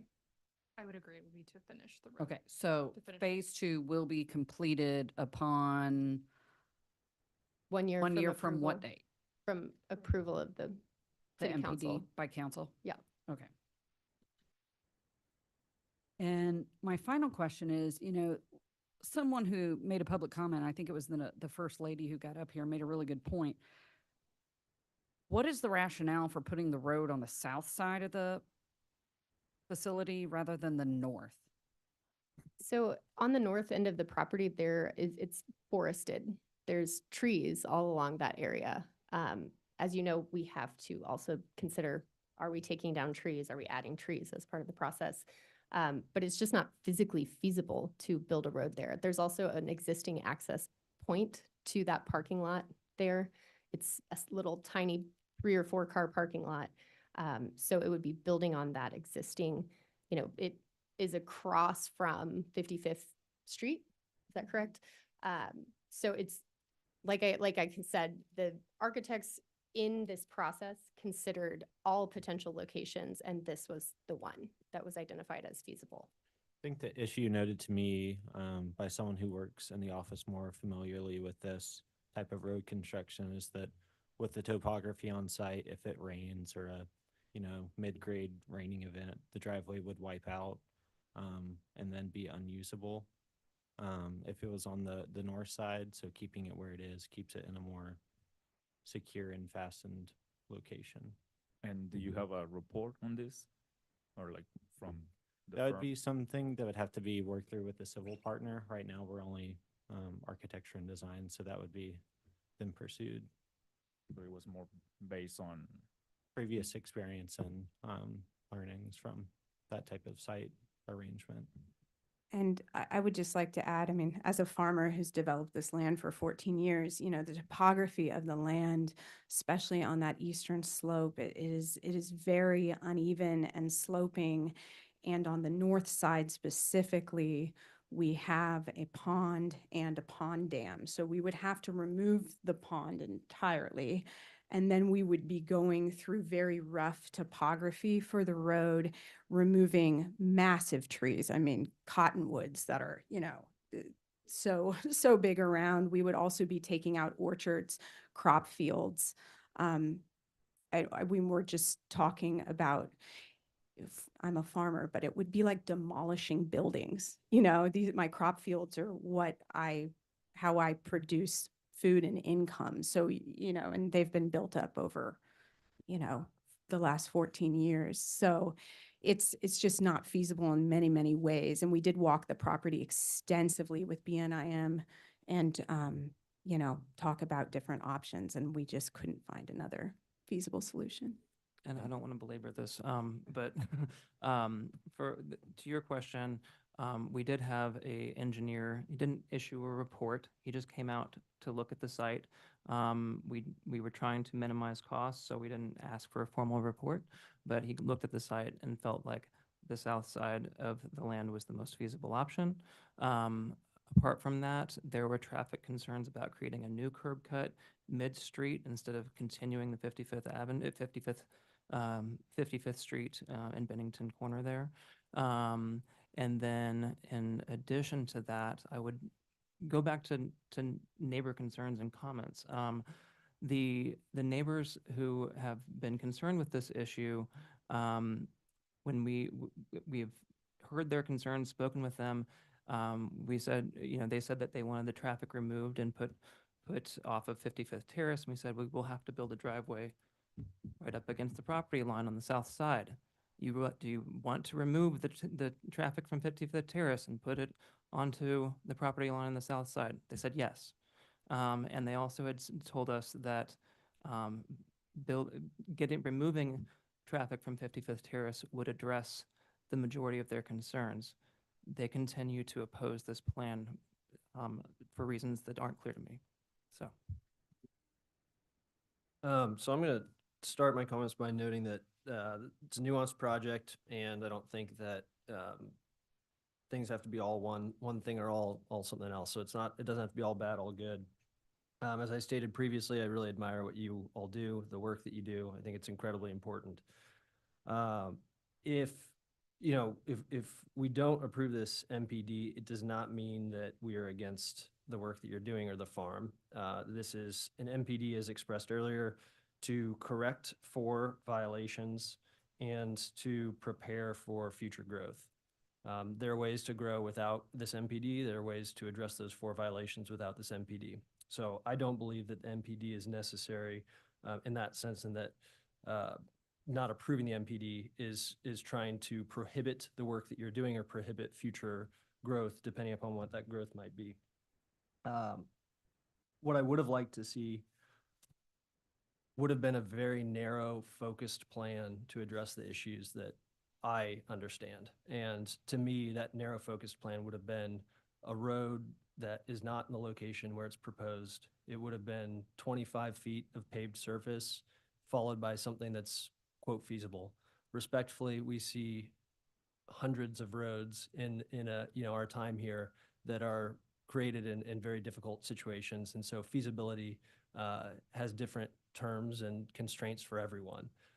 What I would have liked to see is, instead of this master plan with a lot of great ideas, aspirational ideas, I would have liked to see something that was deliberately addressing the immediate concerns of people, so that you can have the support of your community as you continue to go forward. Personally, so we're volunteers up here. We do our best. This is just speaking for me and nothing about any individual. I cannot imagine us being in this situation today if we had Black farmers and white neighbors. I just can't. And I'm not saying it about any one part of this person in this process. I just don't think we would have the same type of discussion that we would be having if that situation was what we were looking at. So I'm extremely supportive of the work you're doing. I'm concerned, though, about why you have neighbors that are upset. I'm of the belief that you can probably do the composting that you're doing now without disturbing neighbors. I think the smelliest part of the operation is probably the trucks coming by, which is probably why people didn't want it on their street and why I wouldn't want it in my backyard. And so if the trucks are coming in from a different part of the lot, then the smelliest part, which is a truck, which we don't have to go to your farm to understand what a composting truck could smell like on a given day, if that's controlled for to the best of one's ability, then I feel like that's a very, very reasonable effort. And I applaud you all in learning this new process and raising $65,000 to work on this plan. I just wish in a different world it was spent on a drive. I do. And so with that, I will not be supporting the MPD, but it is not at all a lack of support for what you're doing. I strongly hope that you all are successful and that you continue to grow and that you grow your business in very many different ways. I think this is a really, really cool project, but it's not the right site. It's not in alignment with our city's plan, our area plan, the neighborhood's intended plan, and it's not in alignment with what the neighbors want right now. And I think there is a way to get there in the future, but it's not through this MPD, so I will not be supporting it. Anybody else want to comment? I feel a little differently. I mean, on the flip side, I think you can support the MPD and still support the neighbors and validate their concerns. The problem is that the concerns I'm hearing from the neighbors are traffic, the pollution and the smell from the compost, and the smell from the livestock. And I feel like the MPD does its best to address those things in the most economical way possible. I'm not sure denying the MPD is really going to solve the neighbors' problems. I think they're still going to be mad. I think they're still going to have a lot of issues. And my role, I feel like, is to help facilitate and try to help solve the problem. And the MPD is the best thing we got right now. Okay. Matt, you got anything? No additional comments for me at this time. You, Luis? I feel a little bit like so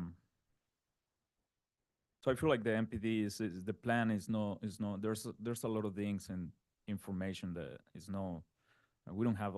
I feel like we don't have all the information, like on the road it's just based on previous experience. There's no report on it. Also, I'm looking at and this is a question that probably for Anna, but I'm looking at the plan for the composting facility, and the plan of operation says that they can open another one, or they can build another area.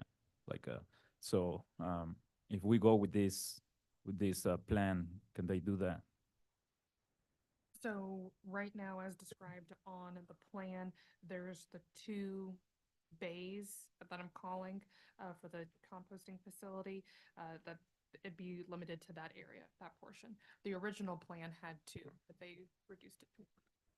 And we're happy to revise that. Are you looking at the operational plan? Mhm. Okay, Yeah. yeah, So that it might have says- it says missed you the final might- edit. You might develop an additional Yeah. composting area. That was how it was So- originally proposed, and then based on feedback, we removed the extra area, so we're happy to make, it must have just been a change that didn't get made. I'm sorry. But so yeah, what I feel and it's just the MPD is there's a lot of for the plan, you know, you have a lot of things that you don't know yet if they're gonna happen, and you just hoping for them to make it happen. But and also I feel like for some reason, I mean, you're gonna have these neighbors. I feel for the neighbors, you know, like I wouldn't want to be in that position either. So if moving the road to the other side is gonna help them, and it looks like it will fix a lot of the problems. So, and you know, like based on that, you don't have a study, it's just based on previous experience. That's not enough for me to make a decision to move forward with this plan. Okay, well, so I got, I guess, several comments on this particular project. And I talked about some of this even before when we were talking about the abandonment of the roadway. To me, this project is wrestling quite a couple of different things that we have that we're doing for the city. The Casey Climate Plan versus neighborhoods versus Casey Spirit Playbook. We're wrestling with things that are wanted and needed in all of these initiatives that we have within the city. And I think the urban farming is something else that everybody wants to have within the city. In some cases, it's just not close to me, unfortunately. And something else I talked about the last time is I'm not against the farm by any means, but I am against what I don't think you're being a good neighbor to your neighbors. That's to some of these folks that have had concerns for a long time. They've asked for help. In some ways, you know, I'd like to have seen what are the narrower focus on some things you could have done a little bit differently to help the neighbors out. I mean, they live there too. That's their homes, and they want a nice, peaceful place to live and that they love and enjoy, and they want good neighbors that also kind of look out for them as well. And I think some of this stuff has gone on a long time that they they just have had enough. And so at this point, I mean, I know this body has approved 3-1. I was the one vote that didn't approve it to abandon the road. And I believe it's gone through the committee at the council. They've approved it. So there's something there that not only this body, but even council level is seeing that they're trying to help the neighbors out. Again, but I think that the other thing I wrestle with too is this is their property. This is, they're able to do on their property what they can. They're going through the what they have to, because one, they're asked, they've been pushed enough to finally to do something to help us out as neighbors and do something on your property so we know what's going to happen down the road. And so with that, they're finally coming through with something to try to make the amends that they need to be the good neighbor and put something in place to which they, they're trying to do their best, what's right for their property and what's around the surrounding area. So I'm kind of like with Commissioner Lynch on this. I think this is the best thing that's probably presented before us that at least has some action to move forward to try to make the remedy so we can have good neighbors and everybody get along in that area. So I would support this. If there isn't the support for approving the MPD, would you all add a condition with relocating the road? I don't know if that's really going to do any good or not. I mean, it's on their property. And so would I like to see a much greater buffer than their south property line? Absolutely. But it's their property. Where they put the driveway is up to them along their property. Pretty unique though, in that, Sure. not a commercial driveway, which could have dump trucks on it. Yeah, and they're trying to put it across from a cross street as Yeah. well. The concern I have with putting the road on the north side is that if it's going to increase the length of time it's going to take them to build the road and double the cost, it's not really solving the problem either. Well, I mean, the problem that's being solved by adding a road is that the access off of a street which has been moved to be vacationed is not, it's been deemed that that's not appropriate, so they need a new access point. Now, putting it across from another road implies that there's enough traffic coming into this thing that it shouldn't be treated as a normal drive, which is troublesome to me that that's the way we would place it. And so cost, and I mean, I want to be sensitive to cost, which is why I think that we can look at not requiring the whole thing to be paved, but I don't think it, I do think it solves the issue if the road's moved somewhere else, or it solves that, what, part of the issue. We don't even know how much it's going to cost to move the road to the north side, though, and that wasn't. I don't think it has to be the north side either. I think it's a more sufficient buffer. I mean, I cannot imagine putting a road that's gonna, we know every Thursday has commercial activity on it, and putting that up against someone's property line, a residential property line, that just doesn't seem right. And I feel like we all, it's not, it might happen. It's what the project already requires. And so I feel like we have an obligation to at least provide a buffer. I would agree with that. And I agree with the sentiment that it is their property and that they can, do what they need with it. But I think that right ends at the point at which it starts negatively affecting the neighbors, right? I think that's how that works with just about any plot of property that we deal with in the city. So I think it's not necessarily unique that we would require that in the situation. Ma'am, Would you support approval of the MPD if we conditioned it upon a buffer? When I read through this a few days ago, it's not the way I was thinking about it. And so I need to look through all the conditions really quickly because I think there are some other portions that I need to consider. But that's the way that I would want to see it changed if there's not support to not approve the project. We didn't talk about the nature of the traffic today, but we're happy to fill you in on that if. Yeah, we're done with testimony at this point in time. But if the decision is being made about the type of traffic, it would be I know, helpful. you should have had that in your presentation. So we're down the road now. We're at the end here trying to come sense. So no, I'm not ready to approve this. I mean, we'd have to continue it. I'm not comfortable with understanding the RV pads. I don't know how many, why, how many people can be there. I wouldn't want that in a lot of areas, and I'd need to better understand that. I want a better understanding of the temporary storage. I think there are a lot of things in here that we don't see regularly, so it's tough for me without asking a lot more questions. To Commissioner Padilla's point, there's so many things that are unique for us to see a handful of sites that might be used for temporary structures. And they might be used for camping, they might be for outdoor stuff, whatever it might be. I'm just not comfortable approving that since we haven't seen a lot of cases like that. I would need to ask a lot more questions, which would require more time. Doesn't mean I couldn't get there. But there are a lot of very, very unique things in this. And again, that's why I think this is too robust of an MPD with too grand a vision. And if we're trying to think 30 years, choosing the right location for the drive is a 30-year investment, and that's worth it. It's not worth it to work on potential solar panels that aren't additive to the core business. The focus needs to be on addressing the immediate needs. Yeah, I don't know if that's our decision. I mean, it's their farm. They need to do what they. Well, I'm just saying we can't. To be successful with their business and how it operates. Well, I'm saying we can't approve a whole bunch of things we've never seen before. I don't know what to do with those pad sites for yurts. Until we have a full understanding of what that means for the neighbors, because again, your property rights are only to the point at which I don't infringe upon your property rights. Yeah, they're going to bring a yurt in each time they want to build one. They have to come back and show us.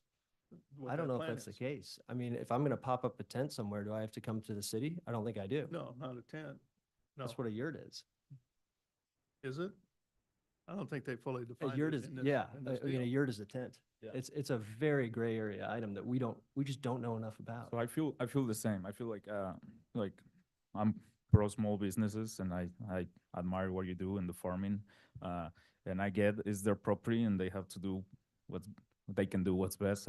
But at the same time, it's their business, right? Like I have a business, I'm gonna invest in my business, and but at the same time, I cannot just do whatever I want, affecting um, the neighbors. I feel like here there's a sentiment that and there's some neighbors that they don't agree with, and to me, for what I see and understand is that the road can fix a lot of those problems.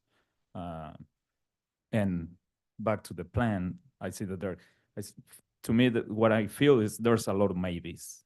You know, maybe we build this, maybe we do that, maybe we do that, and it's just it's not concrete.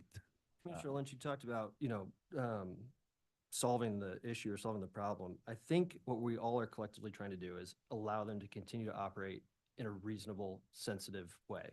And to me, that we have to go back to the violations. And it's like, how do we solve those violations? Most of that MPD does not solve violations. It adds a lot of complicating things for us to consider, which becomes our problem, even if it's their business model, because we have to decide if we approve that. So that's where I feel as though if we really want to solve the issue, we should look at the most narrow thing that solves the violations. So that, and that's why BZA has punted on this and forced an MPD.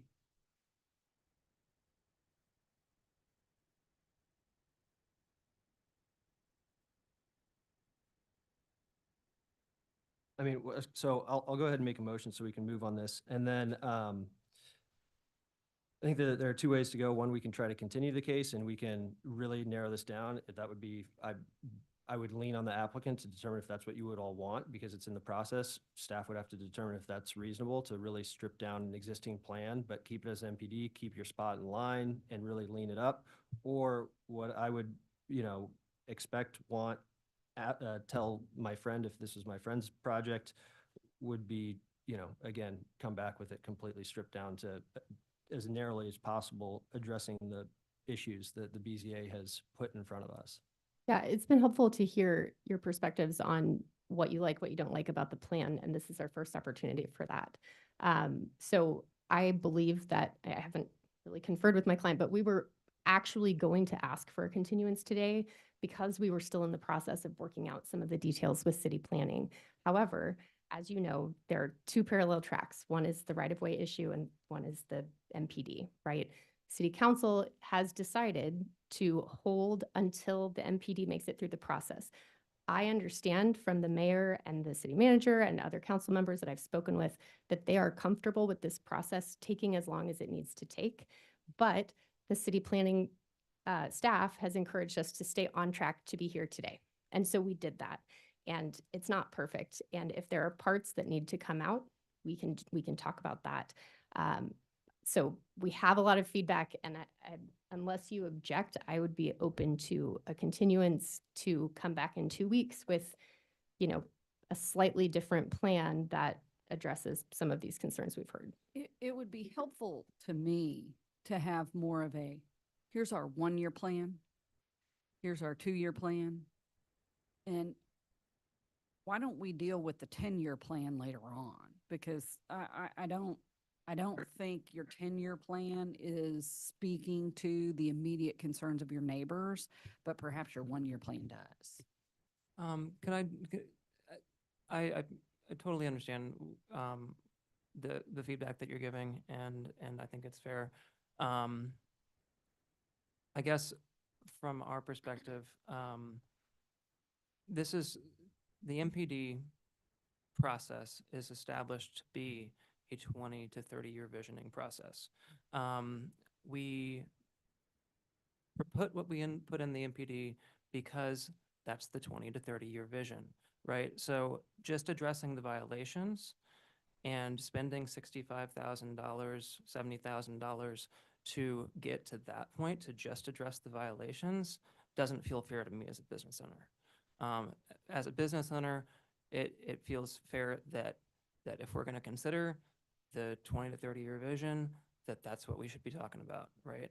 I mean, and so it does include things that are bigger vision. So I'm happy to have the opportunity to rework the plan and try to address concerns. But I would respectfully ask that you consider that if when we come back here, there's still yurts in the plan.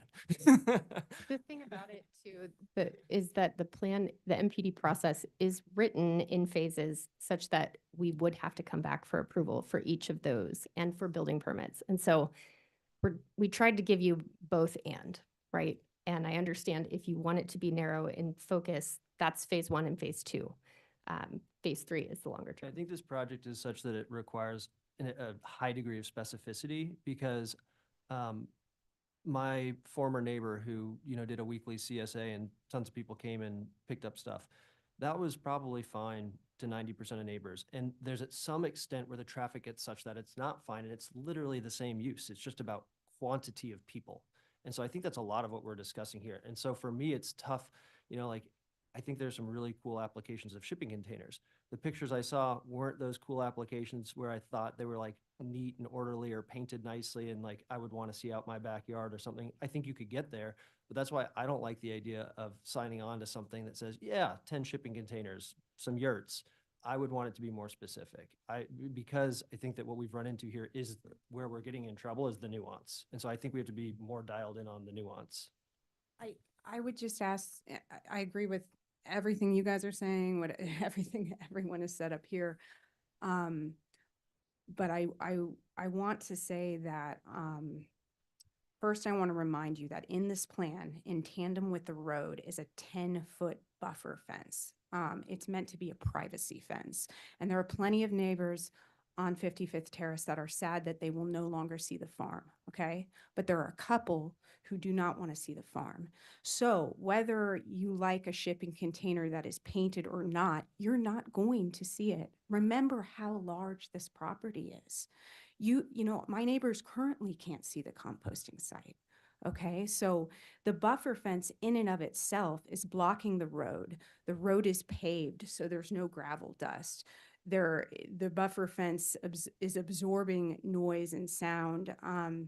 Basically, my neighbors cannot see the farm. So any interior buffers we do on top of that is sort of an added benefit. And also, today with this presentation, I was told not to focus on the vision at all. I was told not to talk about the yurts and what they're really for.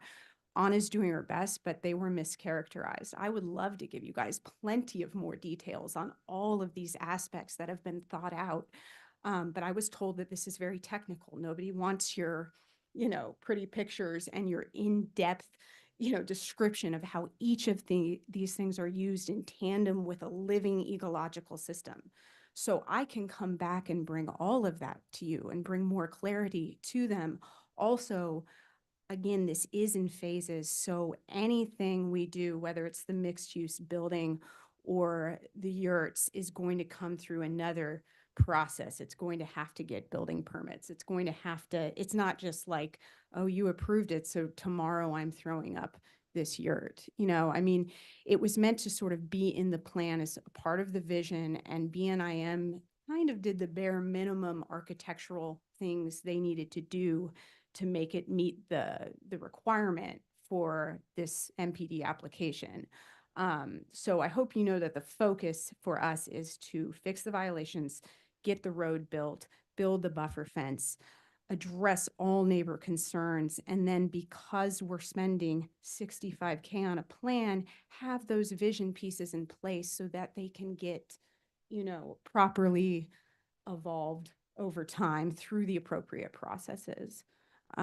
It was really explained to us that the MPD is, you guys need to start thinking 20 to 30 years out. That was terrifying for us in that moment. I'm just worried about getting my tomatoes in on time. But they said, if you're going to do this, get everything you could ever imagine in a box, bring that to CPC. And so that's what we did. And that was our understanding of the entire process. So we're not trying to overlook neighbor concerns by talking about yurts. That's not how it played out in our minds at all.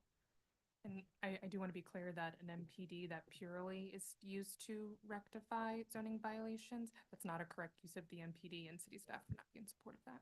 Right. Well, but adding a road and changing the site layout would.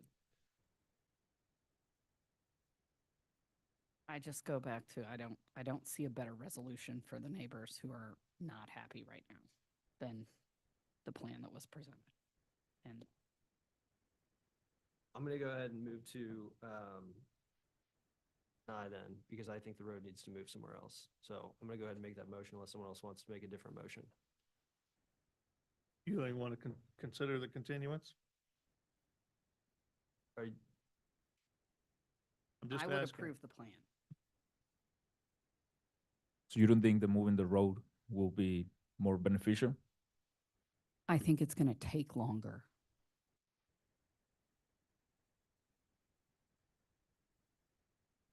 Yeah, I'm leaning more with Commissioner Enders in that, you know, this being a master plan or an MPD is a probably not the right method for this, but. Chair, what do you want to do? No, I don't know. I, in some ways, I feel like the continuance would be best to get the specificity, whatever that word is. Because I can't, that's one word I can't say. Okay. That you guys need and have that. I mean. Okay, all right.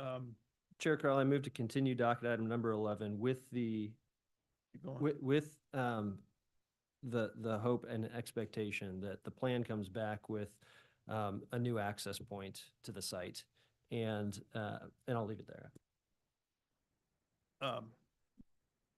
Okay, so that's a piece, but I thought you wanted a little bit more understanding and how this would initially meet the violations of that they're currently under or what they currently have. So I think there needs to be, make sure some of those things are addressed as part of this. And I really don't think that 2 weeks is going to be sufficient because there ought to be an opportunity to have a little bit of public involvement on this. Okay. Just to have that discussion. Okay. My opinion. That makes sense to me. Tell me So Chair different. Carl, I'm going to amend my motion and restate it. Looking for another date. What's the one after August 21st? September 4th. September 4th, great.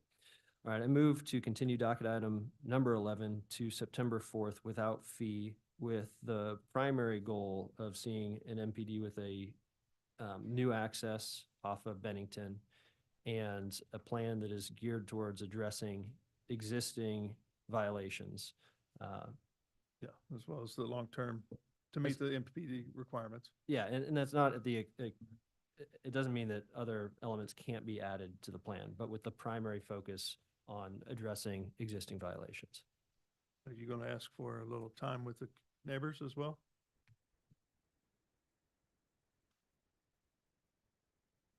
I feel as though the only thing that changes, or the major piece that changes is only additive and beneficial and further takes the potential frustration even further away from neighbors where you said it's already not visible.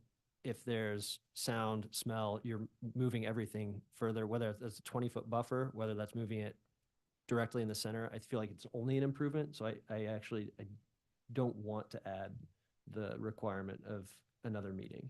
Okay, so then we could probably move it back then to the April. Is that correct? Or is that enough time? August. Oh, to the, sorry, Yeah. yeah. April? Cool enough to be. I mean, The what do you all? concern is that it will require some additional evaluation by professionals and creating a report probably. So I don't know that I can answer that question at this moment, but we would prefer more I believe the time. motion is September 4th.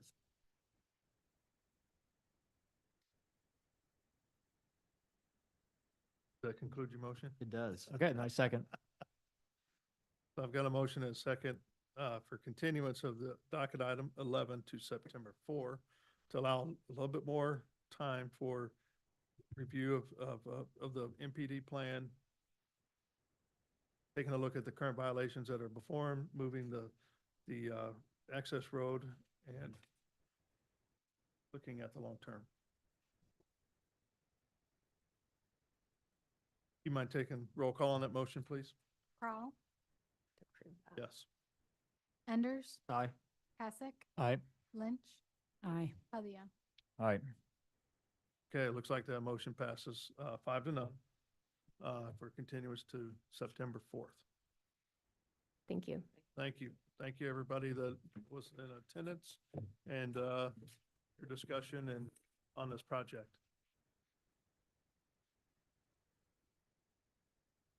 So with that, I don't think we have any other docketed items before us. Is there anything else to discuss amongst the commission?